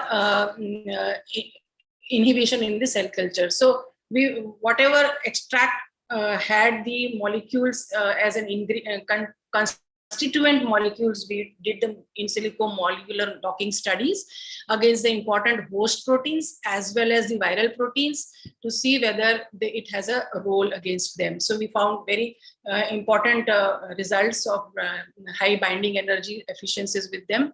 Importantly, I just want to highlight that even it's not just against one molecule. When you do combined molecular docking of multiple molecules against these proteins, we find binding energy to be much more significant. So this tells that Adatoda vasica, in addition to modifying the host response in a favorable manner, anti-hypoxic and anti-inflammatory manner, it also has a potential for acting against the viral as well as viral proteins. And this was also seen using the in vitro cell culture. And now we have an ongoing clinical study in collaboration with All India Institute of Ayurveda, supported by Ministry of Ayush, to look at Adatoda vasica in the COVID-19 positive patients, and where we will again look at comprehensively effect against virus profile, clinical profile, host biomarkers, and compare it with the effect in Tinospora cordifolia as well as the combined Adatoda vasica and Tinospora cordifolia. So this only tells that if we were to start understand the molecular basis of our own pathophysiological concept of Ayurveda through Prakriti, we can actually not only understand new diseases that are arising and being explained on the molecular language in our own Ayurvedic language, and we can actually contextualize them from our own language and correspondingly select the medicines and provide a molecular understanding. So these two papers are also published, Adatoda vasica in asthma as well as in COVID-19. And I would like to acknowledge all our IGIB collaborators and also the funding agencies. We have a huge group of students and collaborators who have worked towards this. They're all multidisciplinary students as well as multidisciplinary collaborators, various facilities of IGIB, funding support. And this is the institute. Maybe if anytime, this is the interdisciplinary team of Iogenomics at IGIB. And I thank you all for patient hearing. If there are any questions, I would be ready to take them. Thank you. Thank you, Dr. Bhavna. Thank you so much for this presentation. You have summed up in just 15 or few minutes your, I believe, 20 years, almost 2 decades of research work. And we would be very curious to know what CSR is currently doing, the Iogenomics team is doing at IGIB. And thank you once again. Yes, you wanted to say something. No, just that's it. This is like one part of the story that, and it actually takes the whole together. Yeah. And we are right now working for 4 more applied developments of Prakriti in public health setting, in clinical settings to decipher the disease endophenotypes. And I would be happy to share if there are any. Oh, definitely, we will invite you. We have various occasions. Thank you so much for being here today. I have a question. Dr. Yes. Vaidya. Yes, Hello, sir. sir. Yes, nice to see you. And I think that as an expert to your Tri-Sutra group, I had made several suggestions. And actually, Prakriti Genomics was proposed by our group at New York meeting in 1997. And then actually Kalpana Joshi took up and she showed it first in relation to HLA type.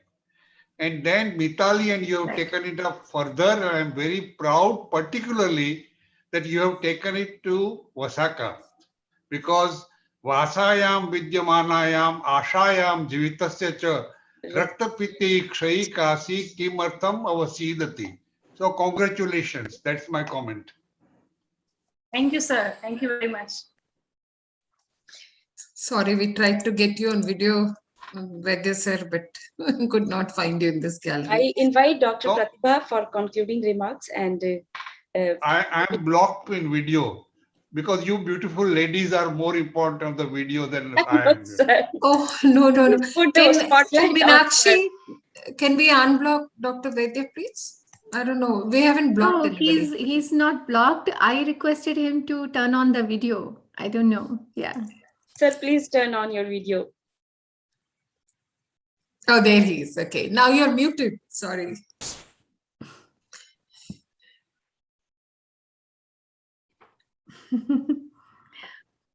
Technology.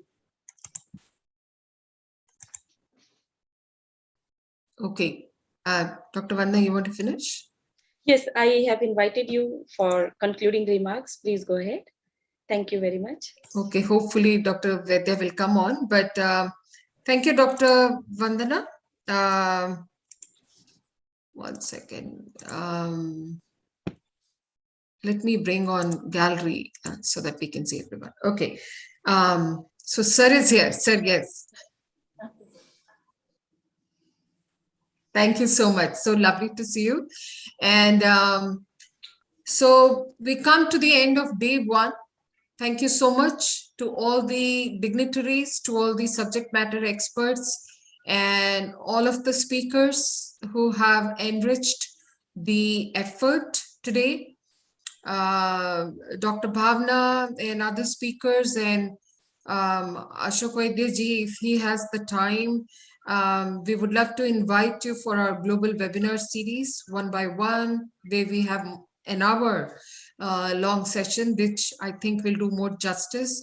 As you can imagine, it's a very challenging task to organize something which is in US and India time, and also try to bring in as many subject matter experts as we can within the limitation of days and times that we have. So we have made an effort, and hopefully we can use the learnings from this session and the one coming tomorrow and the closed door session on September 19th to consolidate the directions that have generated from the 2 days so far, and hopefully more tomorrow.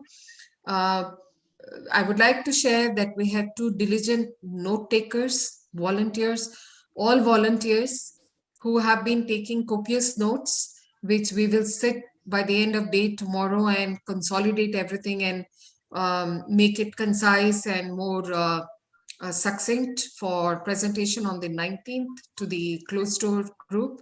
So all in all, this could not have been possible without all of you coming on board to this initiative and effort. These efforts have happened in the past. We are probably contributing to the same, just with one difference, that we are determined to take it forward. That is the important distinction we would like to make, that we are determined to take it forward. Others have also been taken forward. We should not forget Nimitli project. We should not forget collaborations in India and Indo-US earlier also, because history will never forgive us. So we are just reinforcing our will, reinforcing the will. Yes, because yes, Madan has rightly put very well the directions we have to take. So I would request that if you can request those who are willing to join in research collaboration, because when I'm going to open, I'm going to suggest areas where right away we can have very good functional collaboration by bringing expertise at different levels of biological organization. And that's what I liked about Bhavna, because coming from Gujarat University, she has understood that when we understand molecular mechanisms by reverse pharmacology and molecular pharmacology, we open up new fields for modern medicine. So Yes, Rolfia sir. serpentina caused Parkinsonism. Rolfia serpentina caused galactoria. So all the antidepressant drugs, prolactin decreasing drugs, gastric acid secretion drugs emerged out of actually side effects of Rolfia serpentina understood at reserpine level. And I think that that's where Madan's point of view is very important. And I would request you to get a list of those who are willing to put in their expertise, discipline, and laboratory with the group. They're coming, sir. They're part of the 19th group. They are. Thank you. Thank you. Apologies, but I was just repeating what you and I had spoken, that we need action items. So I was just verbalizing that. Thank you so much. Dr. Meenakshi, I'm going to invite Dr. Meenakshi Gupta to say the thank you notes for today. Dr. Meenakshi? Yes. Just 1 second, Dr. Meenakshi, if I can announce, tomorrow we start again the same time, 9 a.m. EST sharp, 6:30 p.m. IST sharp. And all speakers, if you're here, if you're for tomorrow, please join at 8:30 for audio video check. Thank you so much. Namaskar, everyone. So as a Council for Ayurveda Research Board of Director, and on behalf of entire team here together, we extend a hearty note of thanks to our honorable keynote speaker, Dr. Rajesh Kotecha ji. With that, I would also like to thank the Embassy of India, Washington, DC, USA, Ministry of Ayush, and our honorable featured speaker, Dr. Abhimanyu Kumar ji. Your presence and wise word helped magnify our cause in a best possible way. I also like to thank all the respected speakers who have blessed us with their knowledge, presence, and research. And I also would like to thank all of our attendees. Well, an event like this cannot happen overnight. The wheel started rolling months ago under the proud leadership of Dr. Pratibha Bhatnagar. It requires planning and a bird's eye for details. However, we have been fortunate enough to be backed by a very motivated and dedicated team who knows their job and is result-oriented.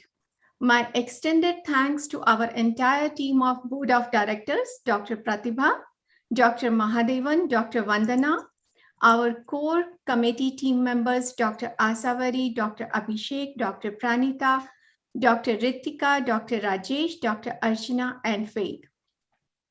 I would also like to thank our platinum sponsor, iXoreal Biomed, and our gold sponsor, Cortical USA, silver sponsor, Kerala Ayurveda, and last but not least, our bronze sponsor, NAMA, National Ayurveda Medical Association, USA, and all supporting organizations for their commitment to promoting research in Ayurveda.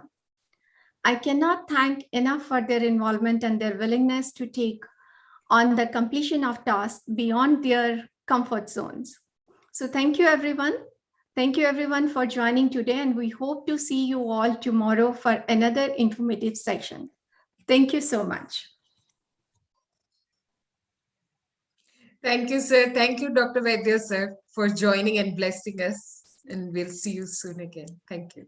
And thank you, everybody Present else. all throughout, yes. Thank you. Thank you, sir. Thank you. Thank you, everyone. Thank you all. Team, please stay Thank you. on. Thank you.